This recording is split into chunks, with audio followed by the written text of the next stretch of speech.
Hey. Oh, well, hey. Hey. We are in fact live.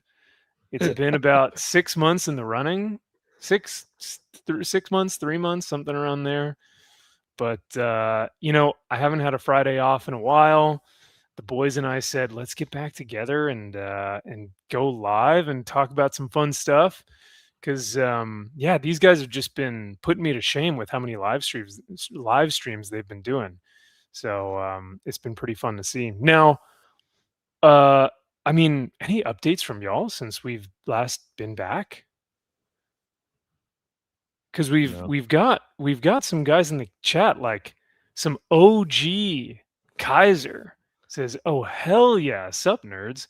We've also got Destro 47 MG. What is happening, my dude? What the fuck? And Grateful Dog, Oh, evening nerds well, and turds. no. We're not skipping that comment. Go back. Oh, all right, fine. We'll put this one up there. No, I do not have a girlfriend, so we can put that to Yep. rest. Because she broke up with you, like you had a girlfriend for 3 months, and then Finally, no more. Yeah. I'm a free man. Yeah. I can now All do it took things was on you my own. saying, I got one live stream with these guys, and she's like, I'm out. I was like, please, I haven't seen them in 6 months. She's like, I don't care. I'm You your life choose. It's either now. me or them. Yes, yeah. The ultimatum that always ends well, Yep. in a relationship. Mhm. And then I chose you guys, so does that make me gay? Yep.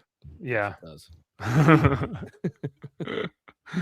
But yeah, what's new with you guys? I mean, Kyle, you've been doing tons of shows with Sean. Josh, you've been crushing it with the weekly content of reviewing books. Yeah, what anything new in terms of like life stuff, like channel stuff? I don't think so. I mean, we're just kind of trucking along. Cool. April was a weird month for me, so we didn't really stream much at all in April because a lot of crap was going on. So I'm trying to get back into it, and then work was just a little crazy on the back half of this week. So we'll be doing our show tomorrow since we didn't do it last night. But yeah, All right. Are you going live tomorrow, or did you have a pre-recorded? no, we're going live. We're doing floppy drop tomorrow. So Oh, cool. Okay. yeah. All right. Should we be looking out for Absolute Buttman this week? Did that come out this week, or was that? So that kind of I haven't even read this week's books yet, so that's going to be a Okay. tomorrow thing. Just Green Arrow. Green Arrow. oh, that's right. what it That's was. right. Yeah. And Catwoman too, right? Or just Green Arrow? I don't know. I read think Catwoman. Yeah, I can't remember when it came out. Anyway, Yeah. we might be. I'll double check. I'll All I'll have my shit together before we do our stream. Okay, like come on, Max. That's fair. If I And learned then- anything from Gary, it's a why plan. Just do it. Just wing Just it. wing it. Just wing And it. most of the time, people are like love it. So Yeah. And then Kyle, you've been grinding away. You guys find any more gold tickets, Mark Spears gold tickets, or free comic book day extravaganzas? What's been going on in your neck of the woods? Yeah, it's just all of that new comic, stuff, reading them every week and doing stuff with Sean and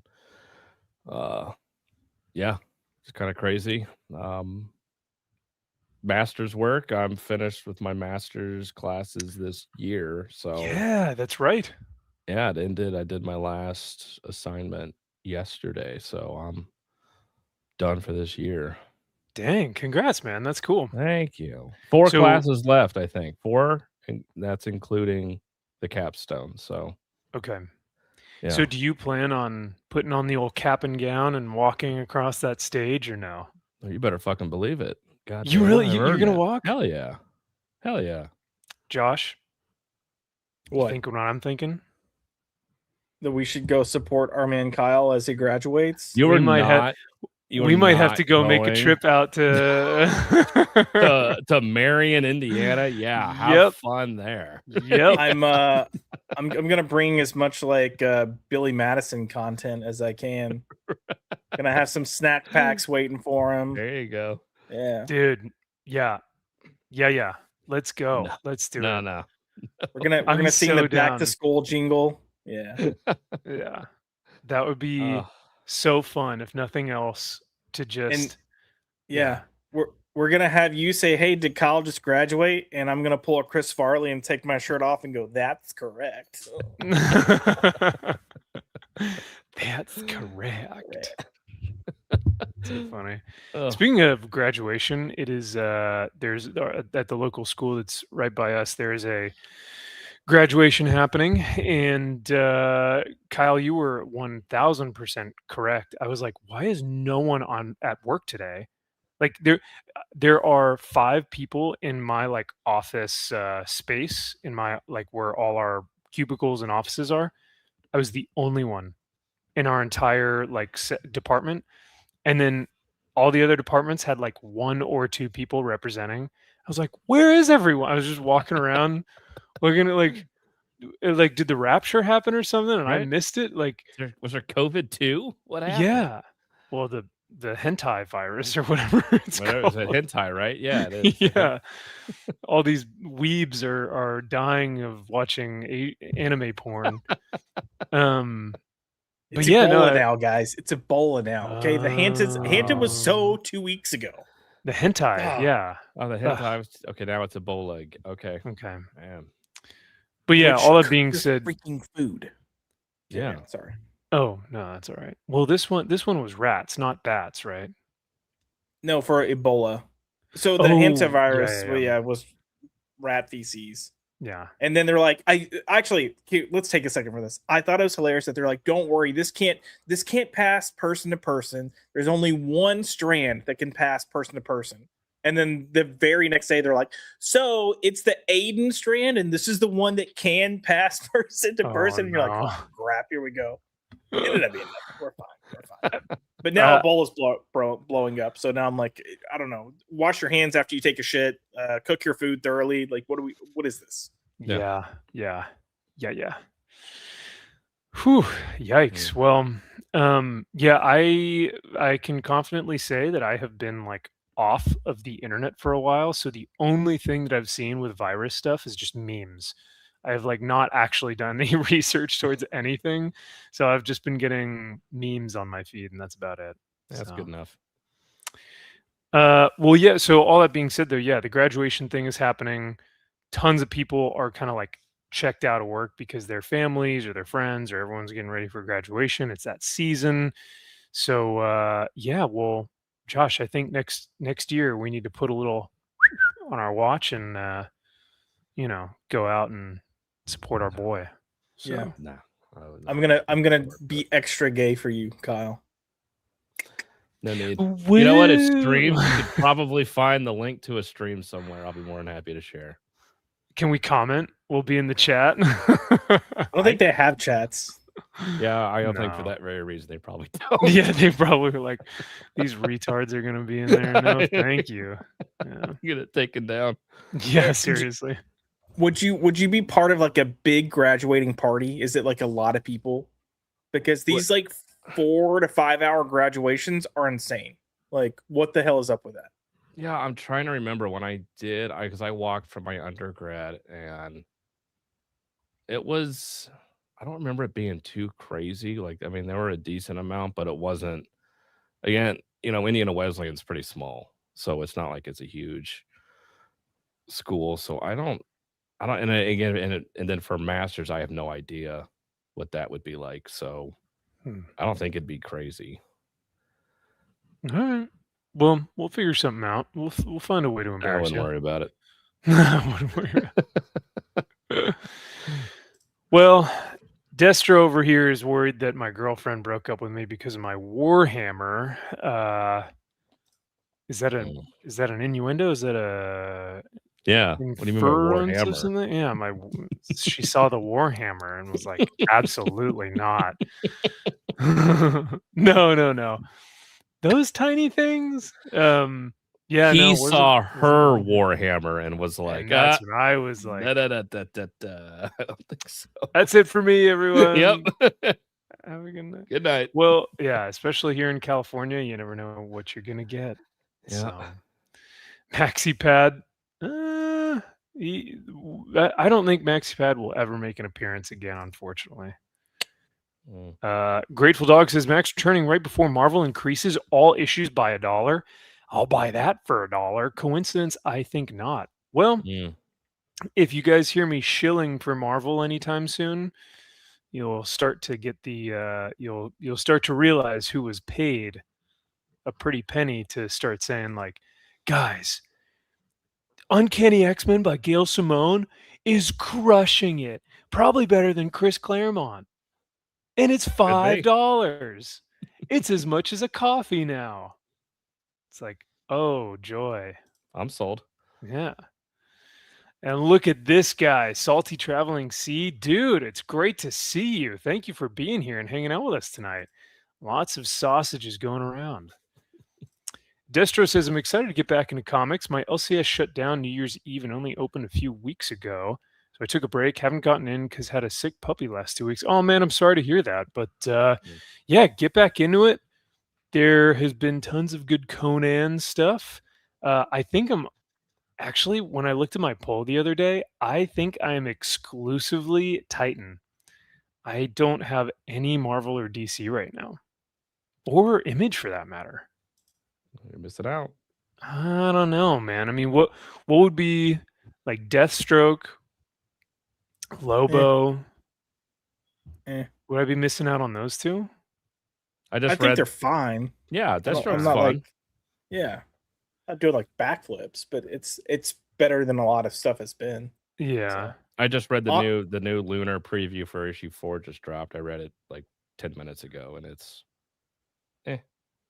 Look, in my opinion, the best thing at DC right now is Fury of Firestorm. Like that's I would agree. Ooh, yeah, you guys spoke about that. How it's kind of like not a reimagining, but it's really like reinvigorating the character a little bit more. It's Jeff Lemire at his best with a character that again couldn't give two fucks about, and now I do. Nice. Yep. That's Sentry cool. at Marvel. I just read Sentry, the book that's coming out next week, and man, it gets you. Okay, all right. It hits. But see, I guess because my thing is like when all my Conan stuff, all my Titan stuff, it's like a collection, right? I'm like, I am proud to have this in my short boxes. I want to put this away and be able to read these. With some of this Marvel stuff, I don't know if it's going to last like 2 issues, 5 issues. You got Dan Slott on here saying like, please buy issue 2 of my Spider-Man series. It's like, I'm not buying issue 1, jackass. I was about to say, good luck trying to get people to buy issue 1. So I don't know. I don't have that buy-in. Like Battle Beast, I have buy-in. Conan, I have buy-in, but I don't know. I can't get into these other ones. Kaiser says, I hate blind bags, but I ended up pre-ordering 5 for Terminal. They're doing blind bags for Terminal? Terminal? The heck is Terminal? Because it's Robert Kirkman talking about it. Okay. All right. Yeah, I was about to say, any regrets there? Not yet. Hold on to it and enjoy it till the day. Oh, for the blind bags. Let's see.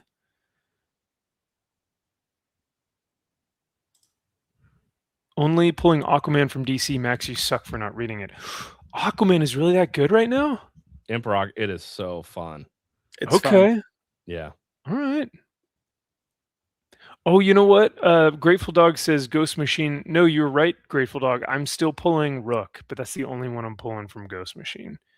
Have you guys been reading? Oh, yeah. Sean doesn't order Ghost Machine. No. Yeah, which is crazy. He'll order every other dog shit, but he won't order that. Yeah. And I've tried to tell him when it's like FOC hit, and it's like, okay, you don't bother. Whatever. It's such a shame. Look, he needs to at least get the trades, because if he were reading them, he'd be like, holy shit, we've been missing out. Yeah. But yeah, 100%. I would say in a lot of ways, Geiger is the best it's ever been. Really? Rook's still Rook. I mean, Rook's just got the delays. That's the only bad thing with it. Yeah. And then Redcoat's still been pretty damn good. So, have you guys still been in Hyde Street or Rockefellers? Hyde Street is fun. Rockefeller's I'm behind on. Okay. So, yeah. But like that's the thing, man. It's I I don't know what it is, but there's something in Ghost Machine that like I don't know if it's not ingratiated into my brain yet, or because of the delays, or because they haven't really like found their footing, but like every time I talk about the books that I'm collecting, I forget them. But then when someone mentions it, I go, "Oh my gosh, yeah. They're great. Like why do I keep forgetting them?" Because they have And no marketing team for some fucking reason. and that's what it is. Their marketing is it not even is it just garbage, it's non-existent. There just Yeah. is none. Yep. They have no they need a hot chick out there just being like, "Oh my god, I picked up the new Ghost Machine book. You need to check it out." Oh my god. Whatever they need to do something because it's bad. I mean, they haven't even shown any type of interest in trying to promote their stuff. Nothing. I I f- mean, yeah. Boom and all of them, they have their dipshit people that say, "Oh, here's the new fucking James Tiny Onion book from this piece of shit book. You need to read this." It's like, "No, you don't." Oh, you But didn't like Odin, Kyle? With your cover that you so mistakenly bought.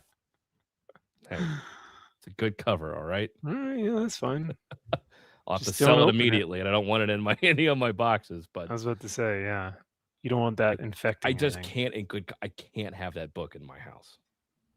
It's the antithesis of everything that you would ever want in a comic Literally book. like, Yeah. I might just rip off that cover. Yeah. Put it in a bag and board, and then just Yeah. fold it away somewhere. Yeah. Yep. MG says my list was all Image. My LCS lost access to Conan last. Stop. No, but I think they'll have it again. So I got to fill in the gap, dude. 100%. You do. Yeah. Get on the Savage Sword. Get on Conan. Um, Yeah, tell them yeah. to order All it good through stuff. Lunar. What the hell? That's brutal. Yeah. Let's see if I missed anything. Wonder how many Rippaverse titles Max picked up. Oh, we have a Rippaverse segment tonight. So, Mother. yeah, Son of a Josh just rage quits, just leaves the stream. Josh, where'd you go? I hope all 100. Yeah, no, that is one of the things that I'm just like perplexed by, is how many titles there are and how inconsequential all of them seem to be. Yeah. So you no can't one keep. cares. Nobody cares. Nobody cares, and the more that you make, the less interest people are going to have because they're going to have trouble keeping up. And so even like I watched a video the other day where even like the biggest Rippa like not detractors, but the biggest Rippa advocates are saying like, well, I can't give Alpha Core 3 a good review and I don't want to buy Alpha Core 4 yet because I haven't received either. So like how can it's like for me, if I read Battle Beast #1 and I'm like, oh, this was awesome, I'm easily going to get issue 2. But if it was like just kind of meh, I'm not really going to be interested in the following issues. And so I think some of the Rippa advocates are like feeling that now, where they're like, it was fine, so I don't know if I'm going to order the next one or not. But when you have like 100 of them, who knows? Good luck keeping up with that Yeah. shitty lore. Dokuman's got all the answers, bro. He does. So They're going to be in every library around the fucking world. Yes, finally. What we've all been wanting this whole time. Yep. You're going to have, The Dark Knight. You're going to have X-Men Days of Future Past. You're going to have, I don't know, Watchmen. And then you're going to have the ultimate ISOM omnibus. All the 5,000 book. You have to you have to grab it like with both hands. Yep. Wow. Required reading. Yeah. Now, before you read issue 1, you have to understand that, Dokuman, where he comes from, and Dokuman, and all these stupid things. Salty says Roy Thomas will be at Washington SummerCon, getting the OG. Oh, dude, that is going to be awesome. The OG Savage Sword of Conan. 1970, 80, 90, those magazine formats are still some of my favorite books I own. They're so awesome. Well, have the best time, Salty. You'll have to send us pictures of Roy and some of his signatures. So yes, co-creator of Wolverine. That's true. Co-creator or full creator? That's the big debacle. Depends on what time of day you ask him. I was about to say. If he could take full credit, he would. He absolutely would. Yep. Wendigo is one of my favorite characters. So good job, Roy Thomas. Mm-hmm. Yeah. When to go or when to stay? When to stay? When to stay? When to stay? When to go? When to go? No. When to stay? When to stay? For anyone who thinks we're having a retarded like mental breakdown, go back and read, what was it? Wolverine issue 3. It's like 4, 3. Yeah, it's something. Actually, don't go read it. It's one of the worst stay things. away from it. It is one of the worst things you'll ever read. It's so dumb, and it's only gotten worse. I believe it. Cajun, what is happening, Cajun? Great to see you, Corey. It's been 84 years since the last Mac stream. Yeah, I feel my bones are aching, but we had to do this. We had to come back for a little bit and just say hi to everyone. I'm waiting for Ribbit Books to hit the dollar bins. That's for sure. Doku Man doesn't even know.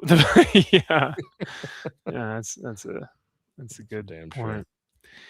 Hail Andy Masterson, what's up, brother? Thank you for being here tonight, and thanks for hanging out. We're just we're just having fun and just chatting. Got some good stuff to talk about. Ooh, yes, this is great. So what is happening, brother? We've got Jack Frost in the chat. Great to see you. It's been a while, so thank you for being here. Swamp Thing number 88, the continuation of Rick Veitch's canceled Swamp Thing run from 40 years ago, was really great, but don't try reading it without reading the stuff that leads up to it. Ooh. Now, both of you guys read this one, right? Correct. Yep. So I have not gotten a chance to read through it, but I flipped through it. And it's really, I mean, I'm really digging like the art, and I think that the concept is fascinating. What'd you guys think about it? Oh, I mean, look, I liked it, and I think we kind of had some similar surprises in the fact that I was surprised at how respectful and even reverent the book was to the Christian faith and Jesus Christ. In just a lot of like how Swamp Thing observed him and how he did things and how he acted, and I was like, this is fantastic. And it's one of those things that I kept reading and thinking, I don't understand why they didn't release this. But when I actually thought in context of the time period and what was going on and how the world thought, or at least the US thought at that point in time, I was like, all right, like I get it, but man, this should have come out. Yeah, agreed. It was funny how you think back to that time when it was, very pro-Christian, Reagan, satanic panic. Yeah, that, and it was like, you cannot mock the Christian faith. It's so funny now looking back, where it's like any religion that gets mocked, it's the Christians and the Catholic, and it's like everyone it's like, no, just deal with it, you're fine, right? But yeah, poke fun at any other religion, and it's like, how dare you, and you can't make fun of them. It's like, it was an easy punching bag always. So it was funny looking back in that lens of like, we can't put this out. Swamp Thing in the shape of the cross that Jesus was crucified on. How dare you? That was one of the rejected covers that they said, like, absolutely not. We can't do that. And it's like, oh man. But yeah, I really liked it. I did appreciate how respectful it was. And it was just a very good story of, what would Swamp Thing have done then? Just to see this man at the time that Jesus did what he did. And it was very reverent and respectful. So I don't know why. I get why, but it's like, come on, you could have put that out, but they didn't want the heat. Dang. Well, I'm looking forward to reading it. I like, that whole I think, Josh, we did it on your channel, but we did like a Swamp Thing retrospective, Yeah. and having having read that and having you like, set up that live stream and having us going through it and everything was really cool, and I had a ton of respect for the character and just the story in general. So I'd be down to go look at that series again. So we've got Mr. T94. Good to see you, MVP. Hope you're doing well, man. Well, thank you so much, brother. I appreciate it. I am doing all right, and thank you guys for being so patient and being here tonight, even though like we haven't been good about scheduling anything or haven't been good about being live. So I'm super grateful just to see you guys and to hang out. We just wanted to do something fun. We had a free Friday night, so we were like, yeah, why not? Let's hop on here and talk about some fun stuff. So um let's see. Oh yes, and the cover. So that's what I did find interesting, and Jack Frost puts it is that Swampy wasn't actually Jesus's cross, but he was a separate, like a fourth cross in the foreground, whereas in the background you had Jesus and the two Well, we uh knew what it men. meant. But it could be construed as Yes. that- especially if like I forget if the light was shining on Swampy or if it was shining on Jesus, or how they had the light being shown in that. But I do The know light, it was still black and white, but yeah. yeah, the light was on the three crosses. Just Swamp Thing was like very much front and center, in Yeah. front of all of them. I honestly thought the one with Swamp Thing wearing the crown of thorns and actually Oh, crucified was more questionable than the other one. But yeah. Yeah. Great, that's the one I Cool. have. I have it sitting yeah, back there somewhere. Yeah. That's wild, man. Yeah. But you're right. Yeah. Nowadays you get everything under the sun about uh, Christians, or, just anything that has anything to do with any other faith separate from Christianity that can't be touched. And it's, seen as anti this or anti that, but Christians can easily be made fun of by the mainstream media. Well, let's go ahead and start in on some topics. And the first one I've got tonight is Absolute Batman, which I so lovingly call Absolute Buttman. And what's wild is that this recently I got an email about this most recent issue about the mech Robins, right? Um, Hell yeah. the mech suits. What'd you guys think about the issue? Look, I'm not on Absolute Batman like everyone else. It's fine. Like it's Mm. too over the top for me. It's fine.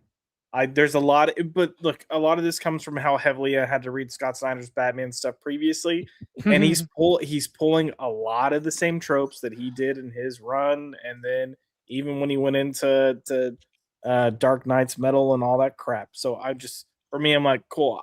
Even though it's crazy in some ways, we've been there, done that. But even the mech suits, he did a bunny bat mech suit that Gordon was in. Anyway, That's true. Yeah. I was okay with this issue until we got to the mech suits, and I really did not care. Like, I don't want Gundam Wing Batman. Sorry. Right. No, I'm with you, Josh. I have not been on this run. I don't know. I can't go on that journey.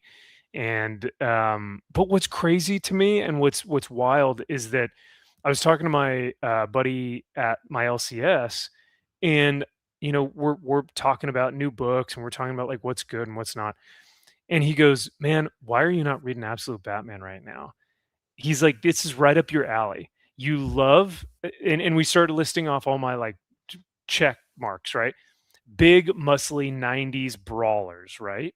Check. I love that stuff. It's like 90s goodness, love the darkness, love Prophet, all that goofy, like crazy over-musculated Stephen Platt, all that good stuff. I'm here for it. Like great violence, great action, fun characters, good costume design. So we're running through the checklist and I'm like, yeah, Absolute Batman is made specifically for me. Why do I not like it? Um and I wonder if it's just because I feel like I've been so burnt by DC, or I just feel like the Scott Snyder craze is so overhyped that I'm like, I have to lower my expectations, and I'm kind of like, it's whatever. I don't know, man. I don't. It doesn't resonate with me. I don't get it. But Kyle, you've really warmed up to this series, though. What kind of brings you back onto the It, trail? it's goofy, stupid, fun. Yeah. It's dumb, fun. Like now, again, I like it up to a point, and I feel like the mech suits are stupid.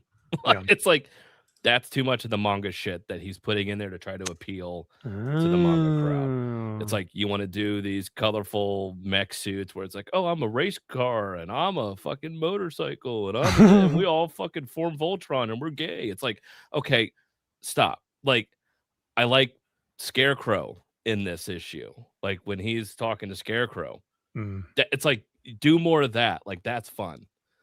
I really, really like that stuff. So like I like more than I hate, but every now and again he just does something. I'm like, God, that's really stupid. Like, stop. Just tone it down. Take it back a little bit. But it's goofy, stupid fun. And why fight it at this point? I can have fun. Yeah. I feel like the villains are by far the most interesting thing about this because of how twisted. Like, it's very much a horror slant on the villains. Like, if we were going to make these guys monsters, what would it be like? That is intriguing. I like that. And I enjoyed Scarecrow. Though Scarecrow didn't really feel like Scarecrow. He kind of reminded me of Joker in some ways, but I still liked what I was seeing. And the design was real creepy. And someone had brought up, I can't remember if it was Drew or not, or someone in the chat, but someone brought up that it looked like a character from a movie, but I don't remember what. I don't know. I don't know if I remember what the character design might have looked like, but I mean, I guess the monstrous characters or the monstrous villains are something that people are really invested in, and we see now that Marvel is trying to do something similar with their new event that's about to come up, and they said, hey, can we get Absolute on the way home? And then the mom was like, oh, we have Absolute at home, and then it was whatever Marvel did. So we'll look at that in just a second, because they're trying to make all their heroes like monsters, I guess, or something. Who knows? But yeah, no, I can definitely see that. My question to you guys is, I know that we're only on issue 21, 20? 20? 20? Yeah. Did 20 come out? Yeah. We're on issue 20. We'll say 20. Just, okay. Yeah. Would you rather have the entire collection of Dark Knight's Metal or the entire Absolute Batman run so far? Absolute Batman. Strictly for the price value, Absolute Batman would probably get me more money. Yeah. that's why. That's why. Yeah. He's thinking, 3 steps ahead. He's the investor. He's the flipper. All right. Okay. Right. I respect it. Because that's been my biggest question is like, did I like Dark Knight's Metal? And I would have to go back and reread all of it, because I have a long box of just all the tie-ins and all the So Dark Knight's Metal was not bad. Dark Knight's Death Metal was fucking awful. And I will say, I will give Scott and them a little credit. They didn't get to do what they really wanted to do. And I just remember Greg Capullo being so pissed. And then he was doing a panel at Comic-Con.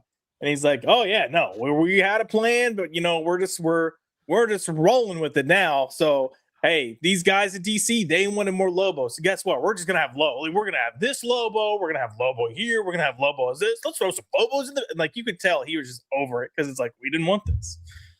But he's just like going off, and I was like, all right, well, clearly you're not happy, but cool. That's when you can tell when someone's kind of having a crash out, when they're like, it's kind of like when what's her name. Brie Larson, when she was asked about her Captain Marvel appearance, and she's like, I don't know. Does anyone even want me back? I don't know. And it's like, oh, you want Lobo? She was right. We're gonna I mean, she was. Let's be honest. And she's a decent actress, but she kind of shot herself in the foot. The funny thing with Greg is Greg likes to be this little, like, I say little, he's short. He's not very tall. Oh, that's why But he's all muscular. he is tough. He's got a presence to him. But Mhm. man, when something doesn't go his way, he acts like a little bitch. Like, I'm sorry.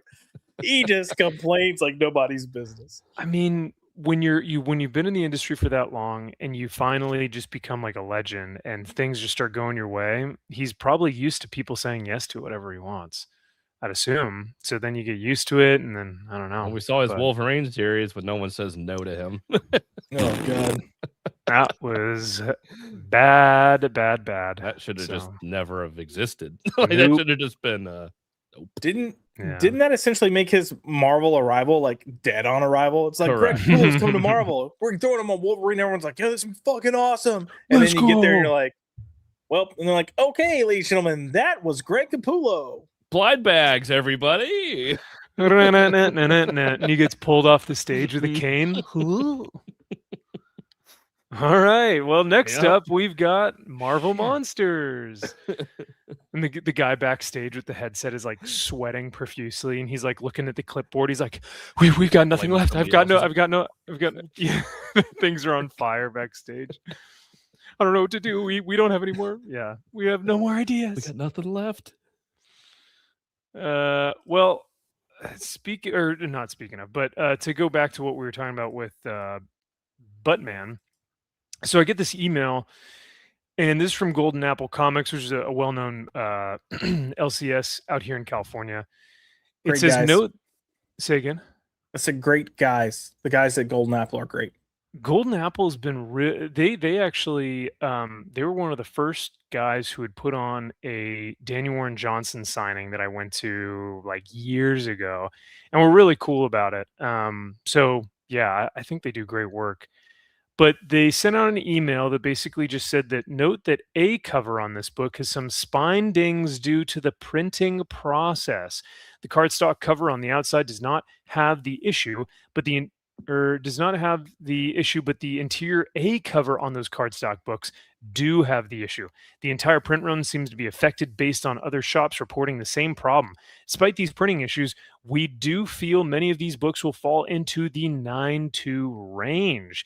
DC is also working with CGC to ID the issues. So this was the second I got this email, I immediately was like, it's going to the number one spot on cover price, strictly for the sake that everyone's going to go, oh, it's rare now. Oh, so a 9.8 or a 9.6, a high grade copy of this issue, is going to be rare because of all the dings and the damages, and we're seeing all the variants going through and all this stuff. So I'm just sitting here going like, okay, what is going to happen with this book? Are we actually going to see it come to fruition? And sure enough, look what's number one on the weekly top 10 charting, and it's Batman issue number 20. So I was like, yep, that tracks. So Of course. here it is. Now, I will say it's total horseshit. Some of those, maybe some places. The ones that Sean got in, the one that I read personally, sitting here at my desk, had one spine tick in it. It would have easily been a 9.8 after I fucking read it. Like, it's oh wow, it was not that bad. Okay. And we were even going to do it. Sean and I were going to actually send ours in, copies that we read, into CGC, and I guarantee you we wouldn't get below a 9.6. So yeah, you guys actually saw this firsthand, and you also saw when Marvel did their blind bags, and those were dinged to hell. Yeah, Those the one those blind were bag like, I opened was a 1 in 1,000 cover, and it was beat to shit. yeah, those were actually unsellable. Like you could Yes. not. Those were actually damaged where you would have to send them back. Correct. Yeah, these now some people maybe, but most of Sean's stuff comes on a pallet, and that stuff doesn't move very much. And so, yeah, there may have been one. I think there was one spine tick indent in there, and I guarantee if I were to even have it pressed, it probably would have even maybe have come out. Yeah, I just didn't see it on ours. Any of them, really. All right. But Well, whatever. I mean, that means that you guys are going to be sitting on a gold mine, apparently. Oh no, these fucking things sold out within seconds. Like they needed like my copy back after I fucking read it. They're trying to like come at my house and like steal all my shit. Get raided by the FBI, and they're like, Yeah, we're looking for that. we need to That Batman absolute back. Batman 20. So Cover Price has this as the #1 spot. Top weekly sales, $70 for CGC 9.8. That's probably a pre-sale because I don't know if anyone's that quick. 309 units sold. Raw was about $7, slabbed around 64. It is funny if you pre-sold at a 9.8. Some of these stores that are smaller had their shit fucked. That would suck. That would have been awesome. That would be really They're funny. like, son of a. No, you son of a. We have to cancel every order. Oh my gosh. The absolute Buttman hype train is going full steam ahead with a myriad of variants to choose for this issue. The big dog on the block was cover A. The debut of the Robin mech suits, which were heavily featured on the cover, was bound to bring in some attention. Collectors have shown up release in and release out for this title for months now, and despite there being no major first appearance in this issue, they still are. So this is what I find funny too, is that there's really no major first appearance other than the first appearance of the Robins in their mech suits. Correct. So I guess that's a first appearance. I mean, not really, because it was in the last issue. They were all in the last issue. Oh, so for this like kind of pages. like Wolverine 181 as opposed to 180. Correct. All right. Yeah, except they were literally in like 5 to 6 pages. Okay, so never Yes. mind. Named It and wasn't everything. like, Like, here's they're there. here. Yeah, it wasn't like here Yeah. you go. Here's a page. No, it was like you had multiple panels and pages. Oh wow. Okay, so Yeah. never mind. But this is the first cover mech suit appearance. That's the So, real one you want. Yeah. Yep.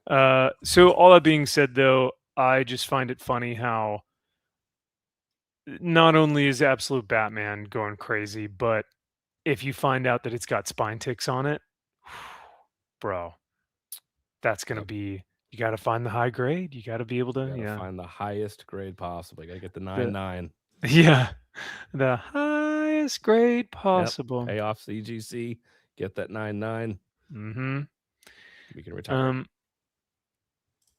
Destro MG, he says, did you guys see that whole Dan Quintana Absolute Batman debacle? Yeah, such bullshit. Jesus. Don't you get us started on that, boy. Fucking retards. That is wild. Raw issues just out of the bag and board going for $500.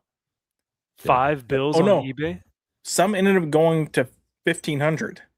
1,500.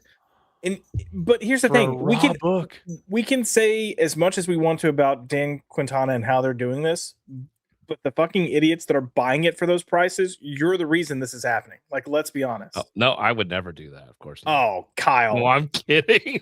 Kyle, now we're especially showing up to your graduation, and we're having cowbells and air horns and everything. So get ready. I will say Kyle bought something even more embarrassing than a Dan Quintana cover, and I will show you what it is in just a second. But oh yeah, with that Quintana stuff, not only because it goes deeper than that. We'll have to do a whole segment on this later, but like not only was it that all the issues were going for like $500 to $1,500, but then he comes out with that Instagram reel that you guys showed, Kyle, where he's like, I finally made it. Y'all, or all y'all don't know. Non-creatives don't know anything. Non-creatives. Fucking retards. It's like, whoa, dude. He just bashed people and was like, I can finally get my bag. And I was like, okay, here we go. So tell me what you really think. You've been felt like you've been underseen, not seen. It's about time I have mine. I got mine. I Fuck finally y'all. got mine. Yeah. I'm pulling that ladder up behind me. Fuck you pieces of shit. Mm-hmm. So I'm fascinated to see where this goes. The thing is, you can't deny it. His covers are cool. Like they're really rad. Yeah. His open order one that he has for the Harley Quinn one, and it looks good. Yeah. It's cover B. And yeah, it's pretty good. I'm not gonna get it because fuck him. But I like I think it's almost. I think he did. Like, I would be like, yeah, fuck this piece of shit. I don't think I ever want to see that guy. Like, and like, I want nothing to do with him. That's fair. And I would probably And tell him to his fucking dipshit face too. Like, you're just an asshole.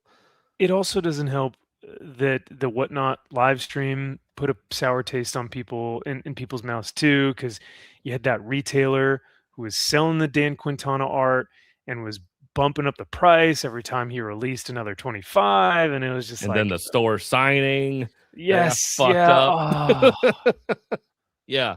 yeah, Everything this guy's attached to now basically has been has just burnt to shit, and nobody cares, apparently. Yeah. Well, they got to get theirs, right? So Apparently. we've got Comics Exposed in the chat. He says, Max, what is this goodness? I can't believe Max is back. Well, thanks for being here, Comics Exposed. Yeah, we're back for a little bit. We just wanted to come say hi. Look who it is. Is that you in the flesh? We've got Zax in the chat. Max, is it really you? It is me.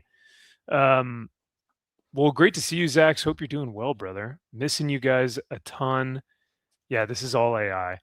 This is some guy in India who is, AIing our likenesses and is doing a pretty good job of it, I would say. So, not bad. I wonder why. What would constitute Whatnot is a scam? Just because of the fact that you can bump these prices up and idiots will buy it? Yeah, how's it a scam?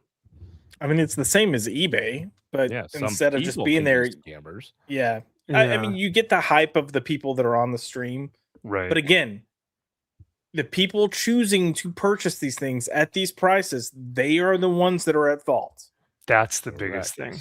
Yeah. If you're gonna pay me a shit ton of money for something, guess what? I'm gonna buy it. Right. I've got morals. I'm not gonna pull a Dan Quintana and say F you and But so I've got morals. I'm not gonna go that far. But if it's like, hey, if I can make a good buck and be okay for a little while, sure. Let's.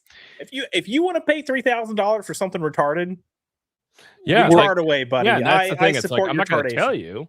Yeah. Like, spend whatever you want. Like, I'm gonna say it's stupid, but if you guys knew how often Kyle and I have supported Maxfield Von Priestley, that's all. Oh, yep. Well, the funny thing is that a lot of these Whatnot sellers, like, they are moving their product line from in-house LCS comic shops to Whatnot, and making more money. So it's like, if these comic shops want to survive, a lot of guys are just going to Whatnot and selling their stuff there. Now, I do think that there is, like you guys were saying, the hype of the crowd and being like, oh, bid it up. And that can get a little like sketchy sometimes, because then a book that's normally $4 might sell for $40. But like Josh was saying, it's well, actually, not to equate you to Eric July, Josh, but Eric July would say it's the economics, right? Learn economics, because you have supply and demand. And if the market is demanding, I want a Dan Quintana cover, and there's low supply, then they can charge whatever they want. There isn't low supply. Just everywhere. Was making it a low supply on purpose. Yes, and only dropping a few. When we know for a fact there are 1,000 of these fucking printed dumbass, and it's like everybody thinks there's only 20 of them. It's like, no, there's 1,000 of them. Yeah, they're just dropping only 20. But and listen, had people been like, "Fuck you," no, there's not, and then not bought this shit at that price, you would have been like, "All right, just release them." Yep. But I think so many people have that FOMO that they're like, I'm not missing out on 20. So stop being gay. If you have FOMO, stop being gay. Most of you are grown fucking adults. Stop being a homosexual. Get help. Yeah. And you know what? Stop and think for 5 seconds. That leads us right into our next topic, because Kyle, I have an intervention for you. I think you need to stop it. I think you need to get help. Need to stop being gay and purchasing statues of absolute Buttman. Gorgeous. Look at that thing. Look at this thing. What do you Oh, think you're doing? This fad is going to come and go, and absolute Buttman is going to be going to be a fart in the wind. I don't think so. I And think that absolute Batman #1 cover is going to be Dark Knight Returns level of cover that will be around forever. Surprisingly, unfortunately, I think you're right, and we're already seeing that with how many homages there are to it. It's only been a couple months, yeah. Yeah, it's not going. You could find them. You can kick them. They're not going away, Jerry. They're not going away. So what was Look the? At this. Oh, that's how sexy this is. What was the the intention behind this purchase? So you're online, right? You're just perusing, and you come across a what is this? 1/6 scale, 1/10. This is 1/10. 110. 1/10 scale for $250 plus shipping. Pre-order, and you go, I have to have this in my collection. Yeah, I pre-ordered it. So what? It's $250. It's not like it's a $3,000 statue. Yeah, but $250 for I mean, Buttman. it's a 10-inch statue, and look, this is by far the best absolute Batman has actually ever looked. Can we be honest? It is in this iteration, or like you're talking about? No, this iteration looks better than he's looked in the comics. Yeah. Agreed. That's one of my issues with. I mean, a big problem with absolute Batman is that I feel like depending on the artist and depending on the issue, he looks different every time.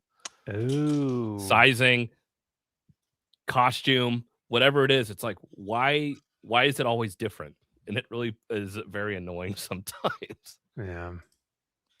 Well, you just hate absolute Batman so much. Like you're one of those that regardless of what they do, you're just gonna say fuck this. So you don't have a say in any of this. I don't know if I hate it. Oh, you fucking hate. Oh, come on now. You hate it. I just don't get it. And so you're so anti it regardless. I hate that people are so pro it because I'm just kind of like indifferent. But then when I say like, yeah, it's just not my thing, people are like, what? It's like I don't know. What do you want from me? No, fucking the Green Lantern statue is getting fucking kicked to the goddamn curb. I'm gonna put it down here in the fucking trash. And how dare you? Hal Jordan belongs at on the top shelf liquor of your statue collection. All right, nope, that absolute Batman. Yeah, that absolute Batman better not even touch. Right in the Nosferatu crypt here. That's where he's going. The statue's too big. You won't even be able to fit him down there. You gotta break it. Far more prestigious. Okay, put it in there. Yeah. Well, I have got something even better that Kyle, I think you should keep your eye on. But as we were talking about absolute Batman and statues, it got me thinking. Okay, they've already gotten Iron Studios 1/10. They've got to have some more like Hot Toys, or they've got to have some more sideshow, like things on the table, right? Well, maybe not from Sideshow, but SDZ Studio has made a 1/4 scale massive ass Batman that is the actual cover of cover A. And I gotta say, this thing actually looks kind of sick. So this one's fine. This one's kind of cool. Look at that. But he's massive. He's like 20, 30 inches tall. Yeah. See, a normal person doesn't have room for fucking shit like this. If you were a true 10, I can justify. No, if you were a true fan, Kyle, you would have bought this one, okay? Apparently. Wait, how much is this one worth? This is like $1,200. Oh my God. No. And 200 seems fair. It's 10x what you paid for, Kyle. So there you go. God. Do the wings come to an actual point like the cover though? It does. I mean, they kind of do. You can kind of see it come to a point here. A little bit, yeah. But what's wild is that they come with the option of actually removing the axe head and putting it down on his actual axe. I just don't get why his chest piece is gold. I thought it was like gray in the book. It's always been gray. It's never been gold. Yeah. Okay. Oh well. Well, so you can see it. Yeah, they kind of come to little bit of a curve and a point down here. But like, dude, how beefy he is, and the shading and the, you know, I'm impressed with the actual sculpt and paint job of the statue itself. But the character, I'm just like, whatever. Yeah, So so if this were like maybe $800, no, no, all right. no. But yeah, it shows full price is going to be around 1100, but if you put like shipping in there and tax and all that, it's probably actually more like 1500, just because of like where it is probably coming straight from China. So Yeah, what the fuck is SDZ Studios? Is that even real? it could be a custom, what do you call it? Like a custom shop, but if it's not, it's like one of the more niche, because you've got like PCS, Queen Studios, Iron Studios, Prime One Studios, Sideshow, of course, but a lot of these are all like So that's a custom other statue that side they don't of have the license to DC. That's fake. What is that? Thank you. We make your statue for you. Okay. Oh, we make you a big Batman. Oh, he's so This big. is not a scam. I can't do an Indian accent clearly, so there you go. Well, what's funny is that so say I purchase this Chinese statue and I never get it. I would Yeah. probably have to call and go, "Hey, SDZ's studio, where's my Batman?" But they would probably outsource their call to India. So no matter who you're talking to, you're never going to get an actual like white man Or a real answer. or a real answer. Because they're all Hel- scammers. Hello, sir. Hello. Do not redeem, sir. Please do not. Oh, we are redeem. sorry to hear about your Batman statue not arriving. Yeah, it's like, okay, man. Well, when do I get it back? Oh no, you don't. No, you don't get statue. I'm sorry. No. What? I'm not getting the statue? No, sir. I'm sorry. No statue. We understand your frustration, and we ask that you bear with us. Like, no. I don't want the script, dude. Just talk to me. Like, we understand your frustration, sir, but no. Oh, I see you're very upset. So MG says the statues are pretty cool. It's what they represent that's awful. Fake, awful Batman. Yeah, because the statue is really like when you walk into your room, to your collection, to the man cave, you want to look at those statues and you want to go like that, what it represents, right? Green Lantern, hope, willpower, strength, courage, all of like the tenets of what make Green Lantern so great. But for Absolute Buttman, what do you see? I don't know. Just Dollar signs. Yeah. Dollar signs, baby. Hype. That Let's money go. green. It was funny. I brought that up. It was just like a side tangent I was just thinking of. Speaking of like fake Batman, is if this was somebody's first introduction to Batman, Absolute Batman was their first Batman. And it is for many people. And it is. For and then you were to say a lot of manga kids, yeah. Oh, if you like this, go back and read what we think is really good Batman stuff. They would go back and look at that and be like, this shit's fucking gay. Like, yeah, they'd hate it. Batman. Like, he's not a fucking bat. Like, what is this? But if we have the knowledge of pre-old school Batman and we have all this knowledge, and then we're able to look objectively at Absolute Batman as just another story, another Batman. Yeah. Like, I think that's like an interesting juxtaposition. Like what does that do for now readers who are getting into this Batman? Does it hurt, or will it eventually maybe trickle into some other things? Because I feel like you can make an argument either way. I feel like when your other Batman right now is the pile of shit that is Matt Fraction's Batman, it doesn't help. But Agreed. You already have people saying like, "Oh, this should be the main universe Batman," and I'm like, "No, you need to sit the fuck down and shut up." Because no. Well, it does beg the question, like you said, what are kids going to think about this when they start going into the back issues? And it's kind of like what we're seeing with X-Men, because you get all these new readers who go like, "Oh my gosh, I love this X-Men issue," and I'm like, "Dude, go back and read the old like, what are you doing reading this stuff? Like, there's gold in them hills that you haven't even looked at yet." And so I feel bad for them because they're not actually getting to see it. But then when they do see it, they're probably just going to be like, nah, I didn't really like it. So I I know. And they wonder. would be like, "No, but it's fucking Neil Adams on Batman. It's awesome." They're gonna be Yeah. like, "No, like the closest you could get is Frank Miller Dark Knight Returns." Like you could be like, "Hey, if you like this Batman, Yeah. read Dark Knight Returns." And they would be like, "Okay, I like that." But again, that's just another not Batman. You can Right. argue. It's like, well, that's not Batman either. And so it's tough. Oh, sorry, go ahead, Josh. I want that giant ass Batman that's behind him. Dude, Like, how that's sick is that? Is that Jason Bro. Fabok? Is that Bat? It What looks like the Jason Fabok one, yeah.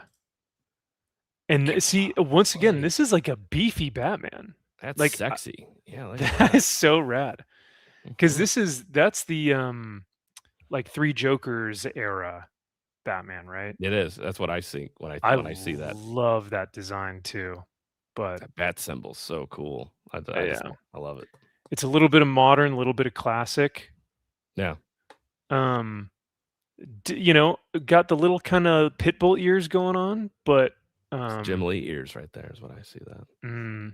Not the Kelly Jones, the like the rabbit, like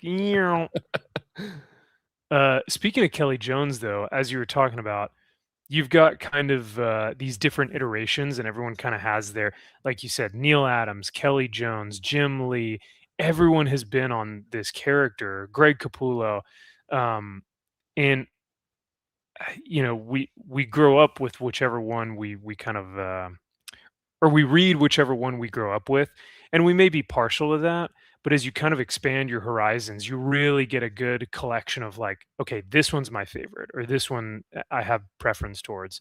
It's like with same thing with Wolverine.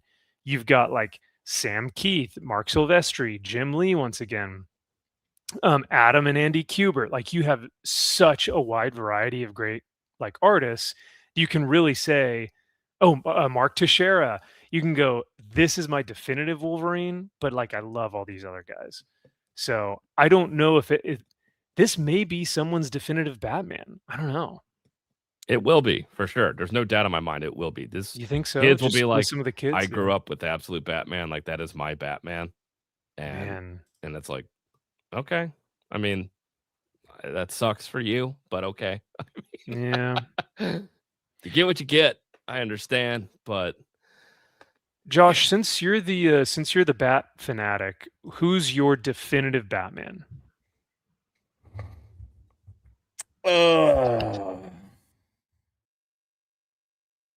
That's tough. I mean, that's tough because I think you've had so many things, so many iterations that have kind of pulled from each other, and then it's like we'll take elements of this, but then we're going to change a little element here. That's hard to answer. I mean, honestly, it's hard to answer. Yeah, no, I get it. I mean, that's fair. When you read so many, it's like, gosh, who do I really deem worthy of that name? The definitive one, right? So yeah. Oh, my Lord and Savior Jim Lee, Batman. Oh God! But I think. Wait, did you just do the sign of the cross on your? Oh, I thought you. You should do like a J on your head. Is like my Lord and Savior Jim Lee or something. I think part of it too is that for decades you had their Bat Bible, that like whoever took on the writing duties of Batman had to follow these rules. Yeah. And it was like they need to keep that with characters. And you can alter it a little bit to kind of keep the character relevant and modern, whatever you want to call it. But, you know, it was the core, the foundation, like, you know, what is this character? Who are they at their core? These things should not change. Now, you can take those and adapt them to the world that's changing around the character, and that's what keeps stories fresh.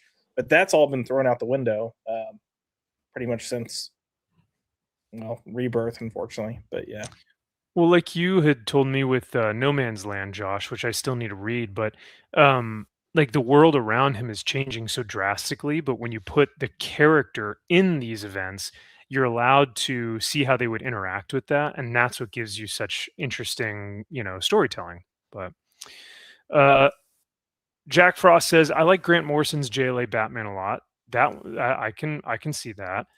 MG says art or story. I think when you're thinking of definitive, you kind of have to put in both. Yeah. Or you kind of have to think about the overall, like, what do you, because it's kind of like when people ask, oh, what's your favorite live action Batman? And I would almost say like Kevin Conroy, or isn't that his name, the voice actor? Yeah, it's not live action though. Yeah, but it's still like whenever I read comics, I hear his voice.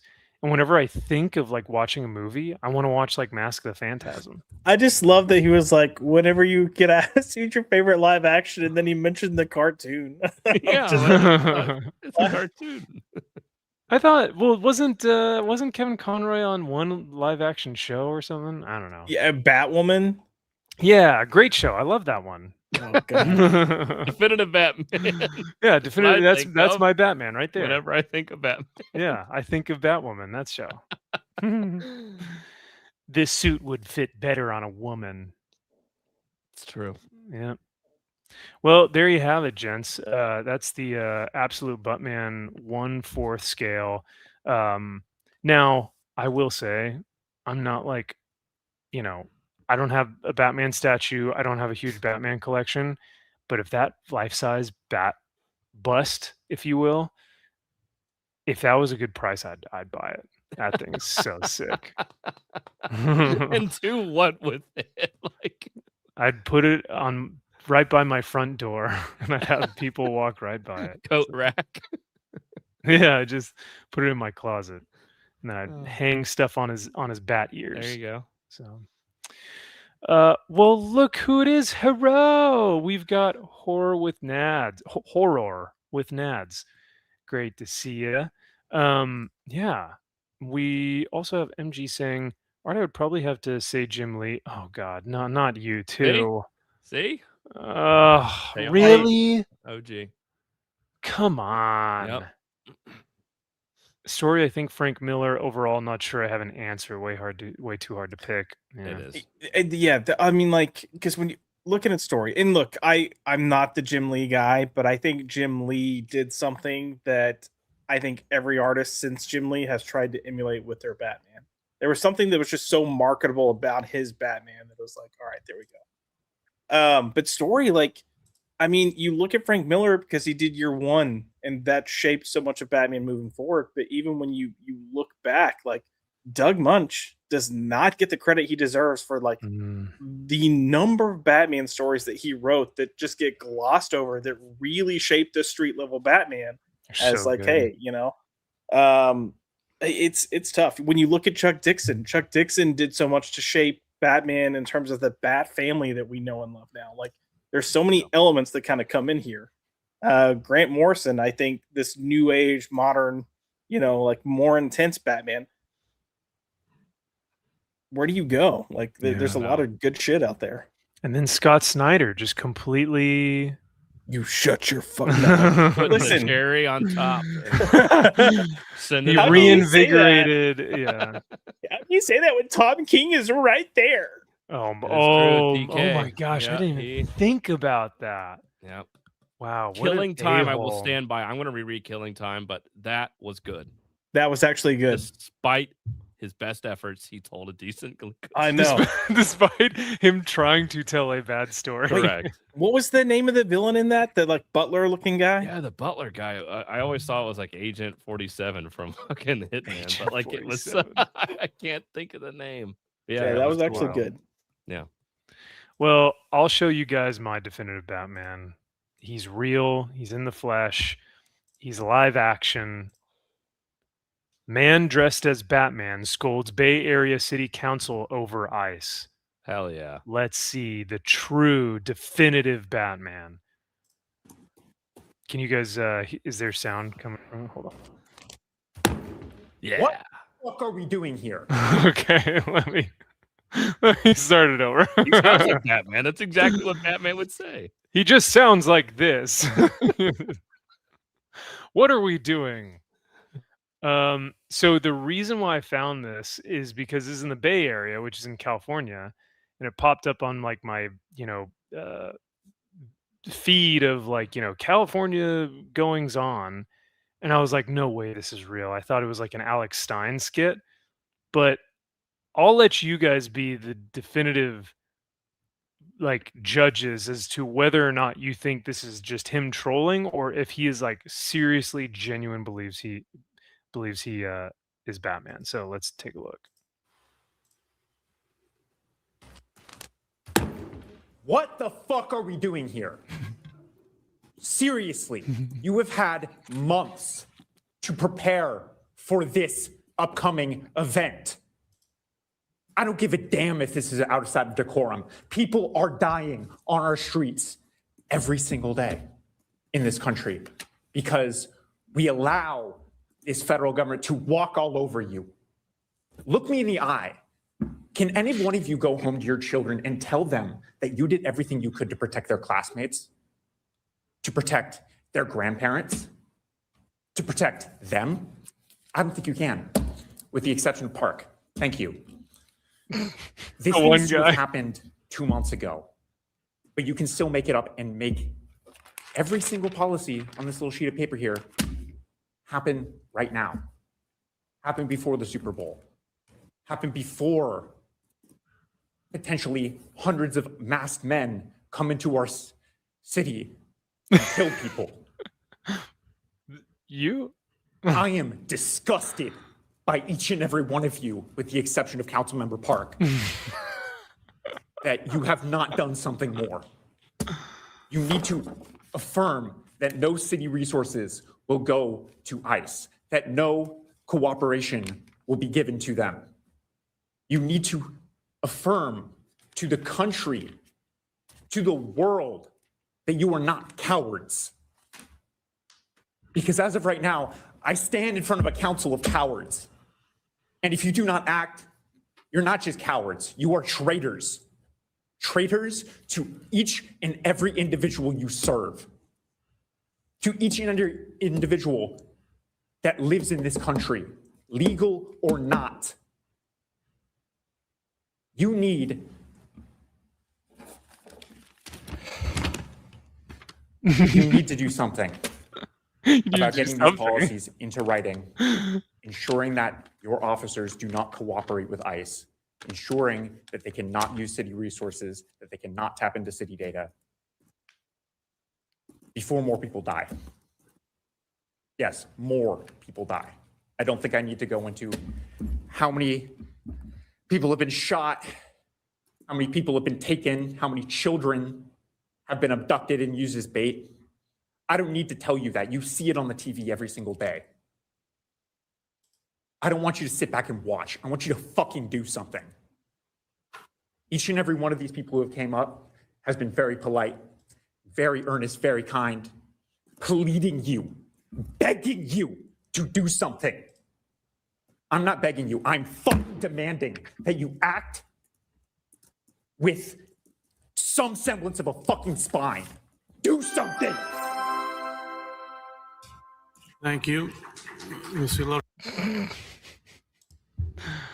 Well, He walked retard. No, he's being serious. He's retarded, but he's serious. I just don't get. So he's, and regardless of where you stand on the ICE issue, we're not talking about that. I'm just more so like fascinated that he's so passionate about this, and yet the best way he thought to convey this information was in a bat suit. You know, he's like, this will get my point across. Yeah, I was like, look, he has a compelling take, right? I'm not saying I agree with it, sure, but he would have been taken way more seriously had he just showed up in normal. I don't know. We don't know what's under that mask. Okay, look me in the eye, Josh. Yeah, I know. Look me in the eye, bro. I can't see your eyes. Yeah, there are people out there in masks. You mean like you? Like, yeah, people in masks that are in the city committing crime, and I'm like, that's you though. Like, if you were to be a vigilante, like, yeah. He should have done a Batman voice. Like he didn't commit. he didn't. Yeah, he didn't. Grovel his voice a little bit, or make the He needed a gravelly Christian voice. Bale Batman voice. Yeah. One of my favorite parts is he goes, "You got to do something."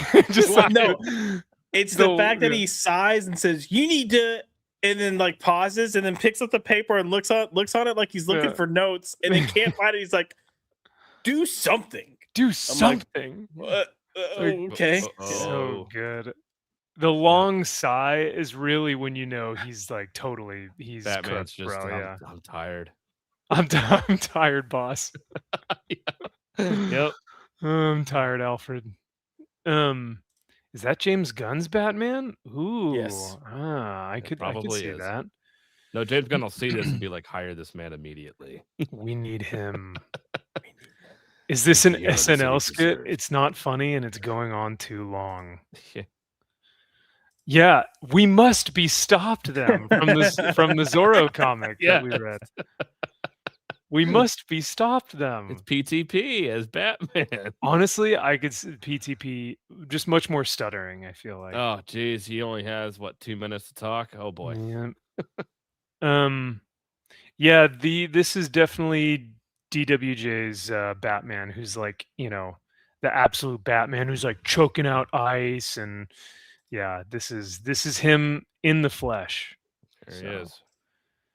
But yeah, do you guys think that Batman would be against or for ice? Regardless of your own personal stances, but like, do you think in the Batman that we have read, do we feel like, because I think the biggest counterpoint that I hear all the time is like, oh, well, Batman hates crooked cops in Gotham, and I'm like, okay, well, those are they're not crooked cops in crooked. Gotham. Like, Yeah. we're Right. talking about ice. Yeah. Those are two different things. Yeah, people's idea of what makes ice crooked is the force that they use, but it's also like, well, they're using force because they're being met with force. Right. Correct. And if you look at Batman, he's gonna break your fucking bones. Like, Yeah. he's like, all right, I'm just gonna snap your arm real quick, and then Mm. I bet you stop fighting. Cool. Yeah. Well, it's like, So- why is ice here in the first place? Oh, people that are breaking the law are running rampant through Gotham City. Hey, you know what? Maybe I'll have all 78 of my Bat family help out ice. Help locate these people and maybe try to find a more, just a better solution to this problem and maybe help them out a little bit and get them out of here. No, I don't know. no, I don't think so. I don't think Batman is. No, about he it. would beat up all the ICE agents and be like, "Stay out of Gotham. This is my city. This is my city. Where are the immigrants going?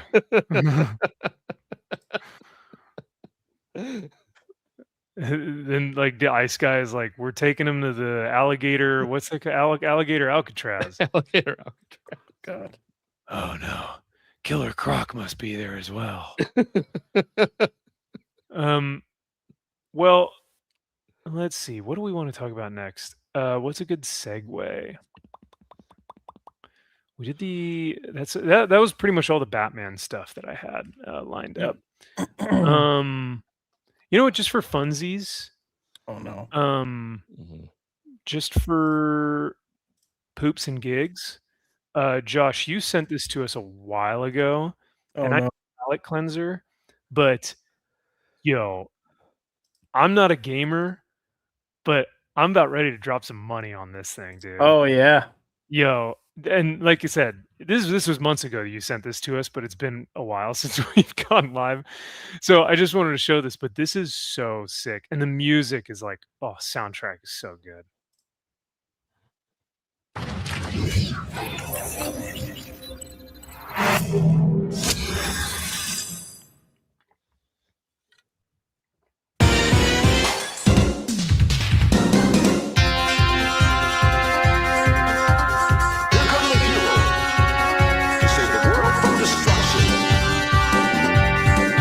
So this was the one that you played for like 3 hours straight. Yeah, no, I played the entire game. You I went through finished it, beat the boss. Listen, like, If you ever want to see me tiz them out, just throw this game in front of me, and I'm like, be right back. Yeah. Not right back, but be back. It was so fun to watch you play this thing. But the fun part is actually getting on the like actual arcade and like, with the Oh, joystick yeah. and everything. Oh But yeah.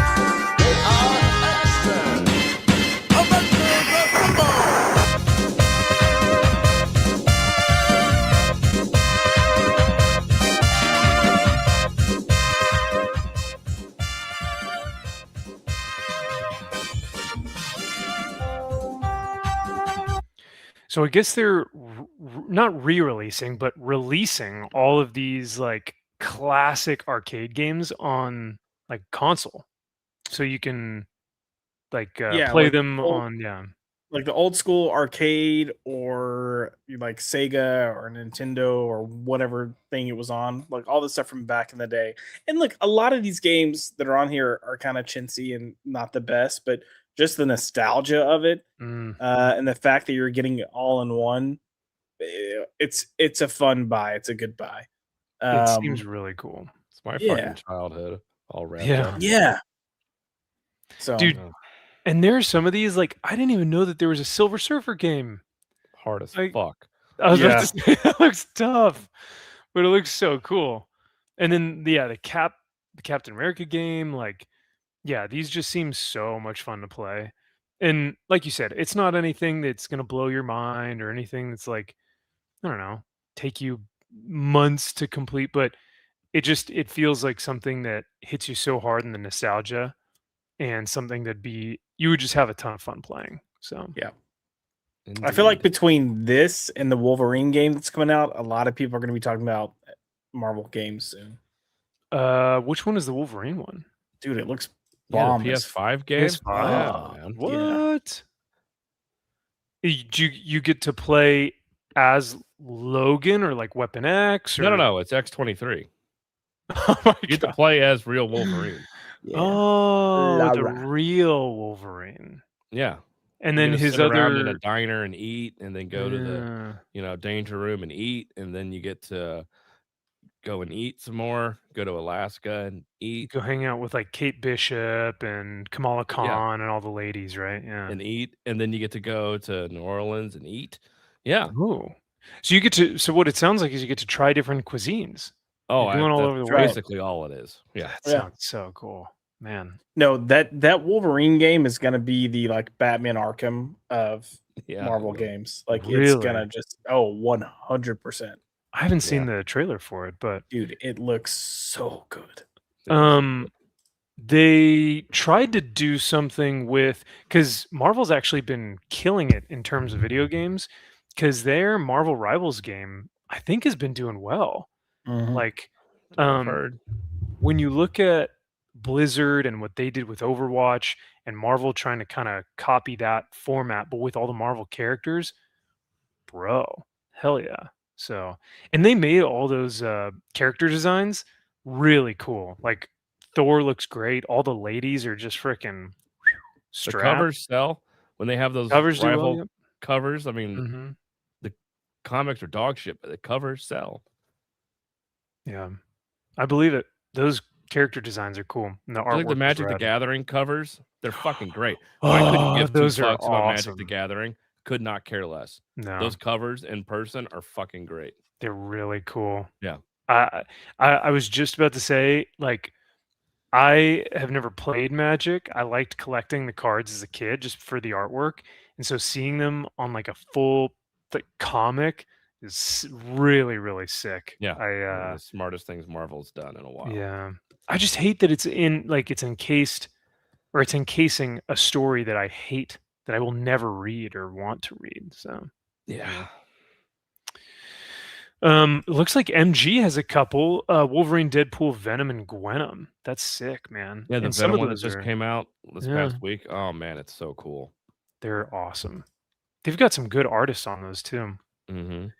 Angry Video Game Nerds Silver Surfer game. Okay, I'll Holy check shit, it out. that's going back a ways. Yeah, Woo. I remember him getting. Yeah, he fucking hated that game. Talk about nostalgia, yeah. Yeah. All right. Well, speaking of like collecting and cards, do you guys know that manga is being graded now? What do you mean? Like manga, you can now grade it like you can a CGC comic. So, or like a CGC slab. So Swaggle House, who's a content creator here on YouTube, he kind of broke down what's kind of going on in the manga space. But apparently, Logan Paul just bought the 2 highest graded copies. On Instagram, he says, proud owner of the greatest mangas in the world. One Piece Chapter 1, 9.0. Oh, sorry. Second highest grade in the world. Purchased for 6 figures. First canon appearance of Monkey D. Luffy. One Piece is the #1 selling manga in the world. Dragon Ball Chapter 1, 9.2, highest grade in the world. Purchased for $550,000.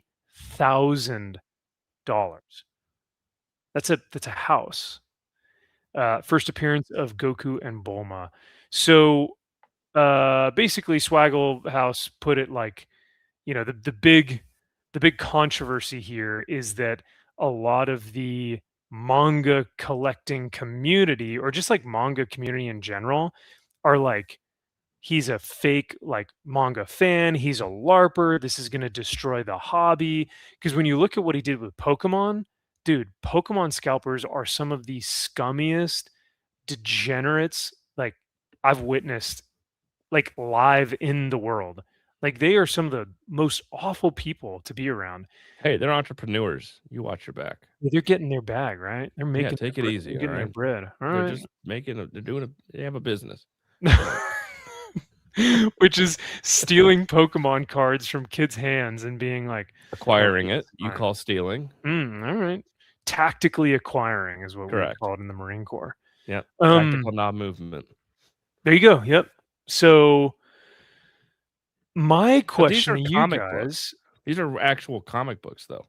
Yeah, they're comics. Well, what's interesting is that these are, I think, what are called Shonen Jump, and the weeaboos in the chat can correct me if I'm wrong. But I think there's something where I used to read them as a kid as well, but they're almost like these magazine style, like phone booth, black and white comics, and it has like tons of different stories in it.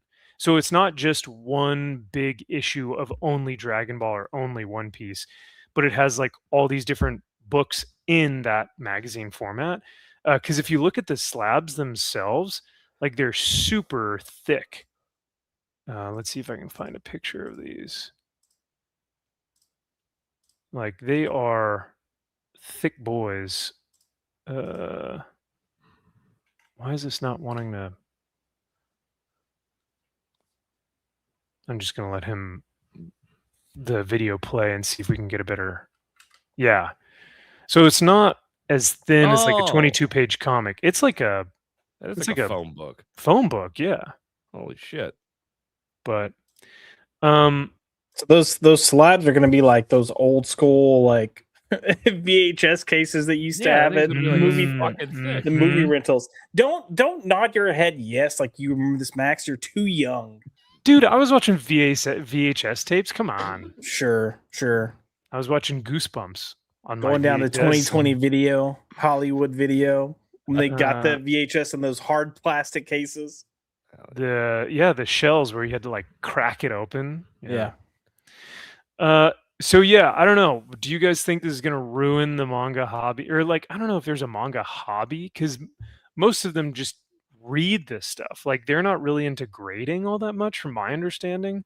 Well, but I think that's the I think that's the point. Is that like with manga, people are buying them to actually read them, and now you're gonna have people buying them to try to get value out of them. I mean, I don't know. I don't care about manga. Who cares? I couldn't give 2 fucks about. I hope to God that it fucking blows up and no one gives a fuck about manga. Yeah. So it could go away and die tomorrow, and I would be just as happy. I would hate, for the people that actually enjoy reading it, I would hate if they run into the same thing that you are seeing with Pokemon, that you have kids that are wanting to read these things and then they can't, because anytime something comes out, you've got retarded adults in their 40s just, hijacking everything. Yeah. Or it's the same people as, hey, I really like this cover for this book. I want to get it. Oh, Well, that's shared with these 3 people, and one of them is gonna be on eBay Live, and they're gonna have 100. This dumbass is gonna be on Whatnot. He's gonna have 50 of them, and the rest are gonna be put in a fucking long box somewhere, never to be seen again, and occasionally brought out, and they're gonna go for $2,000 for no fucking reason, and it's like, Mm. "Oh, I just wanted to order it." Yeah, you can't.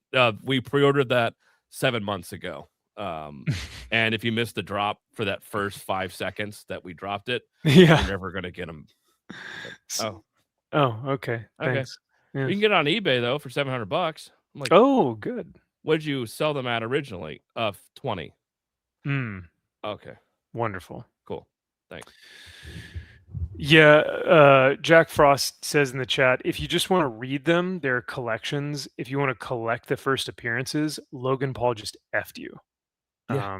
Yeah. And that's kind of the big thing. My fear, and I don't know if this is gonna be a concern or not for people, but my thought process is like we're seeing it with Absolute Batman, where say I'm a kid and I am looking to buy Absolute Batman every week, or maybe I go into the comic shop and I go, this looks kind of cool.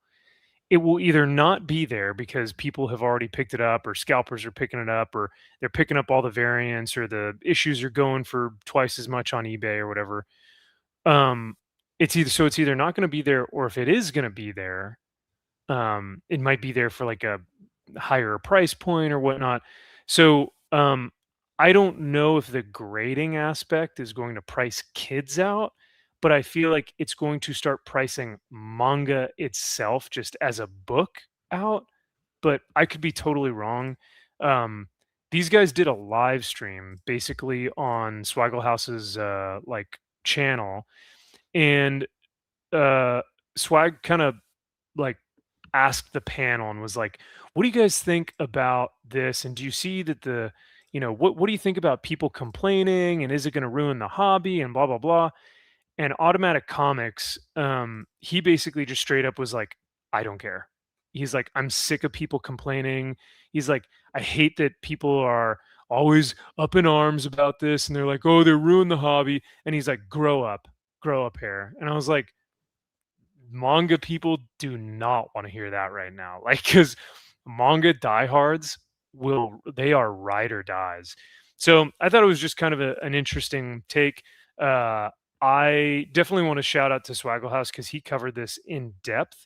We won't play all those videos, but I just thought it was a fascinating like experiment of what happens when you get someone who has never shown interest in manga before, maybe watched some of the anime, basically buys out the 2 highest selling and highest graded books, and may have just priced out a good portion of the market, whereas other collectors are just like, don't care, like grow a pair. So just kind of interesting, but Well, and then Swaggle House got labeled a shill for oh, that's right. Logan Yeah. Paul because he was just commenting on these sales. Yeah. And so then a big YouTube channel in that space, to go along with what you're saying, came out and said, how dare he? This guy's a shill, saying, look at what he's doing. I want to theoretically gatekeep this, where it's like, I do think there needs to be a little more gatekeeping. It probably wouldn't hurt some of these things. I think it would have helped with Warhammer having some more gatekeepers. Would have helped The Witcher. Saw how that shit turned out. Could have some fucking gatekeepers in there. Would have prevented a lot of this shit from happening. So like I get it. Like, we're stuff that we really care about. We don't want to see it bastardized and come in and become, commercialized. And then you have these guys coming in. Is it good getting more eyes on your thing? Sure. More popular. Question, yeah. If it's cool to get popular, but at the same point in time, it's like, no, I like the indie feel of it, even though manga is really not. It's outselling. You could be all of almost Western comics, indie being like, I love Marvel comic books. It's like, well, geez, yeah, the 10 of you, that's great. So yeah, the punk rockness of it, I can kind of see being like, no, stay the fuck out. Like, we don't need you putting more eyes on this shit, and who cares? But that double-edged sword, like, yeah, it's really cool seeing some of this stuff get popular, which is crazy because I'm like, Dragon Ball Z was I thought it was popular when I was a kid. I love Dragon Ball Z. Hell yeah, man! Saturday morning cartoons and watching Goku Yeah. power up for 3 episodes straight. You know. Yeah, I feel like that's always been the zeitgeist. Now, One Piece, whatever the fuck that is, I don't know what that is. I don't give a shit. But One Piece. I just feel like Dragon Ball Z was always kind of there. Yeah. I don't know. Dragon Ball is definitely up there with like pop culture because when you Yeah. think of like Goku, everyone goes, who would win in a fight, Superman or Goku? You know, and so you hear that in the comic shops. But I completely agree with your take of, you know, what happens when your thing goes mainstream or when it gets popular. Does it go mainstream or does it still stay niche? And my big fear with Warhammer right now is it's like like you said, the double-edged sword of, dude, no way we're gonna get a TV show. And Mhm. then my immediately thought afterwards is, oh Oh no, no, we're getting a TV we're show. getting a TV show. Exactly. Yes. So it's like the same exact thought, but 2 seconds afterwards, you're like, oh, we are so effed. We are so doomed. And then you get to the final conclusion of, if this is in fact the case, you start to see the company change. So, like the Games Workshop changed their logo. It's boring and corporatized. You see their new box set, which is $300, and you go, less. It's less models, it's less quality, and it's more price. So it's the enshittification of more of their stuff to make more profit. And I'm like, no, it's already happening. So I think the popularization of wanting something to go mainstream makes it more corporatized, making it shittier. So I don't know. Yeah. I think that's Yeah. that. Oh, sorry. Go ahead, Josh. No, I was going to say, especially with film and television now, because if like you want to be popular and you want to have the viewership or sales or whatever it's going to be, but at the same time, like the people in the industry can't help themselves, that they also want to be respected. So if you want to get potential yeah. awards to qualify for awards now, you have hiring like requirements where you have to have a certain type of diversity and number of diversity with on the like writing team. It's stupid. So Yep. Yeah, we just need more people to be like, fuck this, I'm just gonna go make a good show. dude. Yeah, seriously. And Yep. I was talking to an industry. I would call him an industry professional here in California. I was talking to him the other day, and I was like, listen, man, what do you really like legitimately think is going to happen to the industry? And he was just basically saying it's either going to have to adapt or die, and the options are going to be that you are going to see a lot more production companies just kind of popping out of nowhere and filming in random places, Georgia, the UK, where else did he say? Like just like random places all over the world that aren't going to be Hollywood. But those smaller production companies, those are going to be the ones that are going to be producing some of the coolest stuff. May not be the highest quality, but at least it'll be free of all the kind of BS.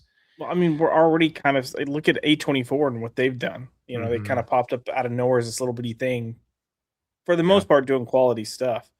I love how it's like you're going to see them popping up in places you don't expect. Like then he lists everywhere that Hollywood's been filming for the past 40 years. Anywhere all the but big tax Hollywood, breaks. because it's so much more expensive to do it in Hollywood. Yeah. Right. It's so much more of a hassle because of all the little the bureaucratic little nonsense contracts that you have to get. Oh, you want to film next to this place? Well, we actually have to get a contract to make sure that you're 30 feet from this place, which is actually a contract that you have to make sure that is with this and you're just like, okay, you know what? Never mind. We're just going to do something else. Yeah. No, between AI and having, I even looked into like doing a sizzle reel, like even for Tubi. Just have something on there and run it. Like you only need like a let's proof go. of concept there, and like you just get the ad revenue from ads being ran on it. It's like you need to do stupid shit like that. That's Bro, wild. have you seen some of those like clips of just like terrible movies like on Tubi? Like takes nothing to do Oh, that. wow. It's like they're Like- just raking in the ads. people use their cell phone in their own home with like shitty effects and bad acting. Like Mm-hmm. Sounds like a snuff film. Well, not far off. Oh God. MG says, have you guys been watching Invincible? Kyle, I think that's more of right up your alley, yeah? I've been loving Invincible. Okay. It's so fun. I'm not saying I like every change that they have made. A lot of them some of them are just fucking eye rolling, but you can't deny how fun it is. I had such a fun time watching this season. Every season really. So, yeah, I really liked it. I don't think I will. Yeah, I'd never read the comic, and I had heard like season 1 and season 4 of the show was really good, but I don't know. I still got to get through Buffy, and that's taken me forever. So I don't think I'll be hopping on Invincible anytime soon. So You need to. eh. Now you know what I am gonna probably hop on is this hype train for Mark Spears. You know, Real? you know what I'm talking about? No. The one and only Mark Spears. Okay, what So now? yeah, right. So a couple months ago, back in March, I sent these boys a photo and I said, "What do you guys think about this?" This was basically from a comic convention. I follow a Facebook page that is artists, commissions, and artwork, and signatures, and pricing, and remarks, and things like that. And it's really cool because it's like people who are in the convention circuit who post their pictures on the platform. This is really only what I use Facebook for. All of it is just like boomer slop, but some of these pages are kind of fun. And so I'm going through some of the pages, and I see this, and I go, "Wait a second, Mark Spears signature." And sorry, remarks for $50, and you get a little ghoulie here.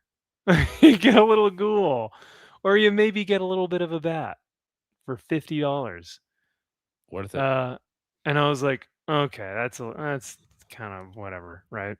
Yeah. But then I nearly fell out of my chair when I saw his signature. So let me open up a different tab here. Or actually, let me see if I can zoom in on this bad boy. Here we go. So I don't know if you guys can see that, but the paper says a basic signature for just the base signature is $40. The That's blood fair. dripped. That's fair. Okay. Blood dripped, $50. Okay. Slasher, 60. And for the totally mid overhyped scroll sig is $70. Would any of you pay for any one of these? Or like what's the most that you would probably pay for a Mark Spears signature? I don't know if I would pay anything for a signature, honestly. That's what I'm saying.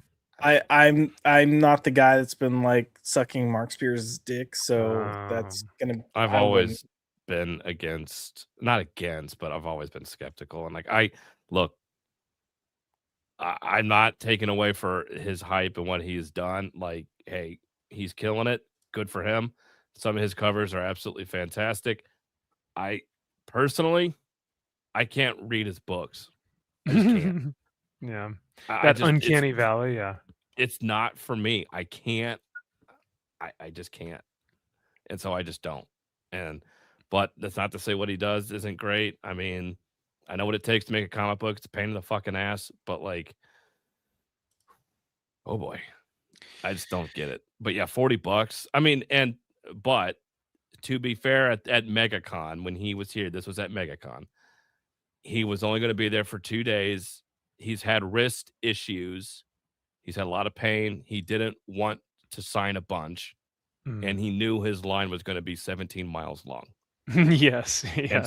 And he's like, I'm here. He's like, I'm here vacationing with my family. I don't want to be spending 15 hours a day signing shit, doing all these remarks, taking stuff, commissions back to the fucking hotel, doing this shit all goddamn day. Like, I just want to spend time with my family. So he probably upcharged a little bit to be like, okay, the true diehards are going to want my signature. Hopefully, it'll price out a lot of people. Okay, all right, I could That's see not that. to make it right. I'm not saying what he's doing is fine, but that's just from what I heard. He was like, I don't want to spend all day signing shit. And so, you know what? You could do whatever you want. It's your book. It's your signature. And to Josh's point earlier, I mean, for the retards that are out there that are like, yeah, I'll pay $70 for the scroll signature. It's like, all right, man. Well, then you just lost $70. Yeah. Okay. If the market demands it and they'll pay for it, then why not put it at that price, right? Books sell though. And that's the thing. I'm wondering if these people that are buying these books or that are buying these signatures, if it's that they're reselling them or if it's that they're like just true believers. I don't know. I don't know. I don't have any of his. I think I have a couple, and I have a blind bag. I guess I'd have him sign a fucking unopened blind bag. I guess. I do have his cover that was like the witch with the cleavage, and I was like, oh, this is a hot cover. It's like one of those sexy bad girl covers. I'm like, okay, that I can get behind that. But then he changed the game with his blind bags and the golden ticket stuff. Slabs are selling for $20K on eBay. It's like, all right, man. I mean, he's definitely doing something. Yeah. So it'll go away soon. So enjoy it while you can. Says Dan Quintana. I mean, yeah. As quickly as you came, you're gone. Just like that. Yeah. MG says, so he overcharges fans because he wanted to have a vacation during a con? What? That's what I look, I'm reading between the lines. Yes, he wanted to spend time with his family and not do this. I'm assuming that's why he was charging what he was. Oh, okay. Is my assumption. Like Scroll Sig, like you would be dumb to pay $70. But if you're going to be dumb enough to pay $70, I will do it. But you are dumb. That's basically what he's saying. Yeah. Which, to me, I'm like, is he being an asshole, or is he just saying, hey, this is what I'm priced at, you guys can pay for it, Yeah. or is he just being realistic? I don't know. I never met the guy. He did walk by the booth. I said hi to him as he walked by. That's okay, as nice. I've ever like, hey Mark. He's like, yeah. Fuck you. All right, got it. Thank you. I'll bow to you next time. How about that? And he goes, much better. Damn it. I showed this to my buddy at the LCS, and I go, just looking at these prices, look, because he sells Mark Spears stuff all day, right? He's in the LCS. He's ordering all the Mark Spears, and I go, just take a look at these signatures, and I go, what's your immediate thought? And he just goes, I kind of hate this. I was like, well, this guy is giving you a finger while he's showing you this, so he is kind of just like, fuck you, like, just so you know. He's like, all these prices. There you go. Yeah. MG says he's gouging. Kaiser says Mark Spears is the definition of manufactured hype. Whew. He also says his books are actually unreadable. Yeah, hey, I can't read them. I didn't say they were unreadable, but I can't read them. I've never tried, so you haven't even opened? Have you? I haven't. I've never even opened it. Nope. You need to just open one up. Open one up. I have to see that Uncanny Valley for one of these. MG says, didn't Sean buy 5,400 copies of his book? 6,000. No, give or take. 3,000 blind bags. Okay. And I opened up 2,500 of those, I think. Well, you were the one who opened the golden. No, you were about to open the golden ticket. I literally was holding it, and then Sean's like, "Oh, I'll do the rest of these. You do something else. You open up some of the new winter ones." Wow. Sure enough, that's what. Gosh, dang it. Yeah. If I were on staff there and I were to have opened that, I would have walked right out and said, "Thanks. See you later." Just taking the golden ticket with me. No, I'm kidding. Jack Frost says, who is this guy and what does he do? Monster covers? Yeah, Are we talking about book? Are we talking about Mark Spears or the guy that's in the photo holding the sign? This guy's on the Beyond Wednesday show with Brian McClay. The guy holding the sign? Yeah. This guy? Yeah. Really? I don't know if I've seen him before. He does the Saturday show, I think. Okay. Mark Spears, he does his Monsters book. That's what his own personal thing, but he's done 1,000 covers for DC Yeah, and Liefeld and a bunch of others. So he's done a ton of covers. that's right. We've got Jay Blue saying, "Oh my gosh, MVP and the crew are back." Well, we just wanted to give you guys a fun little evening of debauchery, chaos, and some laughs. So we had a free night and we wanted to hang out with you guys. So thank you to everyone who's hanging out with us tonight and enjoying the show. So MG says listed for 20K or selling for 20K. Oh no, like selling for 20K. That's the wild part. Yep. So apparently we are all heretics though, because Salty says, I've got 3 signed Mark Spears exclusives. Whoo, hot diggity dog. Diggity dog. Man, good luck. Salty. I was about to say, are you feeling confident about those purchases? Do you like it because you're just like, oh no, these are in my own personal collection? Do you want to maybe sell them? I don't know, but no. Sorry. Yeah, Mark Spears. So, I mean, he seems kind of new to the game, but I'm sure he's been doing this for a while. He basically, from what I can remember, came onto the scene because he started doing these covers that were generated through kind of like how Bjorn Barons does his, where they are computer generated, but they're illustrated. Like you still have to create the 3D model of whatever it is that you're designing, or the character that you're working with. And I think he does all his stuff through that software, right? Like these aren't they're not drawn. I've never seen an original art piece from Mark Spears. Now I know he does draw by hand. Okay. He lays out stuff, but then yes, he will digitally do it and then put it through his own like software program and stuff to get that look. Yeah. But I have seen some sketch, like he's done some of the covers that are coming out or have come out are some are sketch covers he's done. So and you can see it. It's like it's I'm not saying it's quite like Alex Ross, but like if you look at an Alex Ross sketch, oh my it's just like goodness. They're great, but then you see the end result of once he like paints it, it's like that's Alex Ross. It's like the sketch is good and cool, but I'm just like it just looks weird. Like but when it's not painted. Alex isn't running his stuff through a software. No, and that's why I said it's different. But like, when you see Mark Spears his sketches, I'm just like, well, that just looks weird. Like, it doesn't look right. Yeah, I don't know. I mean, I'm sure he's super talented. I don't want to take that away from the guy, but he started coming onto the scene with these covers, which were undeniably like super cool, really like crazy colors, like really vivid and wild, and really struck your eye, and people just started going nuts for him. And the interiors are it's kind of similar. I don't know. It's literally almost like my problem is like a lot of his interiors. It's like everything is just like so like in your face. Yeah. It's like every character I feel like is just they're way like, zoomed in like 80 times. It's like, golly, like get back a little bit. Yeah. Salty says, I didn't pay any of these recent prices. This was long before the massive inflation. Okay. All right. That's Sell fair. now.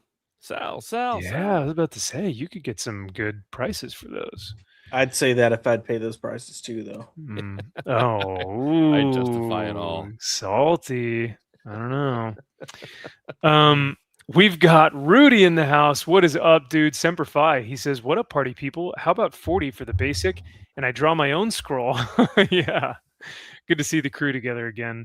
Well, thank you so much, man. It's great to see you, and great evening to you as well. Hope you and your boy are doing well. Last I heard, I think you were saying he was going through Marine Corps boot camp. So Semper Fi to you guys over there. MG said, how about you not charge 70 to rip off McFarlane's idea for nowhere near as good art? Or that. Well, hey. Or, Hey. Salty says it's more of a abstract kind of hyper realism like Alex Ross. Yeah, I could say that. I would never put the two of them in the same sentence together. I think Mark is a classically trained, like, Renaissance artist.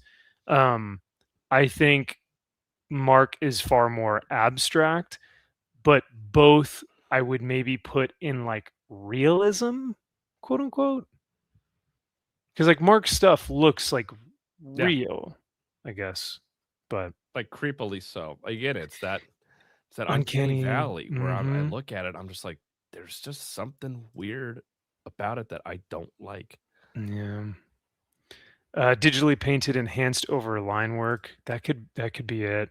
Yeah, I don't know. It's just there's something that's just like there's the humanity of it is missing. Like Alex, I look at Alex Ross's stuff, I'm like, oh my gosh, like it touches my soul. Like you see it and you're just like, wow, he's embodying the character and the colors are so classic. And like I just feel like, whoa, this is so beautiful. And with Marx's stuff, I'm like, that's a cool cover.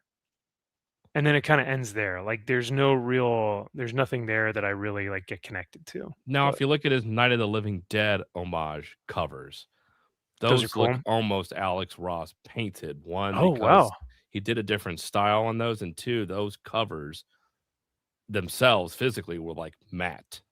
Okay. They were not even like a shiny sheen; they were matte feel to them. And Cool. I think all of those Night of the Living Dead covers, I'm like, that's your art. Like, do that. Yeah. Like, that looks really, really good. Fuck That'd be this other cool. digital shit. But the digital stuff sells, so all right. I know, and Yeah. I can't argue. I mean, he's like, I fucking sold more blind bags than anybody in the history of comic books. Fuck you. And I'm like, well, okay, you're right.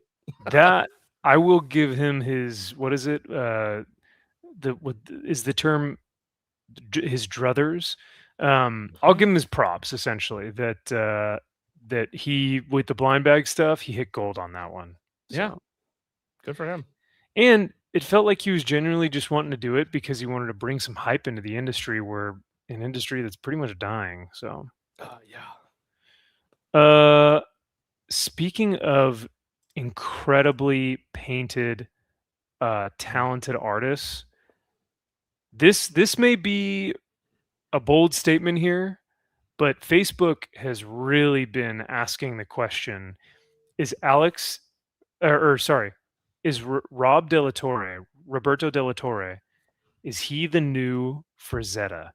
Because look at these images, bro. So he used to be doing a lot of the the comic book stuff. So just kind of like pencil and ink.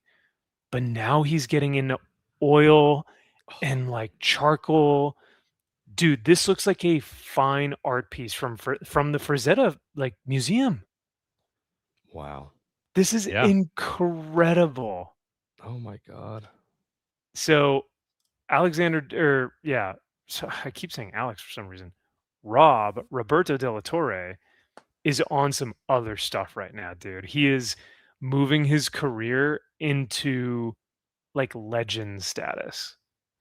So he just did this for this had to have been a commission, I guess. I think he's just doing it because he wants it. Like he's like practicing on stuff. Oh my god. Like, look at this one.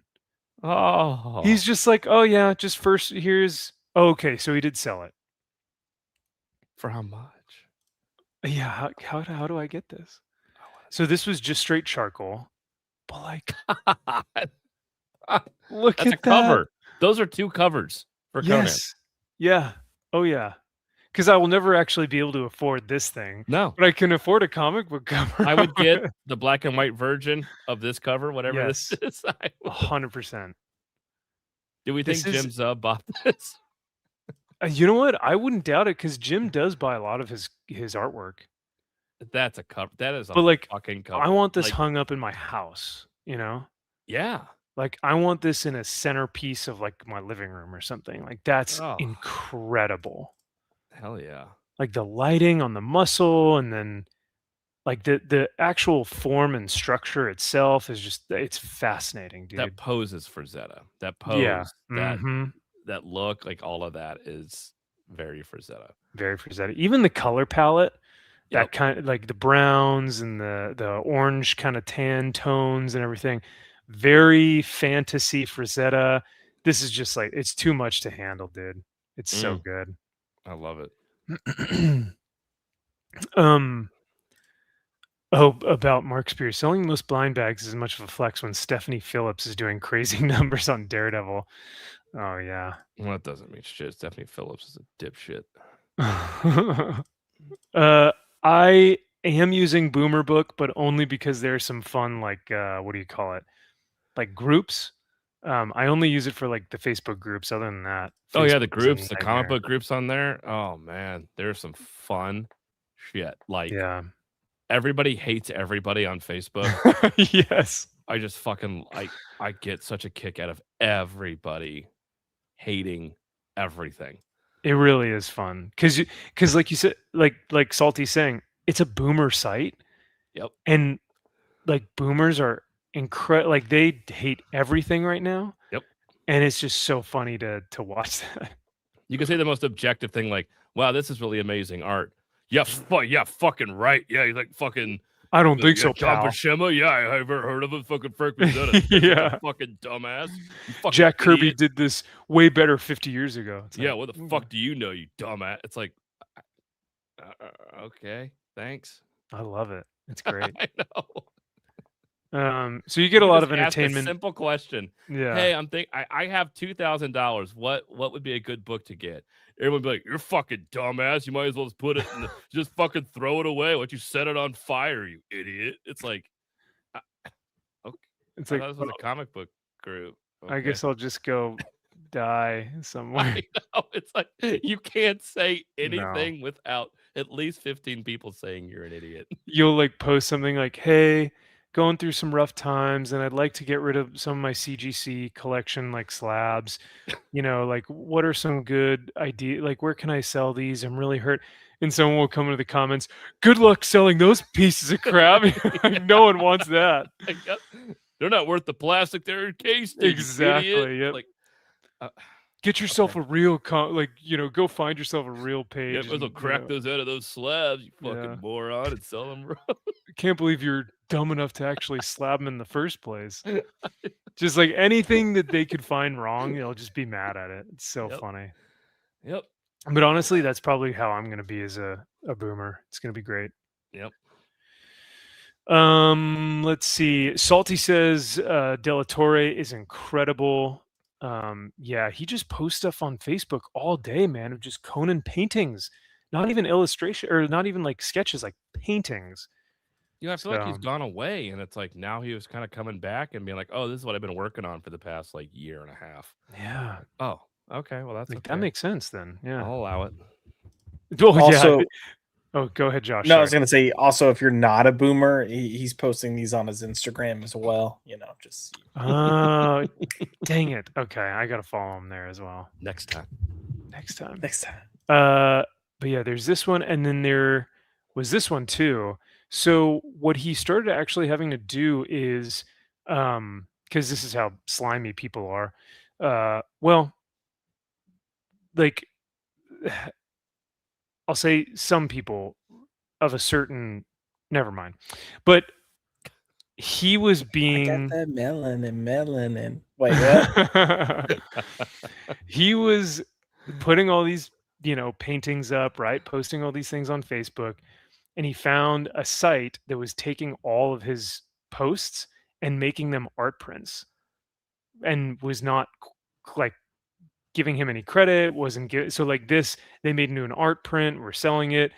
So now he has to buy one? How we're at? You're like, "Oh, hang on a sec. Do I have to like call it in? Hello, sir. Would you like the Roberto De La Torre? Oh, yes, we have. Which one do you like? Which one would you like? We have all of them, sir." But yeah, so he had to start putting a watermark on it because he's like, "This is mine. Like, stop stealing my stuff." But yeah, the reproduction this one of this piece. unfinished. This one's fine, but I still love it. I mean, it is just kind of more of a. He probably made this in an afternoon, bro. When you think about it. But yeah, I'm afraid that this is probably what we're going to be seeing in the near future is just these kind of watermarks that say, hey, if you are of a certain descent, stop stealing my crap and actually give me credit for it, or at least pay me for it. So That's fair. Salty is killing me. Slants, small hats, or EBT. None of the above, actually. How about smelly food and go. BO? Doesn't really help Yeah. either, but yeah. No. Get the one from May 9th. Let's see, May 9th. We may have to go a little bit in the way back machine. Here, I'll put this up so we can actually look at it while I'm scrolling. Whew, look at that bad Larry. That looks like an actual person's face, dude. That's crazy. That's me. Just kidding. Well, if you shaved your Exactly beard like and me. left your mustache, yeah. It's exactly me. Like looking into a mirror. Ooh, these are cool. Look at that one. Oh, Gosh dang. This one looks straight like Arnold. I thought that was Arnold. Yeah, That might be I think- for Arnold, actually. Yeah. But this one is straight like John Buscema, straight from Savage Sword of Yeah. Conan. That looks good. That's so good. So this is May 7th. He's got more stacked up. You see behind it? May 12th. Like, how many does he have in there? It's like, oh yeah, I got like fucking 20 of these different fucking just random paintings in I here. just sell them all. It's whatever. I'm breaking into this fucking art studio. Where's it at? He's in Spain. All right, going to Spain. Yeah. At least that's where my original art came from when he sent me. Oh, that's right. You fucking lucky bastard. that ROI on that, dude, that's probably gone up like several $1,000s. I can only hope. I mean, that was what I was banking on is like, listen, this guy is going to be something big, but it's also what you guys did with Jonathan Marks Baravecchia, because that dude is going to move. Like, he's going to go places, and with his art style, whether it's in comics or modern art, like, you know, showcases and things like that, I think those pieces that you guys have in your collection, I think they're going to go up. Can only hope.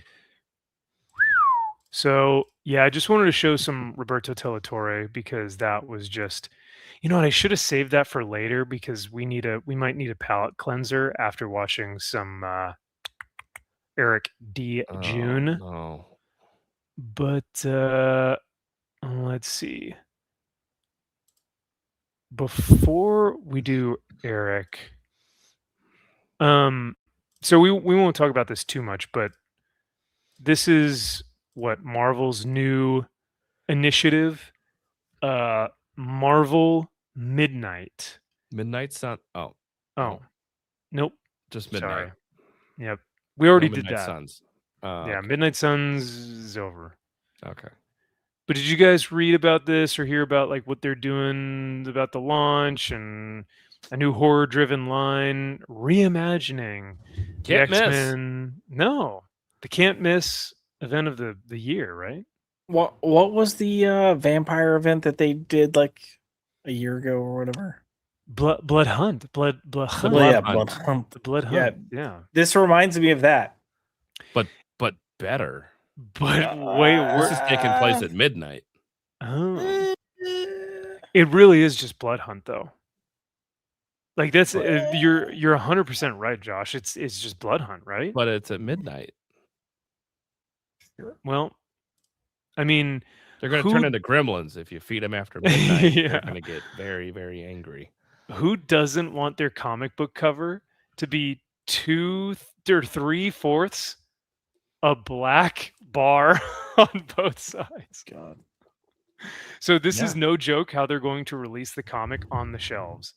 So you're not going to be able to see the cover until you remove the like bag, and then you'll get to see the full thing.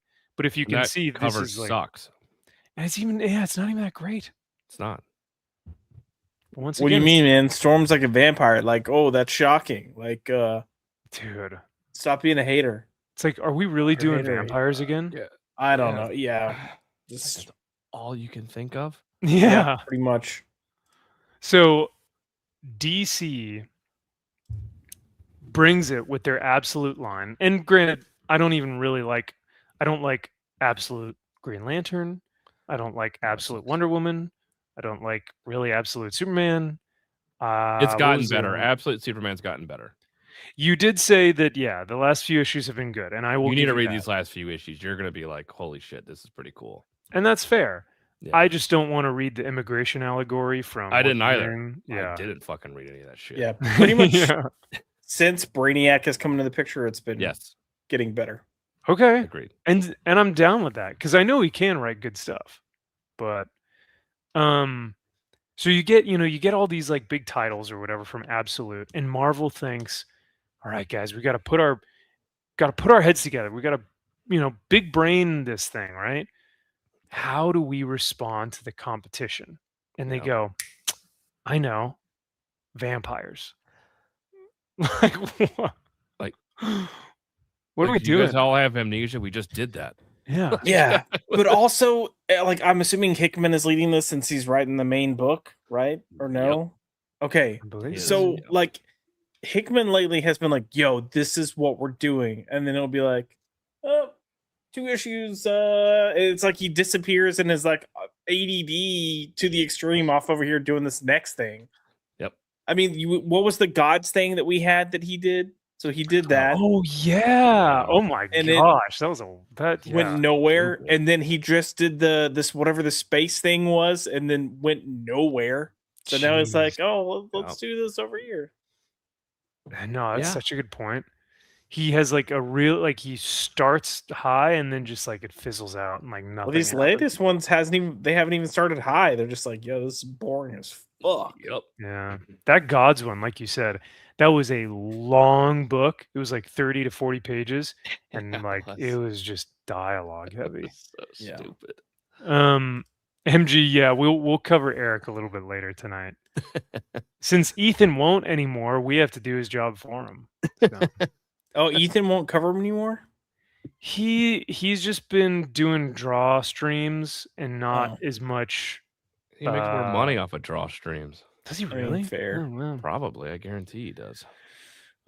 He hasn't been doing the trash cast as much, but that's okay. We'll take over. Is this why everyone got fired from Marvel? I don't know about that, but it's not going to help. Nope. Ooh, this is a hot take. MG says Hickman is trash and has always been trash. Changed my mind. I'd have to go back and really. I don't know. I mean, I'd have to go back and reassess. I like would looking back, I remember liking his Fantastic Four. Okay. I would really have to give his X-Men another go because I genuinely don't remember a lot of it. So, Yeah. I mean, X-Men could have been something where it had potential and started off like, I mean, there's times where the book itself isn't necessarily good, but it's like you see the direction they're wanting to go and the direction is exciting. yeah. But then it never actually lives up to any of that. And that's what X-Men for sure did. Yeah. Well, yeah, because it built up with House of Powers of X and House of 10 House or of X, Powers House of X, X and yeah. Powers of 10, yeah. yeah, there you go. But could have been, yeah. And then what's up, Fiend Machine? He says Jonathan Quitman. There you go. That's perfect. So Yeah. Marvel is stepping into darker territory this August with the launch of the Midnight Sale. Also, why are you doing it in summer? If this is a horror line, Because they're retarded. why are you not doing it in October? Yeah, because yeah. It's like when they re-release collections of a character that just had a TV show, except the TV show came out, and then now it's 6 months later, and they're like, we're releasing these 4 collections featuring this character that had the show 6 months ago. Like, you And couldn't do sometimes it during the show. yeah. Or like when they released Captain Black Falcon America during the Captain America like Winter Soldier arc, and it's like, what are you guys doing? Yeah. Like, why are you releasing that and not anyway. After more than 80 years of stories built on hope, Marvel is flipping the script with a line that leans into fear, transformation, and the unknown. Oh, good. Because we don't need any hope right now in the world. Like, that's definitely Yeah, I'm so tired of I'm like, what books are you talking about? Built on hope. yeah, I was like, Read a fucking X-Men book. in the most recent decade, I don't remember a Marvel book that has been like, oh, it's so hopeful, just full of hope. Nope. But some have been cool. Like Ultimate Wolverine started off really rad. I don't know if it's full fizzled of out at hope the or end, but not. it was Oh yeah, those ending issues. Ugh. Midnight Universe kicks off with 3 titles: Midnight X-Men by Jonathan Hickman, Midnight Fantastic Four, Ben Percy, and Midnight Spider-Man, Philip Kennedy Johnson. Shared world creators given the freedom to push these characters into far more unsettling territory. Ooh. This Yeah. universe, X-Men are no longer fighting for acceptance. Fantastic Four's discoveries lead to horror, blah, I'm blah. like, they've been fighting for acceptance. I was like, I thought X-Men have been fighting for like, just humanity in general. Like They've been fighting humans just because they can. just we want to be accepted, dang Yeah, it. fuck you pieces of shit. Why won't you let us live? Yeah. It's like we are. Like you guys are our Yeah, superheroes. do whatever Like, you want. We don't yeah, care. we don't Fuck care. you, motherfuckers. You need to accept us. It's like, of course we accept you guys. You save us all the time. What are you talking about? Yeah. It's like this weird little fringe of people that always makes you guys butthurt. Yeah. The first wave of stories sets the tone immediately. Oh, all right. We'll Ooh. see if it lives up to that hype. Boom, boom. Fragile balance. There was something that basically was talking about how the covers are covered in this black, outline. And I just think that's one of the dumbest decisions they can think of because they're trying to do blind bag meets like teaser. And it's just, I don't know, man. I don't know if this is going to work for them because they're trying to hit on the FOMO, right? Yeah. So it's going to be like, oh, this is what you see on the rack. But once you pull it out of the bag, then you get the full cover. And I'm like, Well, it's like she's not like eating like Cyclops' fucking brain out of his yeah, fucking skull or something, like, right? or Magneto, like something really freaking crazy. It's like, oh Yeah. shit, that's cool. Like, it's just this is stupid. It's like, oh, she has fangs now. This sounds like a romance novel. It Like, really does. Yeah. is this a gay vampire story? Could be. So. It's Twilight. Okay, got it. MG says, "Don't ask questions. Just buy it." Yeah. Just buy the slop. Yeah. Let's see. Distro or MG says Gail Simone is writing She Spawn. I know you're all reading it. Oh boy. Oh, I ignore it. Fiend says, "I hope this run doesn't ruin the character." Oh gosh. If it's Marvel, then yeah. Hey, look at this. A super chat. Whoa, I haven't seen one of these for Hey. ages. Salty, dude, thank you so much. That is really kind of you, brother. And let's see if we can give you one of these bad boys. Dude, seriously, thank you so much for the 5. That means the world. He says over under on Jeff Johns, Robert Kirkman, or one of the CG graybeards like Nolan getting big Marvel character licenses soon. Cheers. Oh. Ooh, I don't know. What do you guys think about that? If Kirkman can't do it, then I don't know who else could. He is somebody that could put something there and maybe try to, but I don't know. Why would he do it?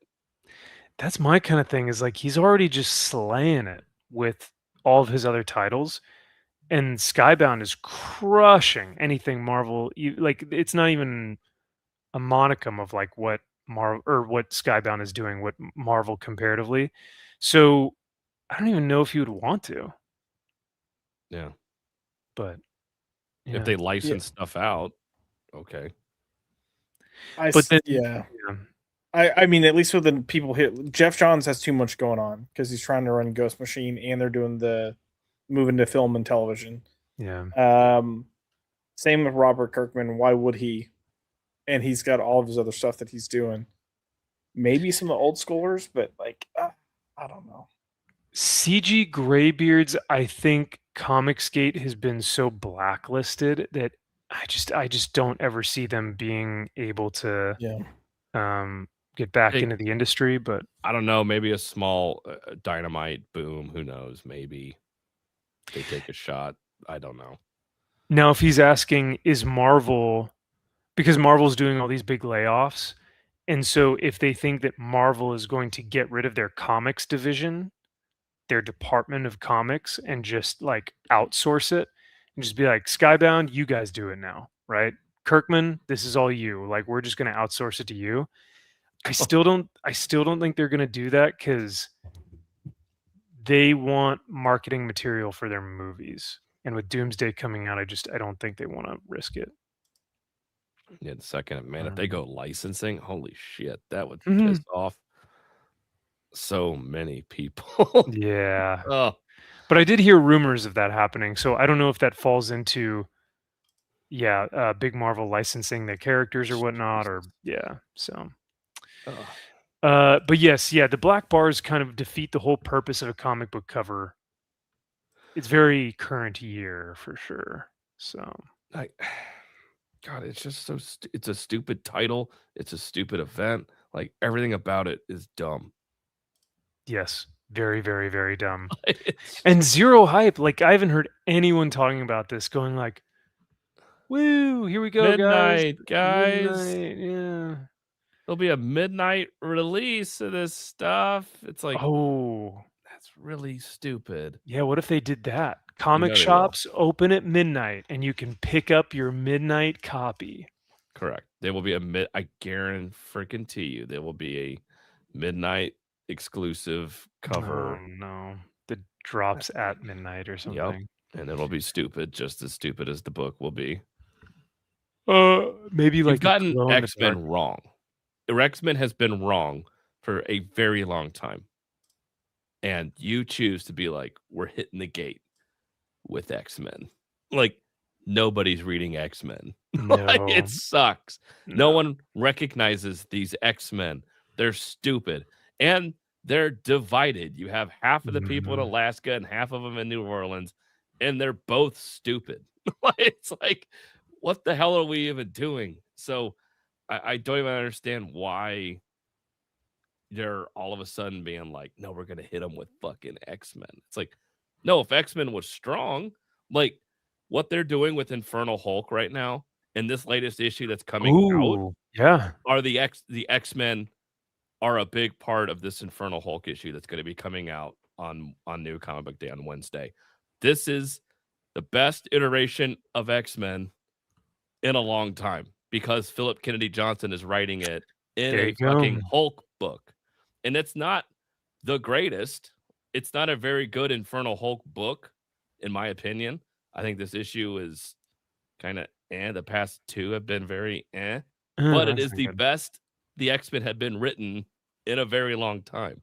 And I'm like, you're already doing horror. Philip Kennedy Johnson's doing horror with Infernal Hulk. Like, this is terrifying. A not Hulk unleashed with this like god of pure evil taking over in the form of the Hulk. It's terrifying. And so what build off of that. It's like, no, we're doing vampires with X-Men. Like, but that's stupid. It's like, that's like the worst idea you could think of. Yeah. What? Because I think you're reading all the X-Men titles, some of the X-Men titles. I Like, I don't even know if like Nick's still around, or Exceptional X-Men, and I read Uncanny and I read X-Men. okay. And I think I have X-Men downstairs. I haven't read it yet, but Okay. it's in the stack of Marvel. Uncanny is Gail Simone, though, right? Yeah. Uncanny is the one with that awful team up Yes. of teenagers. It's just the worst. Yeah. That stuff is abysmal. Yes. Has there been now? Actually, you did the most recent. You talked about that one Uncanny where Cyclops looked pretty nightmarish, right? Yes. Beast was having nightmares, and Yeah, and Beast was having these horrible nightmares about what the hell he did to Scott and having like Cyclops like look zombie infested and like his visor's like growing into his friggin' skull and shit. I'm like, there's a really fun issue. Now, it's not the greatest thing of all time, but I'm like, I had fun. I didn't want to throw the book out the window. Like I'm like, okay, I can read this and have fun. And the art was good. But anything with Gail Simone can go to hell. Yeah, I was gonna say that was McKay's, right? Jed's Yes. story. Yeah. Yes, yeah. And that the Stegosaurus art was kind of just poopy, man. It wasn't Ugh. didn't even look like him. Nope. It was so odd. It Oh, well. was. Such a shame. That's a shame. We've got MG coming in here with 5 Canadian loonies. Let's go. Hail to MG. Thank you so much, dude, for the 5 loonies. That is wild. That is plastic money right there. So I appreciate that. And seriously, man, you we love your support, and you've been here for such a long time, brother. It's so rad to see you. And to come back and see all these familiar faces. He says, Max, you save that money now from my super chat. After another 2, you can almost afford a Marvel comic. Yeah. Well, if it's Canadian money, seriously, dude, I'm gonna need like 5 more super chats to buy a $5, not 5 loony. For his copy of Midnight. Yeah. Oh God, how much are Midnight books gonna cost? If Marvel's baseline is $5 now, I mean, $8 or $9. easy, right? And then they'll probably go for like 8 for the regular and 9 for the card stock or whatever the hell they call it. Yep. For any The variant. actual cover, not same interior page. But if you cover. want the red band, $10. You know what, baby? See, I don't think they're doing red band. Which They're like probably not. Black band? Because it's that's racist. But Oh, you could but yes, the black band would be pretty red. band of color. Yeah. And this variant is the band of color variant. Let's see. Salty says, oh, sorry, go ahead. I was gonna say if they had release dates set for those 3 books, are they coming out relatively with the same not coming out the same day, I would assume. X-Men is in August, Fantastic Four is in September, and Spider-Man is in October. Man, it's weird that they're it's very odd that they're 3 why months would they or that they're one months at a apart. time? Yeah. A month? Are then they're connected? Maybe. Yeah, I'm not sure. It's not a good. I mean, Marvel's not thinking over there with their big brains. I'm sorry, but yeah, everything's gonna be dead by the time the next one comes out. No one's gonna give a shit. I was gonna say if X-Men doesn't hit, then by the time Fantastic Four comes out, everyone's gonna be like, no, or they might pick up issue 1. Yeah, I don't know. They should have started with Spidey. Honestly, that's the only thing that has traction. And you have an actual writer on it. Yeah, yeah, that's right. Oh, Kennedy Johnson at least can do horror. Salty says debating getting the current run of X-Men #1 framed because Gail Simone signed it while crying at Seattle Comic-Con. True story. What? What an odd like circumstance. Like, did something happen? Salty, did you insult her? Was she upset about something? You call her fat? What did you do? Did you get tears on the book? Because then it's going to ruin the grade, and I don't know. What?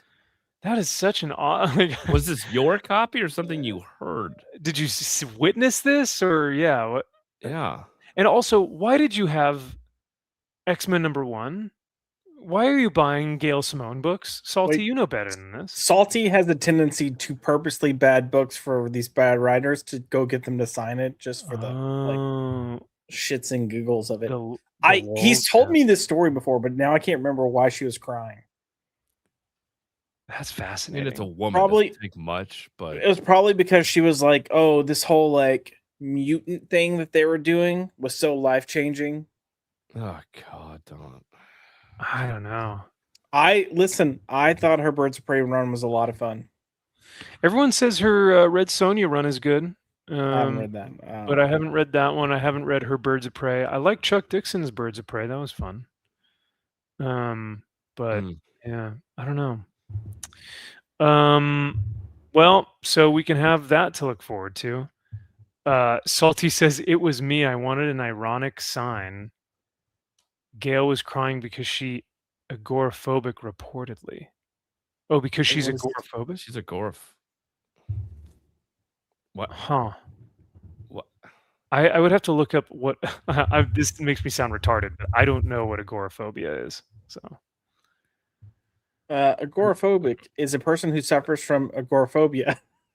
no way did it afraid of give public you the spaces or something? explanation. Being out in An public anxiety space. disorder characterized by an intense fear of situations where escape might be difficult or help unavailable if a panic attack occurs. Oh, so she doesn't like being places where she can't have an out or see like an exit. I know some people that are kind of like this. They don't cry about it though. So Salty cornered her is what I'm hearing, and she felt like she couldn't escape, and he was like, "You better sign my book." And then she was like, "Okay, Here, I you stupid promise." bitch, sign this fucking book. You're the worst X-Men writer I've ever read. Sign it. I'm so sorry. Now, go, with the money that I paid you to sign this, go buy a burger. Yeah. It sounds like a Blue Sky enthusiast. Oh, Blue Ski. Yeah. It just sounds like a fat bitch who just wants to cry about something. Yeah. Well, everyone's got something now, right? And it diminishes actual like, or it diminishes people who actually have like severe cases of a certain, disease or some sort of I don't know, handicap, but or handy capable, whatever you want to call it. But yeah, like Gail Simone, does she actually have agoraphobia? I don't know. But like it's like when people go, "Oh, I'm autistic." And it's like, "No, you're not. You're just weird." Yeah. Like stop saying that, yeah. I will say I remember even going back as far as like 2014, 2015. It was one of those years that New York, or not New York. I've never been in New York. San Diego Comic-Con. There was an instance where we saw her and we like made a comment to her and she was like, "Hey, please keep walking."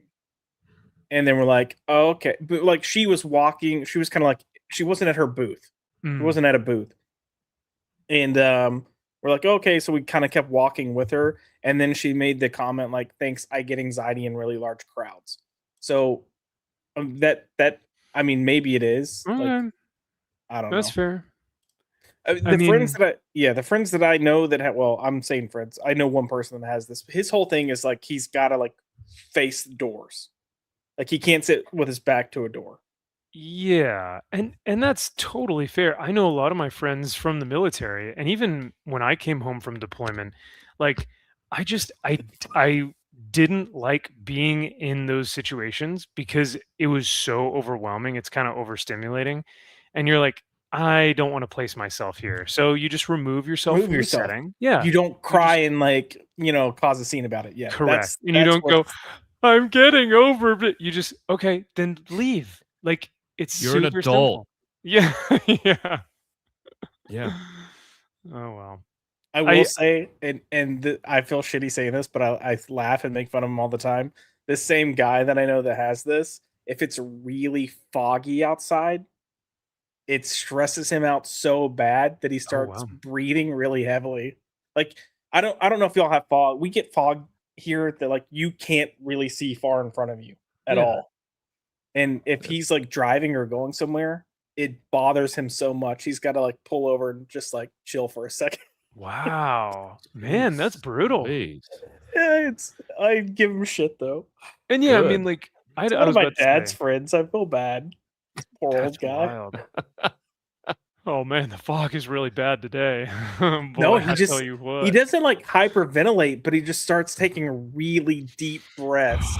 Yeah, and he'll just like he'll pull over and he'll get out of the truck. Whoa. Oh man. Man, I don't know what would happen in my life to where I would have to do that. Okay, I will say, part of me wonders if he has it because he almost drowned once, like as an adult. Ooh, that could be it. He was fishing when it was cold, and he slipped and fell in, and he had coveralls on. Yo, they were yeah. filling up with water, and he was having trouble getting out. Water's So he's no joke, yeah. Yeah, So he he's could had feel this like enclosed, since yeah. then. Okay. Which is Could why I feel be. bad about making fun of him, but whatever. Okay. He I gives still me would, shit all but the time. damn. Yeah. See, that's the thing. If they're your friend, you can give them crap about it. If it's someone that you don't know, there are people that I genuinely do feel for, and I don't want to ever like diminish someone's you know, experience about something. However, it's getting much more difficult when everyone just suddenly all of a sudden, like out of nowhere, just I have anxiety. I Do have a thing. you? I need have my it. Yeah, thing. I have this thing, or I've been diagnosed with this thing, and it's like, are you, or are you just stressed? And that's okay. You can be stressed. We are all stressed, but you don't have a thing that makes you like different. So Yeah. No. I just Everyone's hate got to just everybody. be a victim for the attention. yeah. Yeah.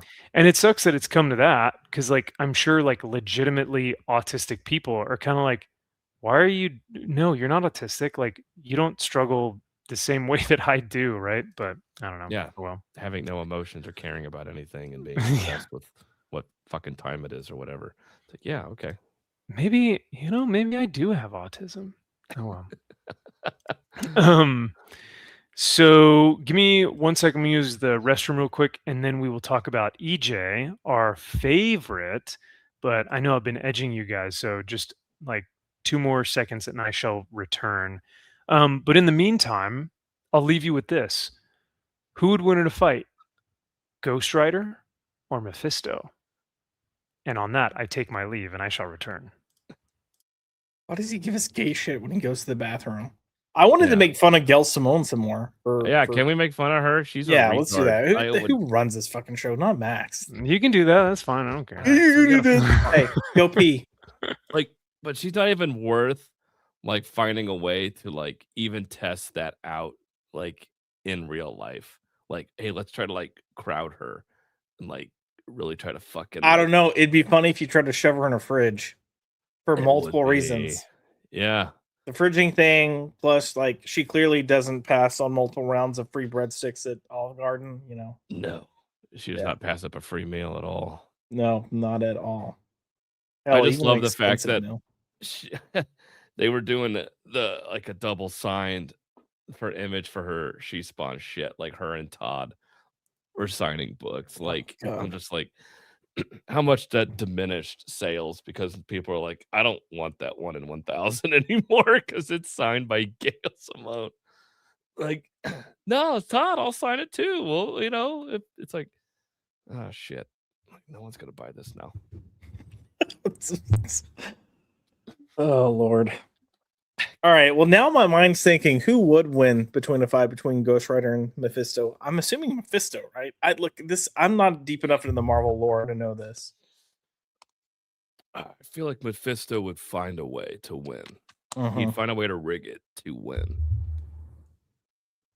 Yeah. Anyway, I don't think Ghost Rider's smart enough to outwit Mephisto.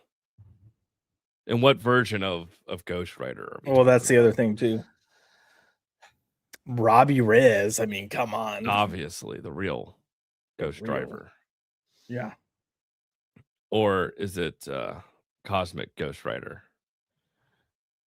Well, or Frank mayhaps Castle. Frank Castle. So in speaking of which, I space.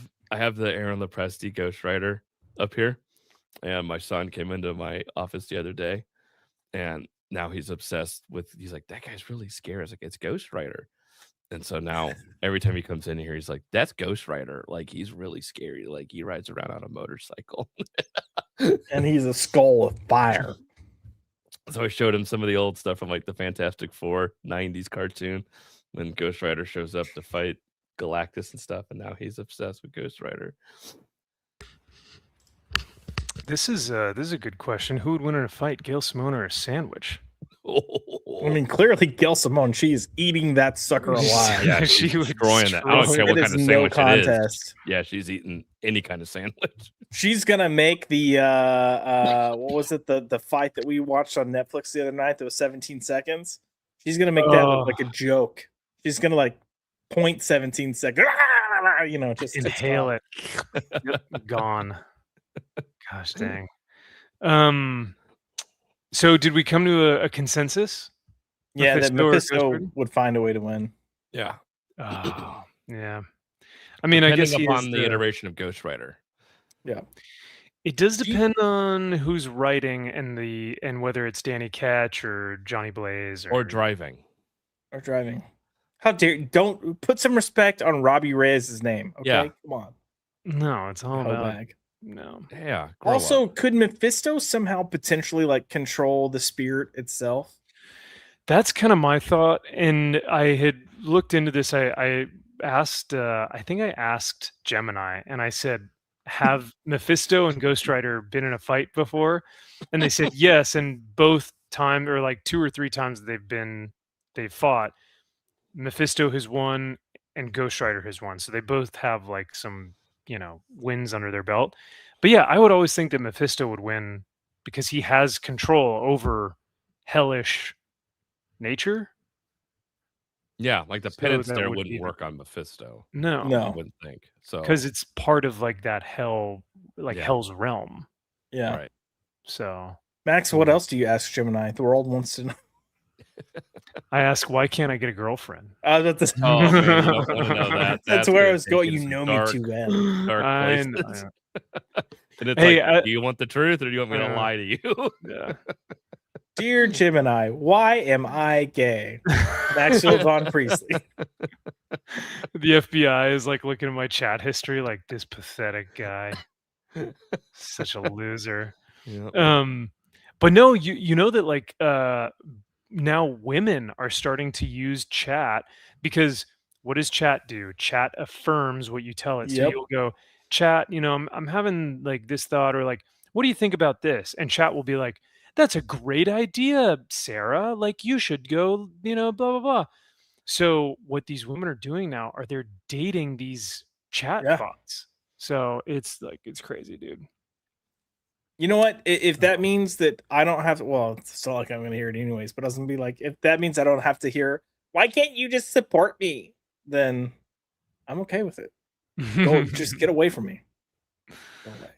Yeah, I don't want you near my vicinity. So So I tell my wife, you want to be validated in anything, you fucking talk to Claude or whatever the bullshit you want to talk to.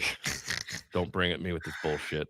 Claude would give her like a business answer. It'd be like, well, if we streamline efficiencies to evaluate our internal processes of operations, and Yep. she'd be like, oh, wow. Oh, very good. Why Where's can't you chat? talk like that? I'm like, because I'm not gay. Chat would just be like all touchy-feely. Yeah. You're so right. Oh my gosh, that's a great point. No one's ever thought of that before. You're such Yeah. a genius. Thanks, chat. I knew I could count on you. Thank you. You know what I am? And Claude took exception to that. I take exception to that. All right, I've edged you guys too much. So, are you guys ready to see the newest No. character in the Rippaverse universe? Fuck me. We've got. All right, where did we leave off? Where did we? I don't leave even off? remember. I don't Oof. remember either. It's been. I don't know where we left off on stream. I remember in chat where we were like, biggest thing happening to Rippaverse ever. And it's because he signed the deal that he might be in libraries. Like, yes. who gives a? That's right. Yeah, so for context, the boys and I have our own little group chat and like our own little voice call that we, hang out on every day, honestly. But we were talking about his new deal with Hatchet, The hatchet. the Hatchet. So he's got this new deal where his idea is that it's kind of like Penguin, Random House, or any one of these distributors or publishers, distributors. They're distributors. Distributors. Like Lunar or Penguin or anyone. Yeah. Yeah. Where if a library now wants to order Rippaverse comics, they can do so. However, they have to do so. So it's not like Eric can just say, I want Rippaverse in libraries now, right? Like I think they have to Correct. specifically order for our public library, we would like Rippaverse products. Correct. And that costs money to do. And I'm sure you have to hit a certain amount ordered to stay in there, blah, blah, blah. And if they don't sell or whatever, it all comes back to him. So it's an easy way quickly for him to unload a lot of product and shit that I'm sure he's sitting on in his warehouse that he prays to Christ he gets out and stays out, because if not, that shit's coming right back. Yep. And because we really don't know, there was a point in time, years, maybe months to years ago, where he stopped showing not only numbers, but like stopped showing print or like copies sold. Because remember, that was what he was running his like business on, was transparency. Look at authenticity. Look at how much money we're making. Look at how many books we're selling. And then after a while, he was like, you know what? We ain't doing that anymore. We're just going to sell it to you. Right. And so we really don't have the numbers on it. So we don't know how many books are in that warehouse of his. Damn, so he could be sitting on 10, 100, 1,000, 1,000,000. We don't know. But it is not cheap to print comic books. His giant square bound shitty ass books that are like 96 pages 96 pages are not cheap. He would have to print so many to make it feasible that I can't even imagine. It is, you want to talk about giving you anxiety? That shit would fucking give me anxiety.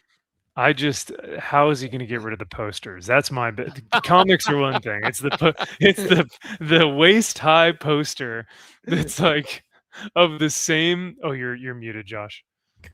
I was gonna say the posters. I'm more like, how the fuck are you getting rid of these ugly ass clothes? Oh, the clothes, the shorts, clothes. The summer collection. Oh my gosh. They'll have his statues coming in too, right? So that's so much shit. And it's a lot of stuff, but not only is it a lot of stuff, but he's now expanding his characters in his universe to now it's like, wait, what book is coming out? Who's that character? What's that universe? Is this still in the same continuity of the, like, everything that you could do as a comic book publisher, I feel like you shouldn't do when looking at Rippaverse. Like, he should have, we always, like, what do the big YouTubers always say about the new DCU? They should have started with the big three, Superman, Wonder Woman, and Batman, and kept it to that, right? And build upon that. The second he did an ISOM comic, he started doing like Alpha Core, Bloodruth, Goodying. What was the other one that you said, Kyle? Yaira. Yeah. Oh my gosh, how could I forget about Yaira? Forget. Yeah. Gosh, Chilled? how could I remember that? Yeah. So then it was like, oh wow, okay, now that's a lot. And Dokuman has his, deck of cards full, because if we remember from the Rippaverse lore, Dokuman actually uses cards to, keep track of everyone. So the deck of cards that you can buy from the collections are Dokuman the character's cards. Correct. It's brilliant. It's so good. It's so good. I shoot myself right now. I can't even. The classy just waft over me. It's so good. The fact that I know more about this universe than like the current Marvel universe is so sad.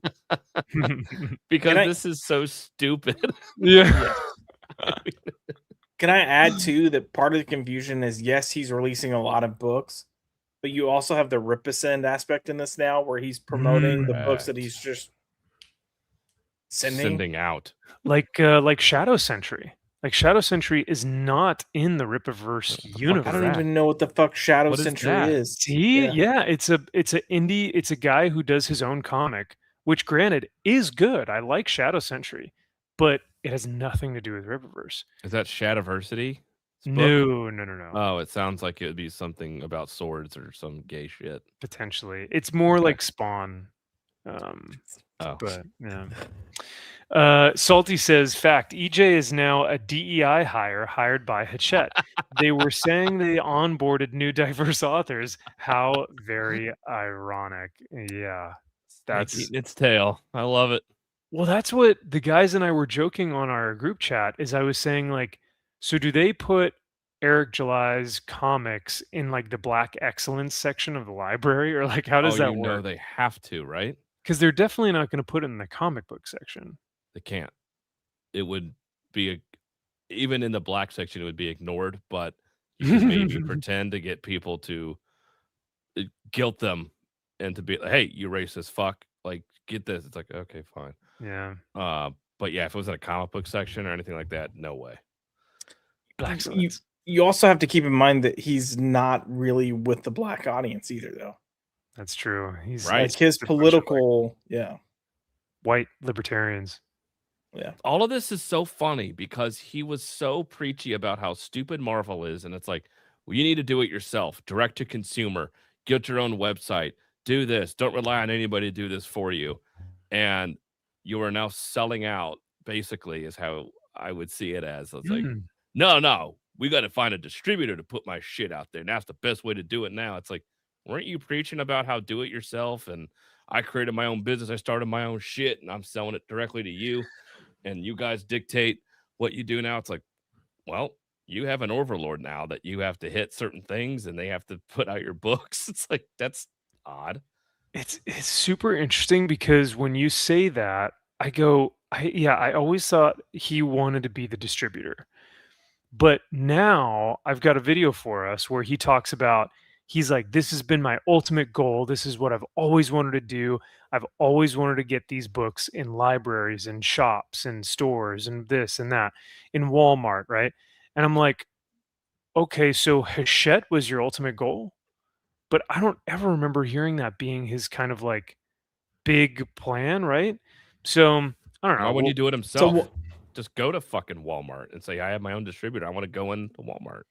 I just I don't know. want to clarify. You've heard him talk about a big plan before? Oh yeah, well that's the other thing. Is like his grand aspirations have never really been fully fleshed out. So they always change. Yeah, his priorities are all over the place, but he's moving differently, and that's the one thing that we, death, taxes, and the fact that EJ moves differently are probably some of the three constants in life. So this is true.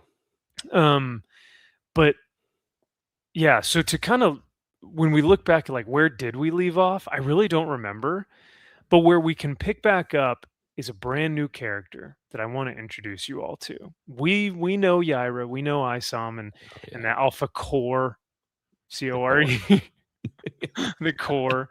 We all know and love Blood Ruth and Good Ying and Ricky Ricardo.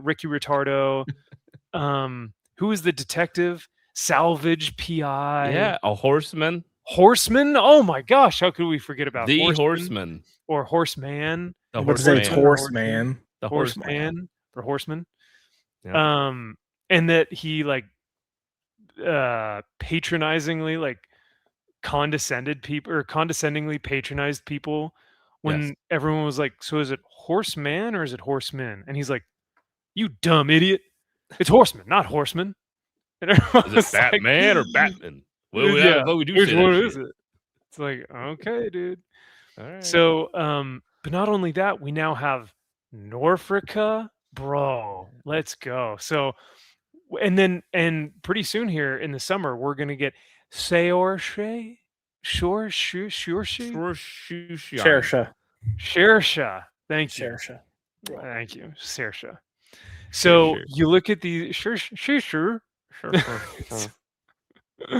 So with all that being said, I want to introduce you guys to the newest character of the Rippaverse universe, the Rippatard universe, Scrotalis. Wow, it's easy. What? Scrotum? What did you say? It's Crotalis. Oh, but I automatically just go Scrotalis.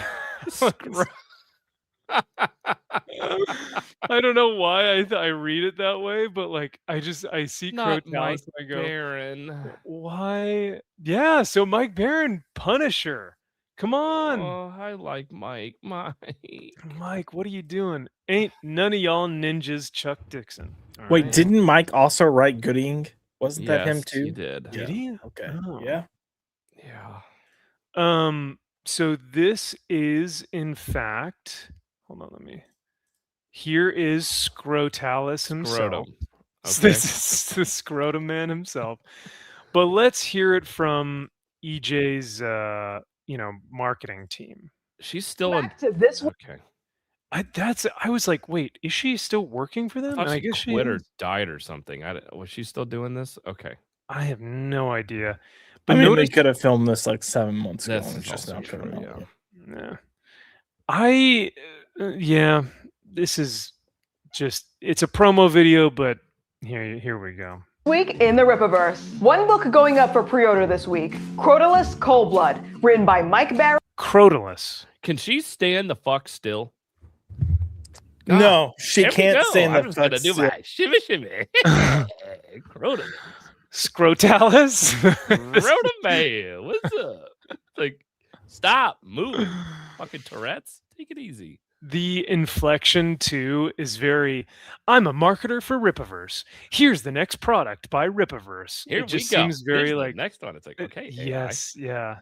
Instead of just being like, hey guys, for this week, here's the next, iteration of our character. We're so excited to introduce this to y'all. It's very yeah. And it just sounds very like rehearsed and just kind of like Fake. yes, thank you. Yeah. But yeah, Crotalus. Crotal. But like I kept reading it as Scrotalis for some reason. Okay. Is there any name of any character in all of Rippaverse that is normal?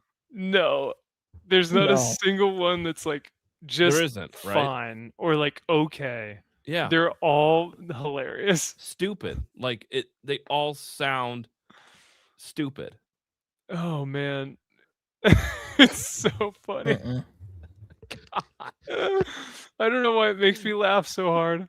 I think just because when you hear all the other names, you're like, they're all so bad. Whew. Oh man, okay. Barron, with interior art by Gladison Ribeiro and colors by Vinicius Townsend. This is Mike Barron's second book with the Rippaverse and the first original character he created as part of this universe to get his own title. It's a frontier western set in the Rippaverse past. A Navajo gunslinger called Crotalus, the Rattlesnake, is called upon to rescue a girl taken by a gang the military won't touch. If you that know a Mike blue Barron's horse? work, What's up? Is that a blue horse? Is it a blue horse? Oh yeah, it looks like, oh, maybe it's like I don't know, a ghostly ghoul horse or something like that. So he's a Navajo? I don't know. Wait, this Good is question. he's doing Bronze Star right now, And I think that's exactly why they had him do a western. and it's just it's probably something he did when he was doing Bronze Star, Mm-hmm. and God. It's a failed script that he was going to do on his own that he pitched to EJ. That Yeah, might be what Eric was happened. like, I'll take whatever the fuck you got. Yeah. Mike Barron's name on this? Yeah, I'll take it. And Mike's like, Him. this won't sell, but Okay, Eric, but did Mike come up with this name? Like, No like, way he did. There's No way he did. absolutely not. He's like, I was going to name him, I don't know, John. I mean, I will say Crotalus is the like scientific name for rattlesnakes, so I get the connection there. But who the fuck is gonna go and say Crotalus? Like, people are just gonna say rattlesnake. And if you say, I mean, saying the rattlesnake, whatever. What's the rest of the title of this fucking book? Cold Blood. Yeah, the rattlesnake, cold blood. That- Something, but Already sounds better. Rattlesnake. it sounds less Rattlesnake. like scrotum for one. So you know. Yes, that helps. But also look at these art. Look at these guys who are doing art. It's all like guys in like third world countries that EJ is like outsourcing because they're cheap, they're fast, they just like kind of get things, throw things together. And I remember him always being like, we're going to hire American. We're not using AI. We're only going to, have our artists and creatives be American. And I'm like, these names aren't American, my man. Yeah, you may have when you had money. Now you don't have any money. So Yeah. So, all right, let's get back to this blue horse. Yeah, blue horse, man. Blue horse, yeah. A girl taken by a gang the military won't touch. If you know Mike Barron's work, you know nobody does this kind of story better. This is also one of the titles dropping ahead of the Exclave event. So if you're... Ooh, they've got an event. Exclave. What the fuck is Exclave? That sounds so stupid. Is it going to be better than Marvel Midnight?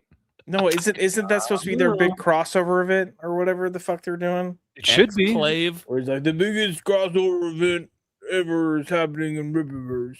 Yeah. This isn't Enclave, guys. This is Exclave. Exclave. Yeah.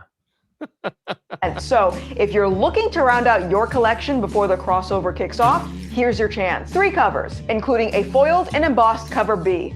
Release date is October 27th. Print reservation cutoff is August 21st. Print reservation. Show you though. Okay, got it. Print reservation cutoff. Is that just FOC? Yes. They always name these things so weird. Like, oh, we're going to release our collection. You mean the book? Your book? No, it's a collection. It's a collection. I'm collecting a bunch of pages in a fucking book. We're going to put it on the log line. What? The what? The What did you just say to me? The log line? Why are we naming this stuff so weird, man? You're just confusing people. No, you don't understand. Yeah, this is what professionals call their business. The log. No, I'm sorry you don't understand because you're too stupid to understand it. I apologize for your confusion. Yeah. He apologizes for when you're upset or confused. I apologize that you don't understand this. He won't actually take any accountability or apologize for anything, but yeah. Sturgis is beating it raw for this, yeah. By the event, guys, it has no story. It leads to the next event. Crotchless Blue Horse Adventures in Good Business. Yeah. Crotalus. No, it's Crotalus. I was pronouncing it Crotal. I was like, but that's the thing. Crotalus? That sounds like a drug. Right. Yeah. Yeah, no, it does actually. But if your name isn't easily, I don't know, pronounceable, like if you can't pronounce it just by looking at it, I don't think that's a me thing, you know? You need some Crotalus if you can't understand that. It goes back to what we were just saying though. Like it's happening with multiple characters. Yeah. You had Horseman and there's the whole thing, and then he act like everyone's retarded because they didn't know. Mhm. And then he used Batman as an example, but doesn't Horseman have his name hyphened? Oh, I don't know remember. actually. I don't remember either. Yeah, I forget. But then there was Gooding where he was spelling it 2 different ways on official marketing. Correct. On the same page, yep. It was both spelled differently. Yep. Yeah. All right, let's see what else this has. 21st. First 1,000 orders, get a character card. And keep your eyes open. We may have another set of books coming later this week as well. Pre-order before the print reservation cutoff to guarantee your covers. More books? More books. Way more books. I don't know what you're talking about. Excuse me, sir. Can I pay you to not send me more books, please? No, can you stop? I will pay you today for no books tomorrow. Yeah. Crotalus. Okay. Crotalus. Generic Indian Navajo man with a blue horse. Okay, got it. Yeah. So now there was let's see. Rippaverse. I thought there was like a channel for Rippaverse stuff or like Rippaverse updates. Yeah, there it is. Here we go. So there was another, here we go, shipping update. So let's watch this to kind of, Josh, I know. Hang in there, buddy. I've got you. I'm just getting warmed up. Oh, don't you worry.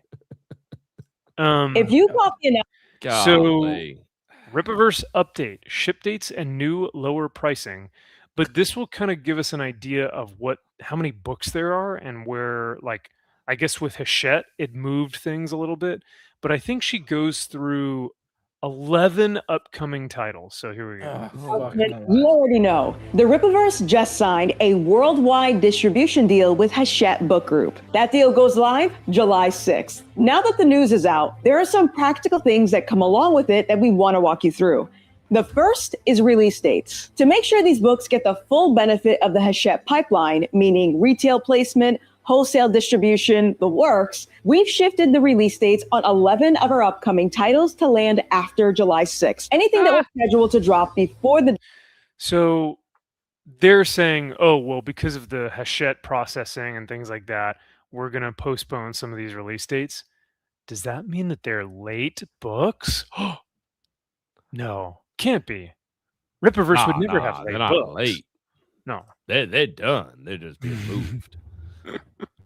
The MG says she makes me miss having diarrhea.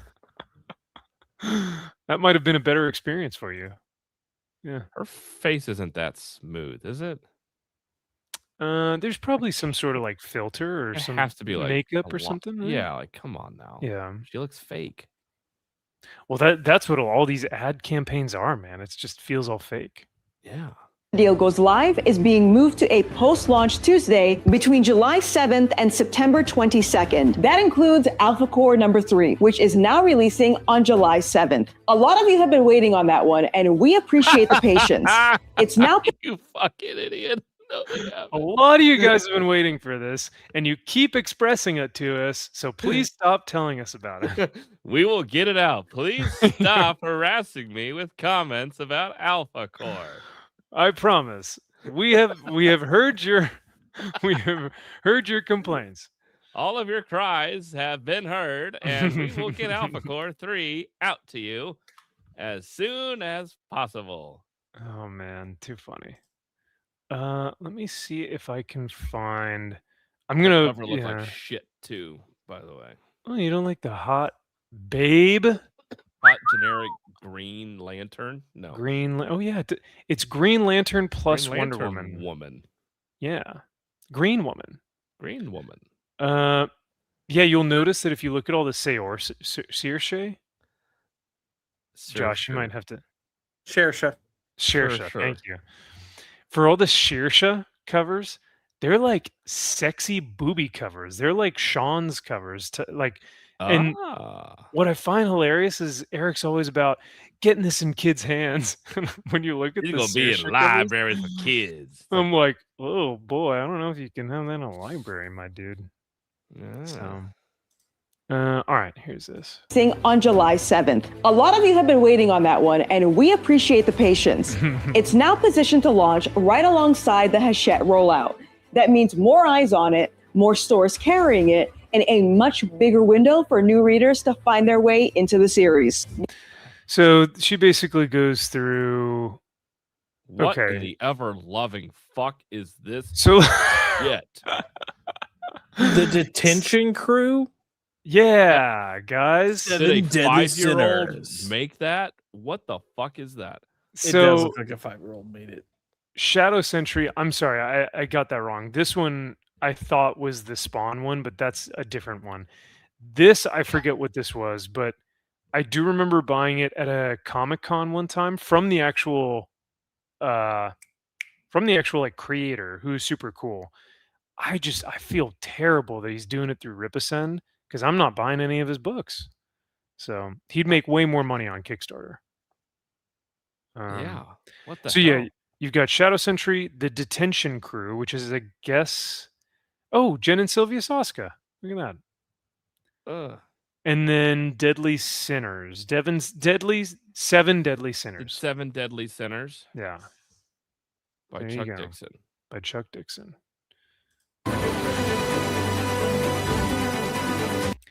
Smuggler's Stitch. You guys know Smuggler's Stitch, right? On a giant fucking chessboard. Yeah. Does he like sit down and be like, I wonder how retarded I can make these names. Let's try. I'm gonna show people how smart I am. Is that a ball of yarn? You know what it is? Oh my gosh, look, there's the little Oh yarn my needle. God. Actual stitching, like Like it's like This yeah. fucking thing. This is so stupid. Like, Oh. Oh my god, what a retard. oh man. Yeah, so there you go. Smuggler Stitch. Caro Smuggler Brown. Stitch. Oh. Wait, I thought she was dying or dead. No, we saw her. Josh and I saw her in Dallas. She's doing good. Who? Carol Carol Brown. Brown. She works for Oh Ripa, yeah. but she's good friends with Kara. And I thought Kara didn't she need like a heart transplant? No, what was it? oh, Kara has, I believe, heart issues. No, Carol Brown I thought was dying. Caro had cancer. had cancer, That's it. I thought it was like a heart Yes. transplant or some Yeah. shit. I couldn't remember. but Caro had it removed and then was good. Oh, I think. I thought because it was cancer because of the warehouse and asbestos and everything that was inside the Ripperverse warehouse. I mean, you could probably get cancer from just by working with Eric. Maybe I'm not sure. Clearly, putting out Smuggler Stitch, you'll be having to stitch your body back together. You're gonna have to stitch a lot of things back together, man. Why the fuck do we have yarn with the chess set? That's like in a guy trying to look Tony Starkish. Is that another angry black man with his arms crossed? It is, yeah. Oh, he is black. Yeah. It's Isom. It's Isom. Oh, is it actually Isom? No, I don't know. Oh, they all that'd be look really alike to funny me. though. I don't know. They all, I mean, with the art direction, none of these characters have any type of like identity. And they're all drawn differently, so Yeah. who knows? So it could be Isom, it could be Smuggler Stitch, it could even be Salvage PI because that's another black man. So, True. or is he black? I think. I don't know. I don't know. Smuggler's Stitch. All right, July 28th. Let's see if you guys know the next one. Oh my lord. Okay. The Hellbound Stagecoach. You got another Western? Another Western. The Soska Sisters. Oh. You've got Horseman. You've got The Cursed and the Black Eye Club. I've literally never heard of a single one of these. Saska. Three of those are the Saska sisters. They're like horror books. But these are gay. I just don't know. Do they play into the Ripa universe? Do they interact with Isom and Horseman and Alpha Core? And so they have 78 characters that they're going to have in the Excommunicata. What's Exclave? Exclave. Come on, Exclave. They're all going to be oh my god. So stupid. Hey, you know what? I respect the hell out of this. Mr. T says, I like Ripa, but these comics are dog shit. Hey, you know what? I respect it. Totally. I don't see how you can like them, but there we go. Yeah. I have come to not really be too big of a fan, especially when he lies directly to my face and says, correct. You know, hey, I didn't, you know, I don't know if, what's his name? Vito and Dick Masterson. I don't know if if those are the two who flagged me or whatever. It's like, oh, you don't? But you said it in a video that it was them. And then not only that, but then he's, you know, oh, it's just a creative decision. Is it though? Because that's clearly a mistake. Yeah, your double splash page was not the double splash page. 100%. Yeah. And not only that, you can't take criticism, but you said you can take criticism. Yeah. Unless it's in bad faith. Bad faith. Good faith, right? Good faith, right? Talking about Buster Baxter here, right? Like, Buster Baxter. Yeah. No, thanks. So yeah, 3 titles that I've never heard of, and Horseman, which is, I don't know if it's a single issue outside of continuity, or if it's like an issue 3 of the regular series, or is it issue 2? Because issue 1 was issue 0. Oh no, it's Horseman number 3, August 4th. Oh, The Cursed Part 2. Part 2? I didn't even know they did part. Oh wait, there's a part 1. Apparently. And then, oh wait, here we go. Here's the next one. We've got Yaira on the docket. Oh, sorry. Well, Oh for my god! What in the fuck is this? Gabriel and the Guardians, bro. Come on, Ugh, get with it. brother, ew! What is This looks this? gay Yeah. as fuck. Brother. This looks like some like faggy ass Sailor Moon villain down there with the purple and the white hair and the. Yeah. It is Angel Studios, so they're kind of Oh, is using this him to really? distribute. Yeah, you can see the little Oh, Angel Studios up in the corner. No, Yep. why? Because if you look down here, it's not the Ripaverse logo; it's the Rip Ascend logo. Oh, that's. And then you've got Angel Studios above Gabriel and the Guardians. Can I zoom in? No, God, it's not letting me zoom in. Like the Angel need to. Gabriel, is that what Angel Studios does? I'm assuming that's what they might be going with. But these look like ogres. Yeah, they look like elf monsters. I mean, yeah, I was gonna say they have the elf ears, but that's about as far. It's like an elf homo, like Simpsons type thing going on. I don't. Yeah, that was like a generic character from Invincible that Robert Yeah. Kirkman's like making fun of in that series.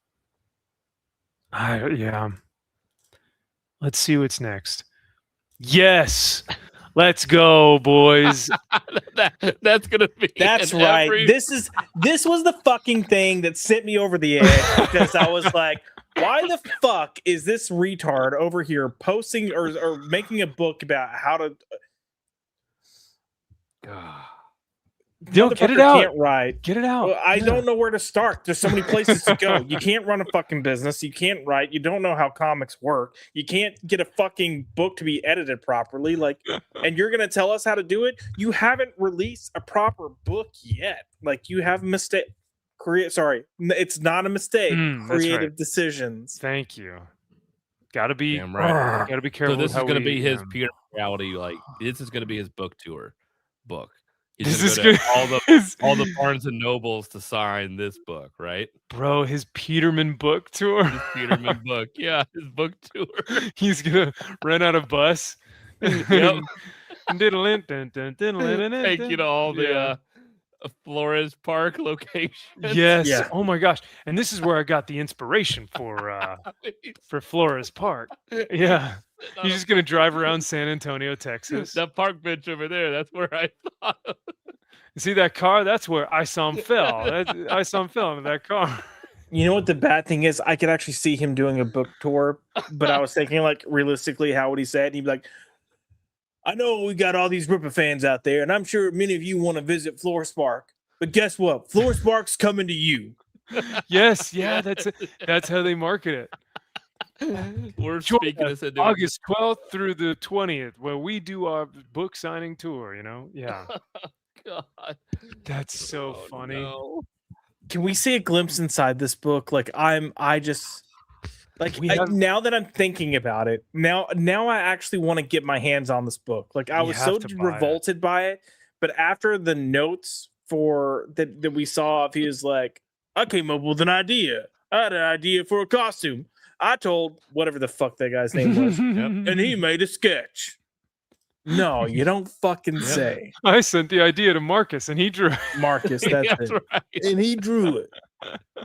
Yeah, well, okay. What size font do we think that this book is written in? Oh man! How many Oh, pages? God. But what's funny is it's how to build a creative business. So he wants to have this implemented in movies, video games, miniature wargaming, cosplay, comics, I said video games already. Whatever you can think of, he's like, here's how to create your creative business. That's a wild statement. Yeah. Well, and the fact that this is an actual book, like if I get my hands on this, like taking pictures of the inside, Oh, yes. and then putting it through like one of my filters here, I can generate it to see if it's AI or not. What percentage of it, if it's written. Yeah. Heck Yeah. yeah, dude. That'd be good.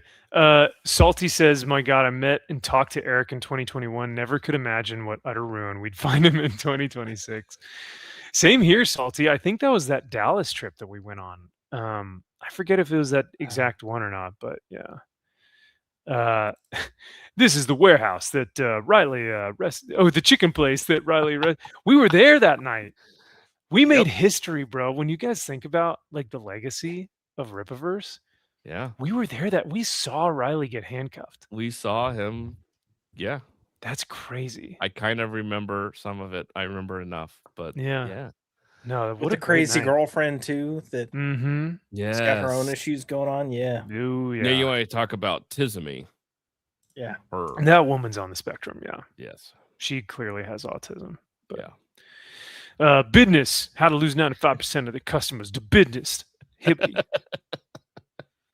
Hibbity jibbity. Hibbity jibbity. Some hibbity jibbity is more equal than other hibbity jibbity. Yep. Yes, sir. So this one's gonna be this is gonna be fire, bro. Like I cannot wait. Cannot wait for this. I'm debating. Yeah, we should maybe put our funds together and see if we can purchase it. So yes. So here we go. We've got then Norfolka, Saoirse. Look at that cover. That's a sexy cover, boy. Why does she cover up every fucking title with a goddamn head and you cannot read the fucking title? That's a good point. Yeah, or a needle, or like a sewing needle. Yeah. Hey! That is page 7 in how to build whatever the fuck that book universe, whatever. Yeah, that's a good point. He'll tell us how. How to build a creative business the Rippaverse way. Yeah. That is possibly so named character impossible to read on the cover because no one gives a fuck anyway. That is so funny. Don't be looking at other comic books for that hibbity jibbity and how they do their covers. You need to look at our covers. If you ain't got a face covering up your fucking title, you ain't got a book. If you can't pronounce the name of the character. Salvage Lethal Force. So this is the other thing that happens too, right? Is you get Salvage PI, the regular ongoing series. But then you also have like Salvage PI, Lethal Force. What is that? Is that a trade paperback? Is it an offshoot? Is it a one shot? Is it no one knows. And that's what's so infuriating is like you can never understand where they fall into continuity, how they all relate to each other, if it's even part of the same like full series. Because when Horseman was released, it was Horseman Welcome to Flores Park.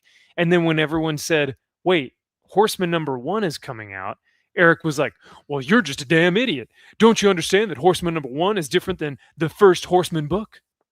And we're like, what? No, we thought that was #1, dumbass. No. It's the first book. Because it's the first book. 0. It's actually a 0. It's actually a trade paperback. Welcome to Flores Park. Well, it's your first Horseman book, so we're going to assume that's your issue 1. Well, it is. It's the first issue of Horseman, but Horseman issue #1 came out later. That's so what which one do I read Okay. first? I read #1 first? So do I read #1? That is #1. It's like, okay. You fucking stupid? You stupid. And it's Horseman, not Horseman. Yeah. Okay. God, the amount I thought it was just... Salvage PI. Salvage PI is that. Maybe he got... Yeah, that's right. He just got tired. It's like, nah, it's just salvage now. It's just salvage now. We're gonna salvage the Lethal Force. We gotta salvage this fucking. We have to salvage whatever is remaining. God, that cover's so bad. Like he's on top of a. That's such weird perspective, and it makes no sense. And the colors are terrible because it's so salvage. Yes, salvage just gets mixed into the car. Like you can't actually see the purple him. car. Yes, yeah, into his purple fucking gay suit. What in the hell? Yep. But yeah, so there you go. You got you've got Africa Thor with like Midgard and all these. They basically put Middenheim and Asgard together and made Midgard and all these stupid knockoff, like ridiculous, actually like stealing content in Norfolka. You have impossible to read. Very impossible. Yeah. You have the sexy booby cover with the Irish girl. It's like, all right, Irish or Scottish? Scottish, maybe. I don't know. It's black. It's is a Black Widow, basically. Sure. Yeah, it's basically Black Widow. Yeah. And then salvage. So there you go. And then they go into pricing and different covers and blah blah blah, whatever. But So if I mention any of these, so like Wait. the How much was that Bloodruth issue for? Or was like whatever, 56 pages? I think it used to be 18, now it's like 13. Okay, I guess we'll. It's still Like on the website or in stores? Actually, that's a good question. If they're going to price their website at what Hachette is putting the books in stores for, I don't Yeah. know. I wonder what the rollout is for Hachette. I wonder how many, like, where they have distribution at and how many stores they start out at. Yeah. I like Jack Frost says, I couldn't give less of an F if I were a eunuch in a whorehouse.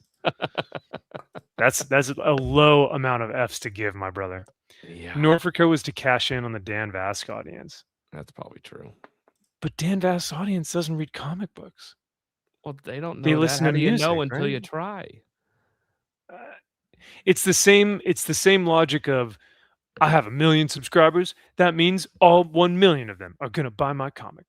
It's like, nope, that's not how it works. Well, and you can also see that as, well, Marvel Comics needs to be putting comic books inside of movie theaters. It's like, just because I Oh, go right. and see a Marvel fucking movie doesn't mean I want to read a Marvel comic book. Yeah. My mom took us to all of this shit. She would never fucking read a comic book about it. It's like, you hope you can try, but that doesn't necessarily a one-for-one comparison. Yeah. Oh, and yeah, this is what it was. It was Wakanda. That's what I was. Norfolko was a mix between Timu Thor and Kmart Wakanda. I love that's Hey. actually salty. That should be a What poll quote. Yeah, what did Kmart ever do to you? Come on, calm Yeah. down. What would be like the dollar store, maybe? Timu Thor and Dollar Store Tree. Wakanda? Dollar Tree. Is that where most of the melanin hang out? Yeah. See, we have The Wakandans hang out at Dollar Tree. actual conversation that happened in my hometown while eating lunch. Not with me, with the table next to us. People of a certain melanin. Girl, I went to the dollar store the other day. Which one? Dollar Tree, Dollar General. Dollar General. Okay, good. That's the good one. Don't go to Dollar Tree. Fuck. Okay, all right then. I guess go to the Dollar General. Thank Yep. you, LaQuisha. Dollar Tree is where I got our fiddle faddle, guys. Oh, it makes it all the comes fiddle-faddle. together now. Oh my gosh, that's so funny. Man, how am I supposed to get my fiddle faddle?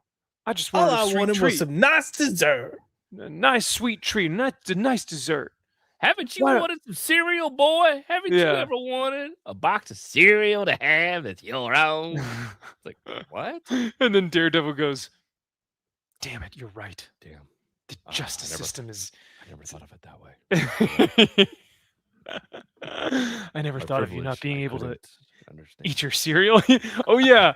He like doesn't Fiddle Faddle say like you wouldn't understand, man. Yep. And he's like, I'm blind, you idiot. Or I have Yeah. way less privilege than you do. I'm literally handicapped and disabled. Yep. You- So am I, man. Shit. Look at me. I'm disabled just because of who I am. All right, so Alpha Core number 3, Shadow Sentry, The Detention Crew Part 2, 7 Deadly Sinners, Smuggler Stitch, The Hellbound Stagecoach, The Horseman number 3, The Cursed Part 2, The Black Eye Club Part 2. Oh, and you know what's interesting is if it's Horseman number 3 but Cursed Part 2, is Part 2 number 2 or is it Part 2 of like here, let me show you Same guys issue, what I'm yeah. looking at. Well, 'Cause I'm because my Seeds of Evil, I have Devil in the White City Part 1 and Part 2. So it's Right. a combination. Yeah. yeah. That makes sense. But you guys Part see 2. like what I'm seeing here? So this says Horseman number 3, but then this says Cursed Part 2. So it doesn't have the actual issue number. Am I going crazy or is that something that I don't know. Anyway. No, it makes it, yeah, it's like, oh, okay. It just makes me double check and go, "Oh, where's the consistency?" Yeah. And then the Detention 2 or the Detention Crew Part 2. Okay, so are we doing parts or are we doing issue numbers? Issue numbers, yeah. Because then Norfolka, Glorious Death is number 2, not Right. Part 2. You know what I don't see on there? Isom? Isom. Where the fuck What? is your flagship Bro. main character that unites everybody? Yes. I don't see him. I don't see he's nary to be found. No. Well, didn't he say he was finished with Isom after this last book or whatever? Wasn't he like, oh, that's all I'm doing of Isom? But we were like, really? Is Really? that all of Isom, or is that all that you're doing of Isom? Oh. Anyways, can you pull that list back up? Yeah. Yeah. There we go. When I look at this, you know what this reminds me of? Remember that movie from back in the day, Jackass Presents Bad Grandpa, where Johnny Knoxville was? Yes. Well, remember the scene where he's in the diner and he and his grandson are farting, and then Johnny Knoxville like projectile shits all over the wall. Yep. That right there. Except instead of saying "oops," Eric's like looking at this like it's some kind of masterpiece. Like he's probably gonna draw on it.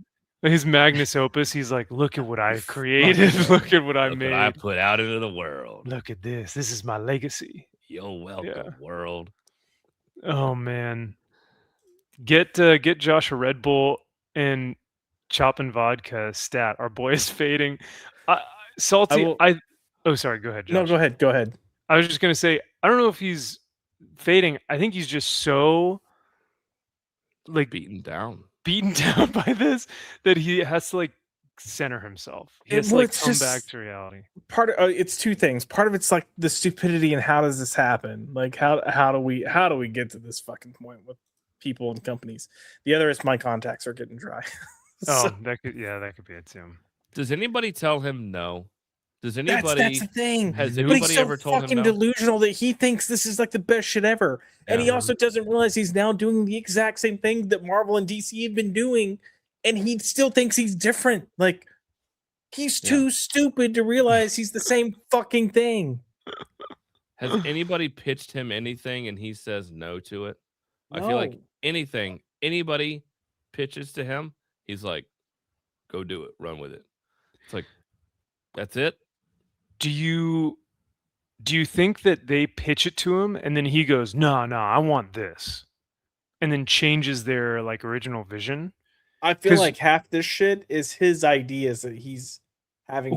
That he's sourcing out. Yeah, he's going. Wow. All right, so we're gonna do the Hellbound Stagecoach, and keep in mind, this. Yeah. Keep in mind, anytime something is someone else's idea, he makes a point to say it. Oh, Horseman, this is 100% Chuck Dixon's idea. Yeah. As if it's like gonna fail because it's not his idea. Right. Like, do you remember that? Like, he makes a point to be like, "Oh, this wasn't me." Mm-hmm. So even with the Mike Barron thing, the Scrotus or whatever, Scrotalis. Scrotalis. This is Mike Barron's conception. Okay. Oh man. Yeah. Scrotalis. I wish somebody would be like, Eric, no, bro. Like all these titles, you got to cut all of these, dude. All gone. Like all of them. They're all crap. They're not gonna sell, bro. How wild is it that we're telling like Marvel and DC and Star Wars and like Doctor Who being like, hey guys, like cut it, get rid of everything on the slate, start again, right? You guys have been doing this for a decade. It's not working.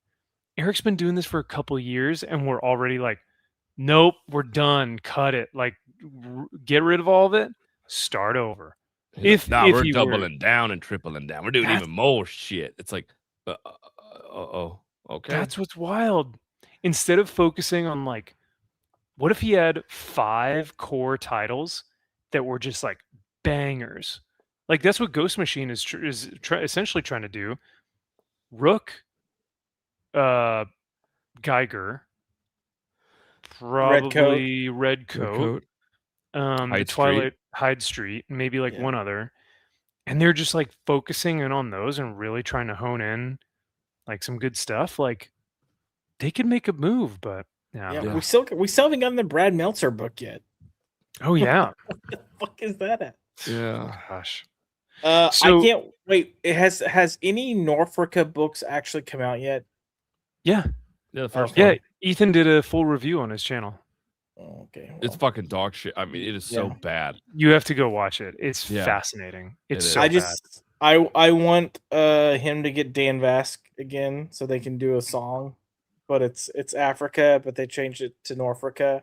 It's a cover. God bless the rain. God bless rains down in in Norfolka. But then like you it. got like Thor, Hammer, Thunder going down. Yeah, it's so abysmally dumb. I think Norfolka might be one of his worst ones because of how blatantly, one, ripped off it is, and two, Thor's one of my favorite comic book characters ever, and so he's just like bastardizing that like whole IP. It's Who so bastardized it worse? Ripa or what's his nuts from New Zealand? New Zealand. Oh, yeah. Thor: Love and Thunder. Yeah. Taika Waititi. Taika Waititi. Taika is worse because I know Taika is talented. I think Are you like, sure?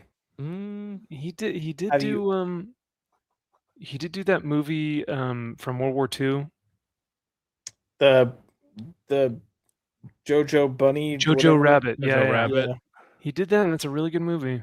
Did he write Sure that about that. and direct? Like, did he? I think so. Did he? I didn't It's know. got I a didn't lot know of if he wrote Taika it, but- isms in it, and the tone is wild across that movie. One second you're laughing, the next you're crying, but it was a good film. I feel like Taika wrote it. He may have directed it. I don't know. Maybe he had. Mm. Maybe he wrote it with somebody else. Written and directed.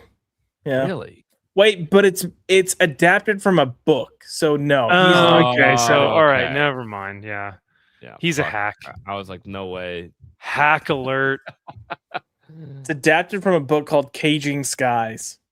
Oh yeah. Okay. He just If I were what's his name, PPP and Andy Worski, I'd be going, PPP. whoa, buddy, and like having a little triangle thing. Who's But that? oh, you haven't heard of the Kino Casino guys? No. Oh, talk about professional like trolls and like anytime there is a massive scandal. So like for example, Rekieta when he got arrested and everything, Kino Casino will cover that and they will go through all the drama. They're hilarious and they're very entertaining. But anyway, speaking of entertaining, I want to show you guys one last clip here. So EJ has basically professed in a video that he owes us an explanation. And when he wrote that, or when he created the video, titled it, I owe you an explanation, I was like, thank you. Is this a Finally. hostage video? Well, I was like, are we finally going to get him apologizing for being like, I lied. I create bad comics. I know that, but I'm growing. I want to listen to you guys, the fans, blah, blah. No, he didn't do any of that. Instead, What the fuck is he wearing? he's wearing a Oh, was that the Angel Scrotella shirt. Studios? The no, No, I thought that was the Angel Studios.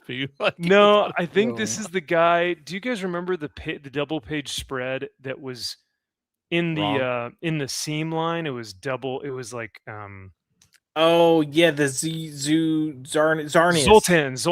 Oh, Zoltar. Zoltar. Yeah, I think it's a Zoltan shirt. Oh, Hold on, can we see it? I forgot we don't have It's- another it's- Zoltar. Yes, no, it's Zoltar. God. That's totally him, right? Yeah. PTP That- did a with his sketch of him ugly ass too. fucking forehead. Yeah, we don't have any more Zoltar coming out. That's totally That- him, right? Ugly fuck. That's definitely him. Yeah. Zalen, that's what it Zalen. was. God, that's Thank so you. gay. Yeah. Zoltar's better. Why Why is only one thing on his wall? Like he just has a shitty ice. Just the one ISOM. And is it crooked or is this camera crooked? Probably, but Both. I'm just waiting for the smoke alarm to go off at this point. I That's know. what this room looks like. Hey, Mr. T knows where it's at. Whoa, buddy. Yeah, felted. Okay. Zoltan. Zalen, Zoltan, Zoltar. Yeah. Isn't Zoltar the coin makes a operated game fortune? from Big? Yeah. Yes. Yeah. And then Zoltan is the guy in Dude, Where's My Car? He was the cult leader, and they'd go Zoltan. Oh yeah. Like that. I know. That house is crooked poster street. That's probably true. The house is crooked, the poster street. Could you imagine he's like putting up the poster? It's reading straight. I don't understand. Oh, Yeah, wow. what the heck is going on?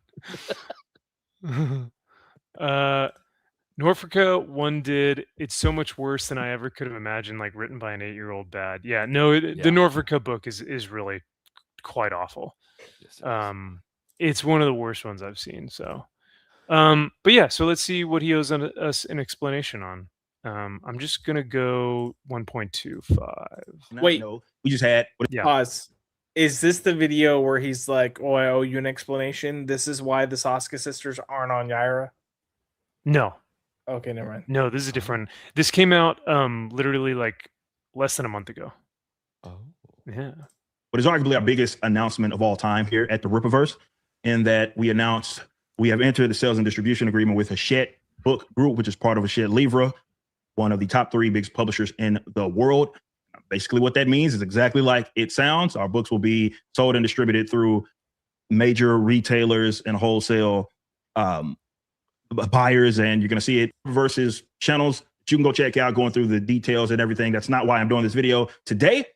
I just want to touch base with my audience and kind of let you guys in on what is has happened here and what that more so means for myself. Now, you guys, he's basically going to talk about how because of this new thing with Hachette, he's going to change his content. He's not going back to YouTube videos. He's going to stop making all these YouTube stuff, and he's going to focus solely on Rippaverse and making comics. And He's the already business. said that though. Yeah, like- I would say like this is like the 3rd time he said that. Yeah, I was Yeah. like, wait, didn't you already? I'm So I not was gonna like- make Yeah. YouTube videos anymore. I'm gonna focus on the books. Yeah. Why I'm you not gonna hired the make black YouTube videos foot anymore. fetish We hired chick. this chick for this. Right. Yes, that's it. Oh yeah, that's right. That's why. I'm not gonna make what's these her name? videos. Yeah, we I got a hired her. publishing deal. Exactly. So, well, he's doing it again. So he's, Okay. but now he's really focusing, and I guess Doing we'll it this see. time. guys noticed over the last couple of years, I scaled back a lot No, you on didn't. just general content creation, you know, going from It's like, well, No, not really. did he? Because if we like, I don't know. No. Haven't you good. been just as obnoxious? Let's go to his page. Yeah. It's like, no, you're still making content. Yep, you're doing the face. What it It's did? just- Oh, Hollywood's fucked up again. Oh Yeah. shit! Look at Batman. Never Like- go full tokenization. Like, what? Uh, It's the same. AI. Well. Will AI destroy this? Fees, taxes, regulations. Black Snape. But he says nobody's nobody's talking about this in all caps. Like what the fuck are we not? That was nothing but the maybe it's I don't I can't. Yeah, I don't know. So, I mean, it still looks like he's making content, but I don't know. So Yeah. let's see what else he has to say He here. had a video 'cause- 8 days ago. Oh yeah, about Scott Snyder, about like Yeah. the comic industry. basically doing all those videos and streams, streaming every day, sometimes multiple times a day. Was also doing a lot of individual videos every single day.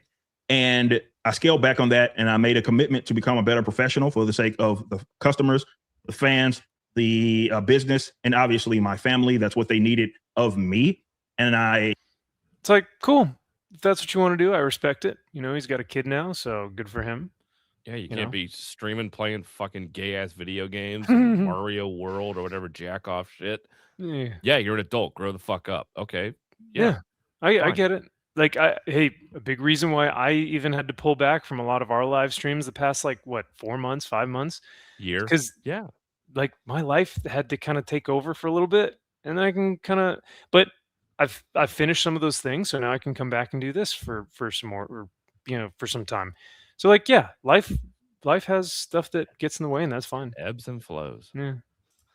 It was a growing kind of period for me. It was a lot of growth there. And in between that time, I also recently became obviously a father since creating the Rippaverses. There's a lot of in my life just changed, and for the better.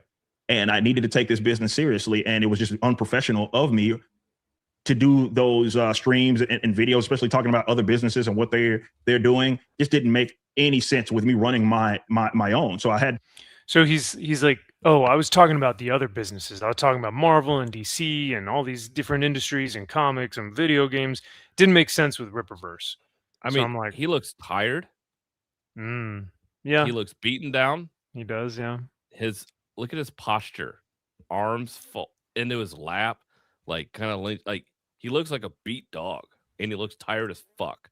I know he has a baby. I get it. Trust I was me, about to say understand. that. Yeah. But come on. But anyway, that aside, you just look tired. He looks beaten down. He even doesn't sound like he's excited about this. No, no. He's just kind of like, I gotta make this video. Probably because everything's crumbling around. He's probably like, baby, we ain't gonna be able to stay in this house. Sorry. Yeah, no, it might we got another 3 months worth of payments we can make, and then oh shit. Yep. Like a Gem Mint scenario where he's like, I just bought this house and now I gotta sell it. I'm like, moving oh, up in the no. world. You know what? I don't need a lot of this creative space, really. I really only need what's up here. And it really doesn't matter what's around you. So I'm living out of my warehouse. Yeah. We'll start with that. He moves into the warehouse. Yeah, why not? I don't know if I'm legally allowed to call it a resident. You just put a cot in there, you know, in his back office. I'm More sure they've got an office. economical if we all live out of this space. They can't charge me property taxes if I sleep in my warehouse. Taxation is theft. Yep. So yeah, all right. I see. You're thinking in like 4D chess, my man. I got you. I like it. To commit to being a much better professional, and a lot of blessings that come along the way. I met some awesome folks along the way, and I want to give a big shout out to Hachette Book Group. They, look, we've said no to a lot. I say it all the time how we've turned down as much money as we've made because a lot of that would have compromised. No, you haven't. Ooh, that's a bold claim. What have you turned down? So he's saying that there are people offering him millions of dollars to be like, hey, we want to buy Rippaverse. That's the dream. Maybe when he was on his like on living life large, maybe Angel Studios or like Fox wanted to buy his thing, right? But it would only be for like the anti-woke nature of it. Yeah, maybe. Which is not even really like anti-woke. I don't know. Oh well. Well, he's gonna get to his point here soon enough. Our integrity. But with this one, we said yes to it, and it was obvious because they were all about link this channel that we never had, access to. Yeah, we sold to housing Rippaverse material. You talk big box, and other languages, and being able to put those in front of potential buyers, like it just means the absolute world to me. And I'm so very, very thankful of all of you guys that have helped support us along the way. But that required a lot of change from me. And I scale back on that content. I just want to really just say directly, it's not returning. That type of content and volume is not returning. The original content that I will be doing is original content, talking about the Rippaverse, doing videos and stuff, and running the business. That's what I will be doing with my time. And I'm very. So it's like, okay. So no more political commentary with Blaze? Like, oh yeah, I don't think he's been at the Blaze for. Gosh, who knows how long? I don't know if he was there or not. I thought he was, but I don't fucking know. I never watched it, but talking about doing stuff in other languages, I just want to know, how do they translate like the French from Ebonics? Like that's the real question. I feel really bad for anybody having to translate this garbage. That they're gonna fucking pull their goddamn hair out and be like, "I'm done." It's probably the first like thing of English that Russians are reading, being like, this makes sense. This how you say, this black man, he speak like I cannot understand him. It's like they falling on the car. Yes. Oppression. Does it represent people pushing down black? Does it represent his own company and its downfall? Oh, that's very It's very Meanwhile- insightful. I Yeah. like it. Meanwhile, Germany has this whole like media push about how they're including books written by people with Down syndrome now. Oh my goodness. Does Eric fall into that, or like can we not? Yeah. Okay. Like I'm saying, like the Rippaverse push in Germany would be Germans being like, we now have books written by Oh. people with Down syndrome. And Could it's you imagine the Rippaverse. diversity there and how many points they would get? And the funny thing is they still just show a normal picture of Eric and be like, Down syndrome. Look at this. This is our so as you guys can see, so from that video, what did he say, right? He's starting the thing with Hachette. He's moving a little bit differently because he's got the family. He wants to focus on business. He wants to focus on being professional. He's changed his content. He's not going to be doing the same amount of volume or the same type of videos. But then literally a week after he posted that, he does a video. And then a week after that, he posts another video. And these are both have nothing to do with the Rippaverse. So I'm like, bro, which is it? You Yeah. have to pick a lane. Like, And he did a live stream. I saw something, I think on my YouTube or something. He did a live stream with Mike S. Miller today. yeah, yeah, 5 hours ago. There you go. And he did another members only live stream. Members only. It's like, what the fuck are you doing? You're not doing anything differently. I was like, wait, so what? You owe us an explanation for your owing us an explanation. But But sorry, go ahead. Owe it to who? Like what? Who's asking for an explanation? Like, what are you talking about? I owe Right. you all an explanation. It's like no one's asking for it though. I was just about to say, like, I don't think any of his fans were ever like, Eric, where is the old content? Like, I need you back live streaming, Eric. I can't. I must watch. How am I going to know what to tell other people about libertarianism? Like, I don't know. It's just, yeah. Oh, look at this. Salty speaks French. Beggars can't be choosers. Nécessité fateloi Eric. Something like that, right? Close enough. Yeah. That's a completely different room than his home and office studios, isn't it? Looks like the carpet on the floor. I think so. It looks like it could be his office at his warehouse, maybe. Like a warehouse office. Yeah. Salty says, Eric, everyone knows this is utter desperation.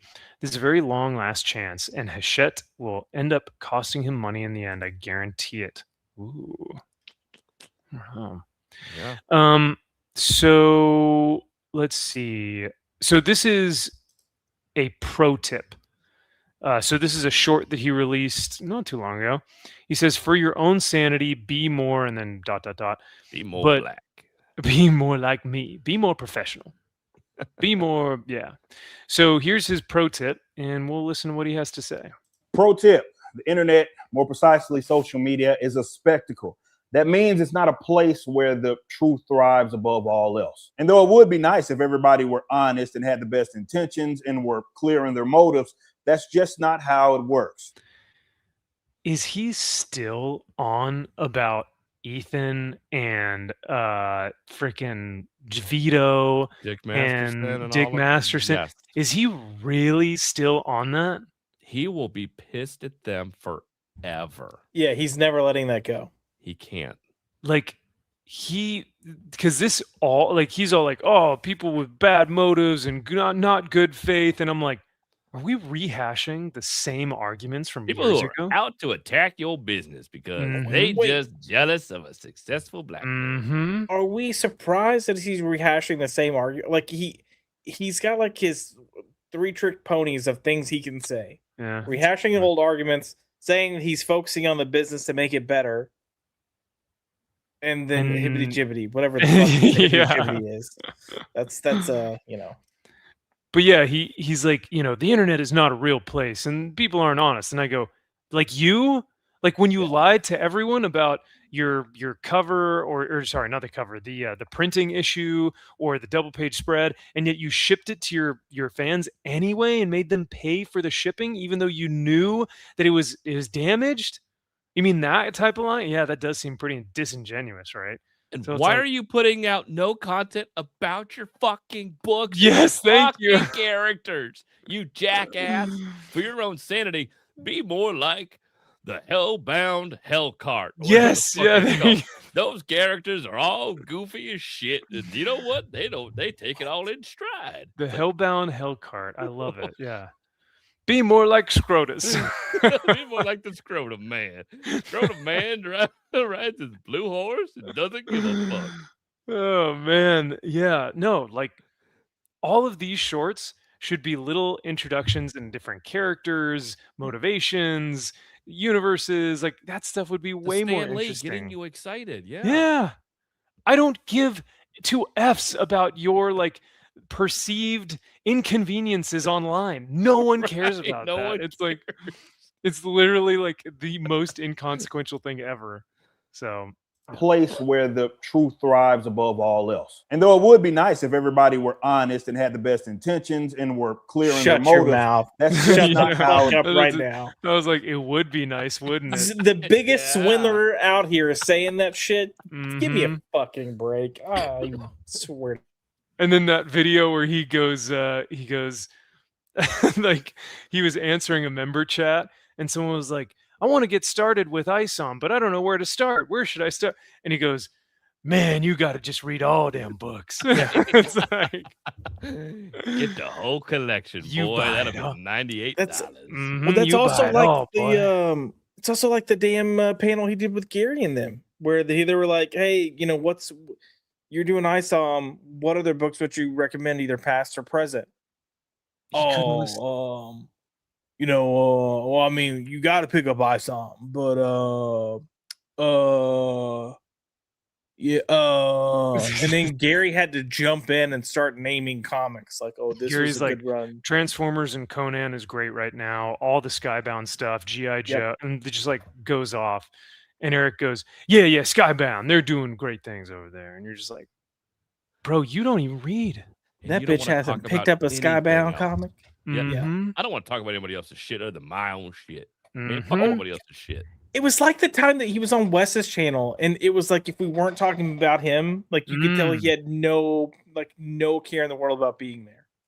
Dude, it's like that. Do you guys remember a couple? I don't know if we did it on a live stream or what, but it was one of the Geeks and Gamers live streams, and everyone was giving Beardo a hard time, and they're laughing at him, and everyone's like joking, and Eric like despises all of them. Like his face was just Oh, like, yeah. I have to be with these stupid nerds, and like he just hated being there. You could tell in that little square at the bottom, he wasn't adding anything of value. But then the second someone says like, "Oh yeah, it could be like Rippaverse," he goes, "Huh? Yeah." Oh, yeah, Ripperverse. Oh, Yeah, man, that's good yeah. shit we doing over here. Yeah, some. Mhm. It's just it's crazy. Anyway, sorry. So yeah, don't be disingenuous on the internet. It's not a real place. We'd love some, people to tell the truth, all that yada yada yada. So hibbity. What works. So stop assuming that everybody is operating in good faith. Some are, some aren't. Good faith. Good faith. We love that term. Heard that quite a few Listen, times. God, it's- I've got a video clip of my friend Sean yelling at his phone. He's got it laying on a coffee table, and it's on a speakerphone, and he's like got his hat. He's like, "You are retarded." We need that to just insert through all of these clips of him. Yeah, I would love that.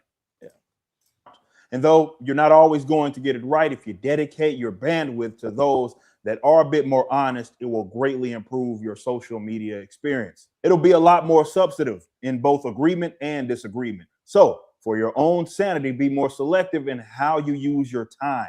It is your most precious resource after all. Remember, you don't have to doom scroll. You don't owe your time to strangers. If you feel like you're under obligation to engage with or speak on everything you see on the internet, you're probably doing it wrong.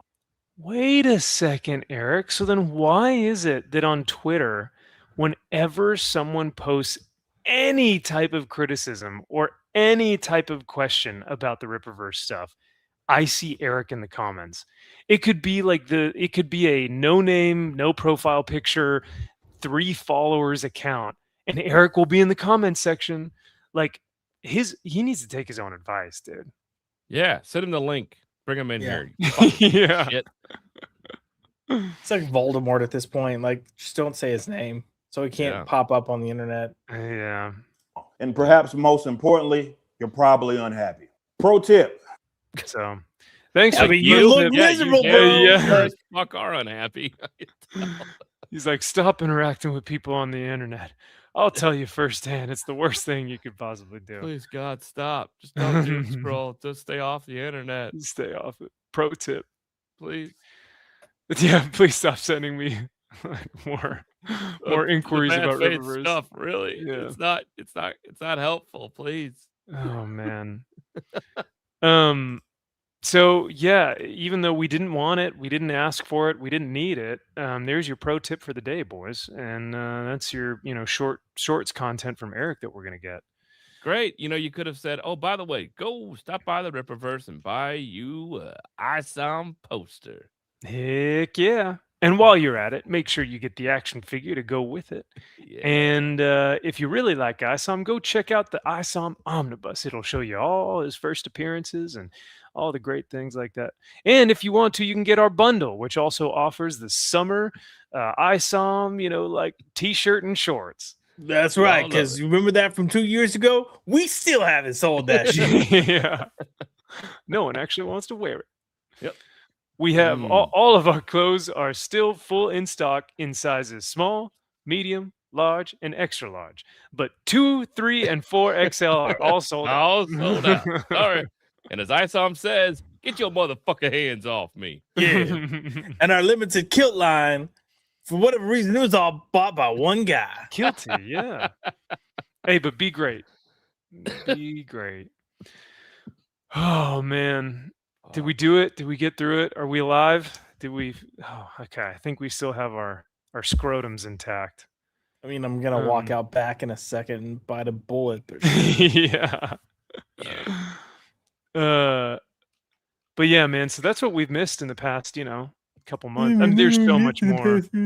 But I mean, you guys are happy that I keep you guys up to date with all the goings on. Hold on. This is bullshit. Let's just talk about how much bullshit this is.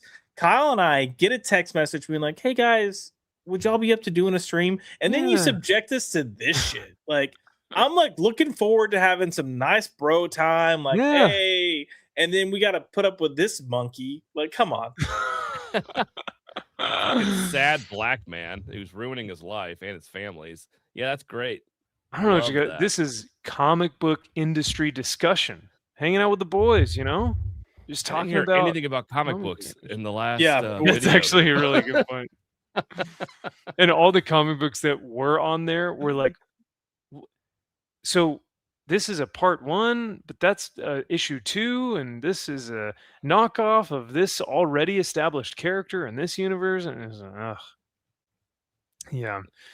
You guys love it because, hey, who else would keep you up to date with EJ newsletters and all of his videos and his goings on? Technically, he should be paying me, bro. Type of marketing I would give this guy, crazy. I mean, look, I'm friends with enough people on Twitter that, a good chunk of them still suck his dick. So I'm somewhat aware of what's going on with Eric Gillette. I don't understand it. How? I don't either. How can you defend any of that? And why would you want to? Because you're retarded. You are. We got to come up with some type of name for a groupie for Eric July. Yeah. I almost said like a no, scrotums? that's racist. The scrotes. I was about to say something bad, and then I was like, no, I probably shouldn't say it. Say it. We're live. We're live. We'll do it call live. him a monkey. Like, I mean, come on. I didn't. You said. I said I did. I mean, because I was gonna say his, like a barrel of monkeys, but that's probably not nice. No, that works pretty perfectly. But they're not black. Yeah. None of them are black, so it doesn't really It doesn't work out. matter. They're clinging on to whatever they can.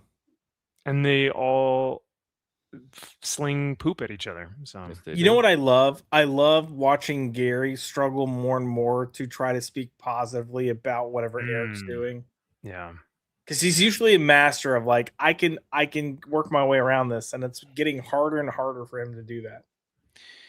Gary has explicitly said that he does not review his friends' things because of that very nature, that like it could be used to backstab, it could be used as like ammo, or it could be disingenuous, or it could be whatever. But Gary has said like it's just not, and he also, another big reason that I think Gary doesn't want to review indie stuff or friend stuff is because he wants to make fun of Hollywood, which makes sense to me. Because like if you have $350 million to make a budget and it still sucks, that's Well, not then why? the point. Then he shouldn't promote anything then.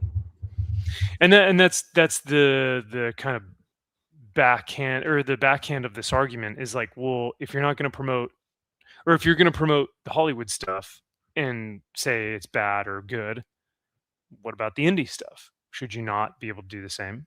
But Yeah, regardless if it's your friends or not. Well, I'm not going to review their stuff. Why not? Well, I don't want to do that. Well, then don't do anything. Then don't even promote it then. If you can't give an honest review or your honest opinion, yeah, then don't bring it up.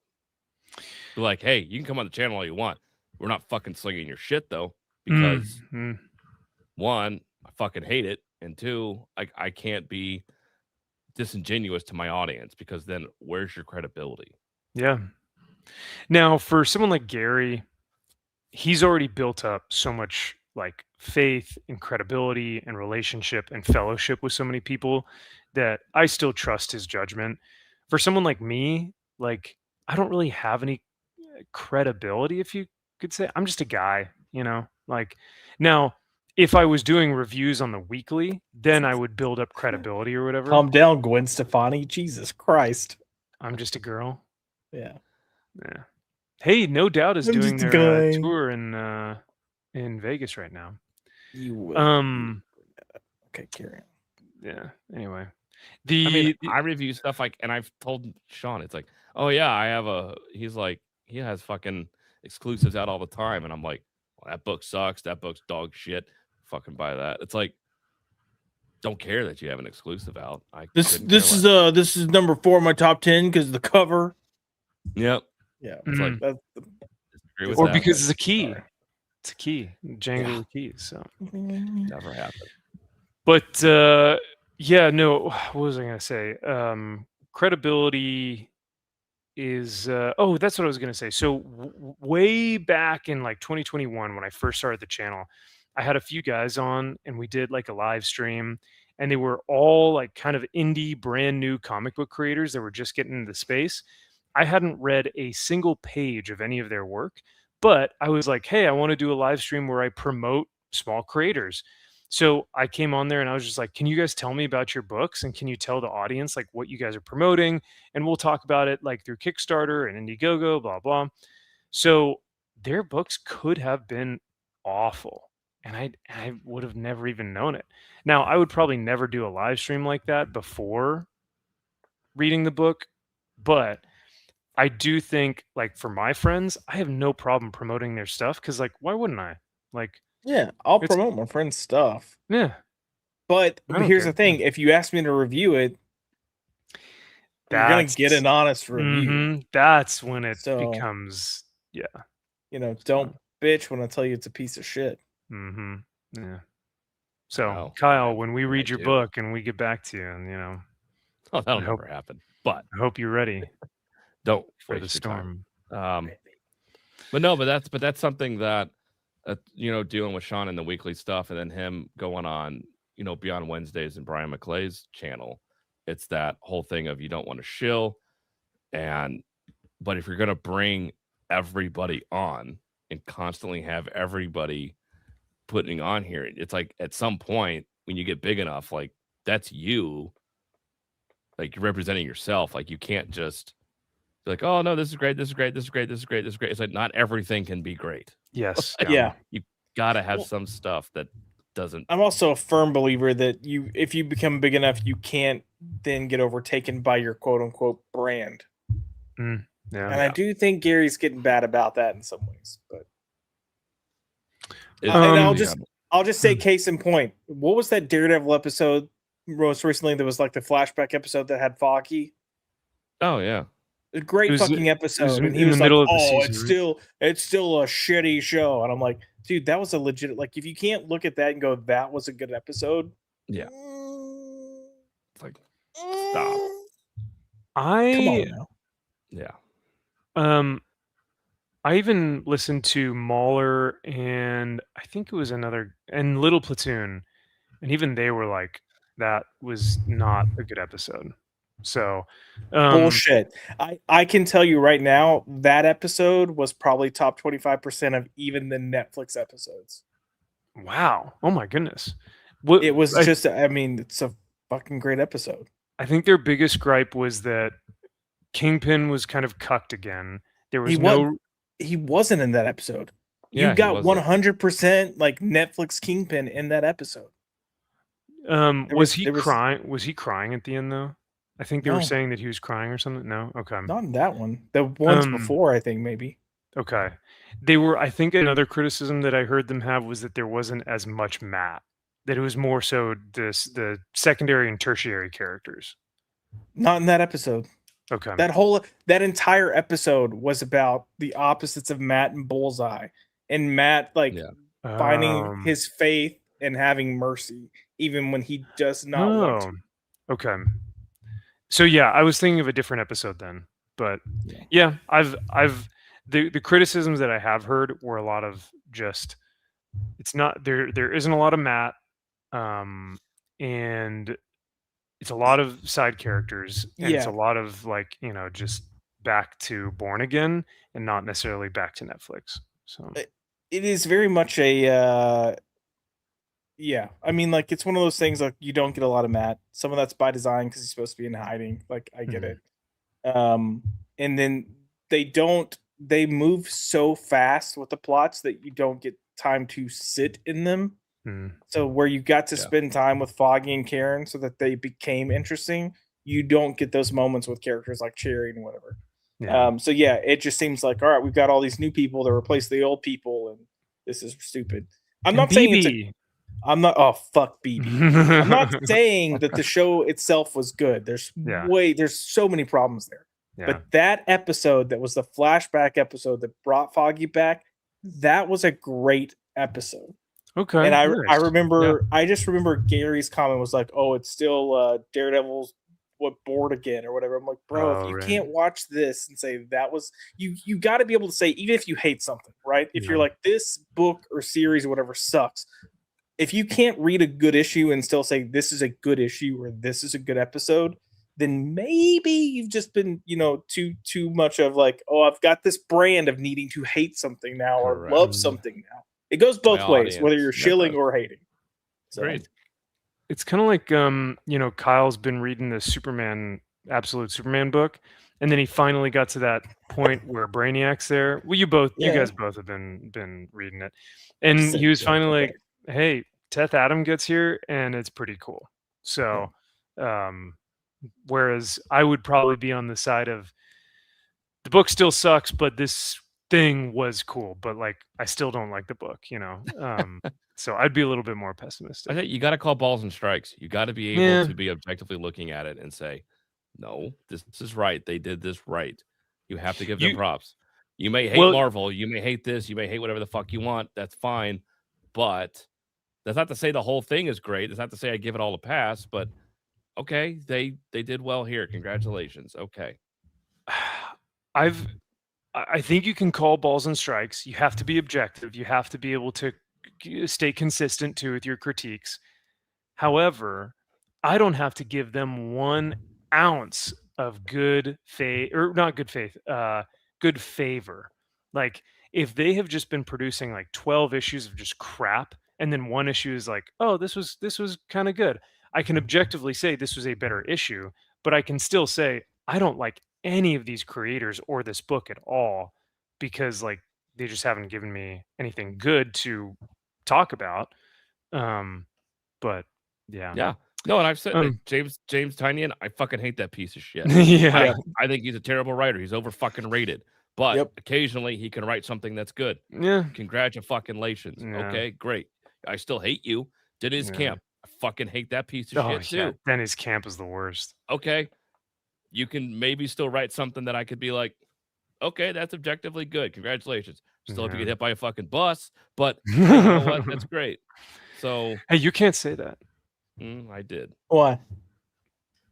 Oh, I was just joking because he had said something on Twitter where he was like, "Oh, bummer, it missed," or he missed, or No. whatever. You know, when he was talking Oh, about the Yeah. dinner. So, now speaking of TV shows, and we'll get out of here, but I mean, like we're wrapping up. So, Josh, I've been rewatching Buffy, Mm-hmm. and I almost gave up on season 3, episode 5, Homecoming. I almost just turned off the TV and I just said, you know what? This isn't for me. You know what? I hear great things but you know what? This show just isn't for me. Bro, it was- Slayer Fest 98, you weren't about it? No, these two dumb bimbos are Yeah. running around the woods while alien guy is throwing daggers and like Hunter Man is caught in the bear trap and the Texas guy is with his wife. And I'm just like, what are we doing, man? Like everyone keeps telling me like season 3, this is where it gets good. And I'm like, no, we're still in season 1, bro. Like this was brutal. And then like here's the thing though. There were 2 moments that Cordelia, Yeah. she has 2 really great moments in that episode that made me go, all right, I'll watch one more. But then Bro. at the end of, I think it's episode 6 or 7, my boy comes back and Spike shows up in Sunnyvale. Bro, Spike's episode in season 3 so far. I'm up to Spike's episode. Best one so far, in my opinion.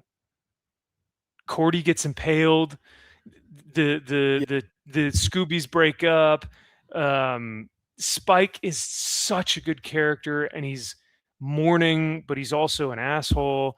Angel's back and still trying to figure out his powers. I'm like, where has this been? Why can't we get this for all of the episodes?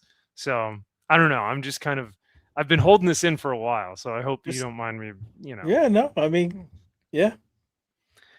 You're probably thinking like, oh, you just wait for season 3 or season 4.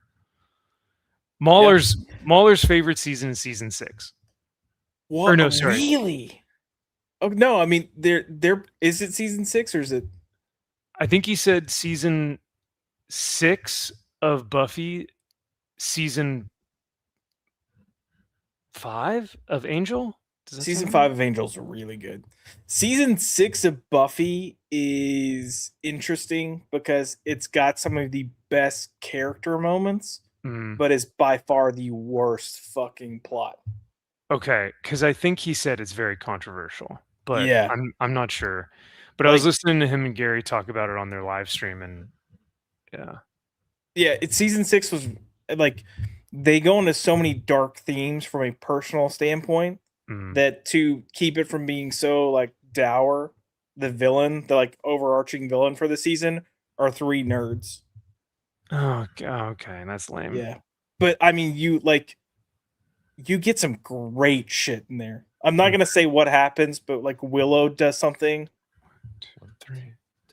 Okay. Yeah, 3 nerds. I just wanted to count. All right, yep. I saw Kyle counting, and I was like, wait, I'm just gonna say Willow does something, and her and Giles get into it, and he calls her a rank arrogant amateur, and she goes, "I'm not a rank arrogant amateur. I'm very powerful. Maybe it's not so wise for you to piss me off." Like they get a lot of tension. What?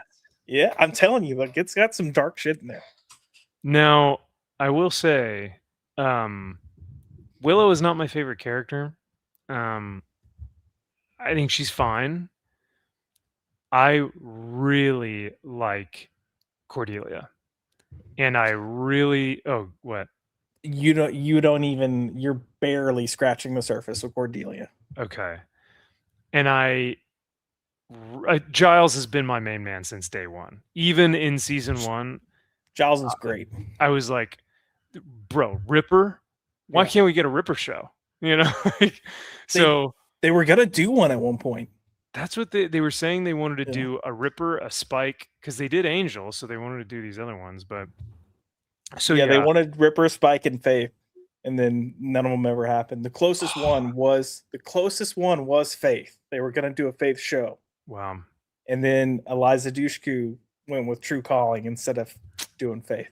Bro, imagine where her trajectory would have been if she did her own show. Kyle, I know you don't know Buffy, but I don't know Buffy either, so I can't talk. I'm just I watched Buffy whenever it was out. Whenever in 1998. Yeah, I was like 10, or like I remember it being on and watching it. Okay. And that was the last time. I mean, I was 10, so Yeah. Okay. 20. Okay, Over 25 years ago. Yeah. Max, what did you think of Band Candy? Band Candy. Someone would have the candy that makes all the teachers act like kids. I didn't get the theme. Now, because I feel like every episode has a theme of some sort, or there's some sort of character motivation that, like, there's a through line through each episode to where you can figure out, like, oh, wow, this is trying to lead to this. And that episode was really difficult for me to go, like, what are they trying to say, though? Are they trying to say, like, when substances get overused by adults, the children have to take, or what would it look like if the kids had to take over in this circumstance or something? But what's the symbolism of that? I was trying to figure out what the candy was, and I don't know. I think It it's just a felt little like bit another about just story. perspective both ways. But I was going to say it was one of those that when I first watched it, I was like, God, I hated that episode. And then I love to go back to it now because I feel like it's got so many good jokes in there. I mean, it's fun to see Anthony Stewart Head, like, just be a badass, kind of badass, but just like be like a funny young British teen, you know? Yeah. He's got the cigarette and he's like, making out with Buffy's mom and stuff. And it's like, that's a fun dynamic, but ultimately it did nothing for me. So once again, that's why I was kind of like, bro, what's going on with season 3? Why am I watching this? And then Homecoming, and I was like, no. And then finally, Lover's Walk. Yeah. Spike gets here, and I'm like, oh, there we go. That's about time we finally have something happen that was worthwhile. The Cordelia fake out was brilliant too. Oh, when they show the graveyard and then they go, oh, how's she doing? She'll recover. And I was like, oh my gosh. That was really good. I was like, bro, she's dead. Yeah, you've got is that the episode you stopped on? Yeah. So the next two are really good. Episode 11 is not that great. Okay. And then 12, Helpless. It's a banger. Like, it's so good. All right. Yeah. I think from here on out, I think I'm just going to watch every episode because I want to go through this with the characters, and if I skip episodes, I won't be able to do that. So I just want to see their growth and whatnot. You're really to a point. Yeah, I was gonna say you're to a point where even the not so great episodes typically have something in them that's important. That are still good. Yeah. Yeah. Yeah. I mean, it is kind of cool to see how each character has their own, like, Giles is the brain. Like, if we look at Buffy holistically, and she has parts of her, like Giles is her brain, Xander is her courage and strength, and like what's her name? Willow is kind of like her spirit and soul. Yep. And each one of them kind of have a factor and play a part of like who Buffy is, which is kind of why, like, I don't care about Buffy. I don't like her as a character. She's just whatever. Yeah, like, I don't find anything about her interesting. but her supporting characters are so much better than who she is, or not better than who she is, but like just better written. Yep, that's fair. So, But what you're describing becomes a plot point for season 4. oh, interesting. Okay. Yeah. Well, because we kind of saw it in the Halloween episode in season 2, Yeah. where Willow has to kind of take over, and but each one of them have their own, like, Xander is the army man, right? Showing Yeah. courage and strength and, protection, and like, so they have their own little designated character traits. But I guess that is how they are also supporting Buffy. Yeah. Like in Norfolk, when they went to Yeah. time to fight Grugelfer about Yes. the thing, and they were like, I don't think so, and he's like, No, I sir. think so, and they were like, oh, you And better then they not. were like, Wakanda forever. And then they Yeah. were like, for Asgard. And everyone said, huzzah. Yeah, Huzzah. total rip from Buffy. Yeah. Yeah. Your phrase, Gleep Glorp, is probably one of the funniest things. I say it all the time now, but I think you coined it whenever we were watching, or whenever we were reading Battle Beast, and you were like, this little Gleep Glorp guy, and you said it in your review. And now whenever I think of Norfolka, I'm like, oh yeah, they're fighting off the little Gleep Glorps, or they have to fight off Gleep Glorp. Yeah. Urgle grew. Yeah. Yep. You heard your Ferger. Jürgenmeister, yeah. Yep. Well, I guess we'll kind of wrap things up there, but do you guys have anything else you wanted to talk about or cover? No. Yeah, me neither. That was it. All right.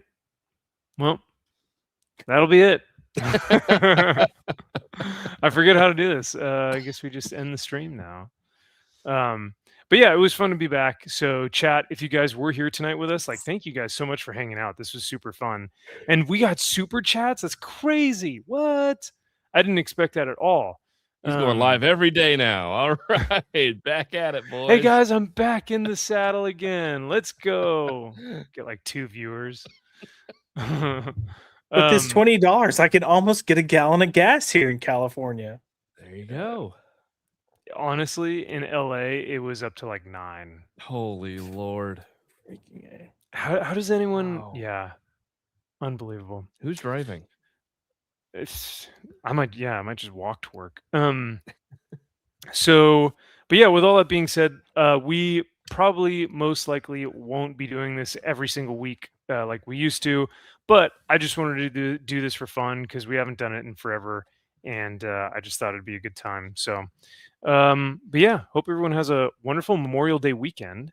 Honor those who served and lost their lives for us. So if any of you guys are doing a Memorial Day barbecue or honoring, be safe, be blessed, and have a great time. And yeah, we'll let you guys know throughout the channel whatever we're doing.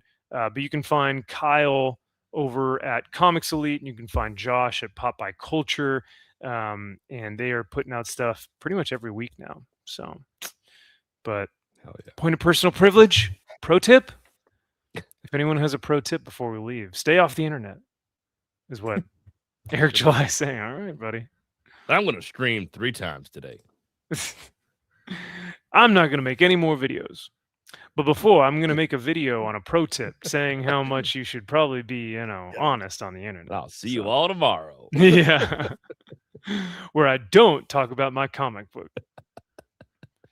I would actually, I would get so much more enjoyment out of his videos if he actually talked about the characters. Yes. I would love to see him try to explain anything in his Ripper. Oh my gosh, could you imagine? Yeah, he can't. It'd be hilarious. He keeps saying at the beginning, he always had his Rippaverse Bible where he'd go back to the Bible and he'd source out what he'd already wrote about the universe. Yep. It's like, why aren't you doing that? Please do open that. I Bible want to look at this fucking Bible now. Like, it's probably just chicken scratch, and I sent it to Marcus, and Marcus sent it back to me. He created my Bible for me. Yeah. So, oh well. All right, friends. Well, thanks again for being here tonight. We will see you guys in the future. But like I said, have a wonderful Memorial Day, and we'll talk to you soon. Bye.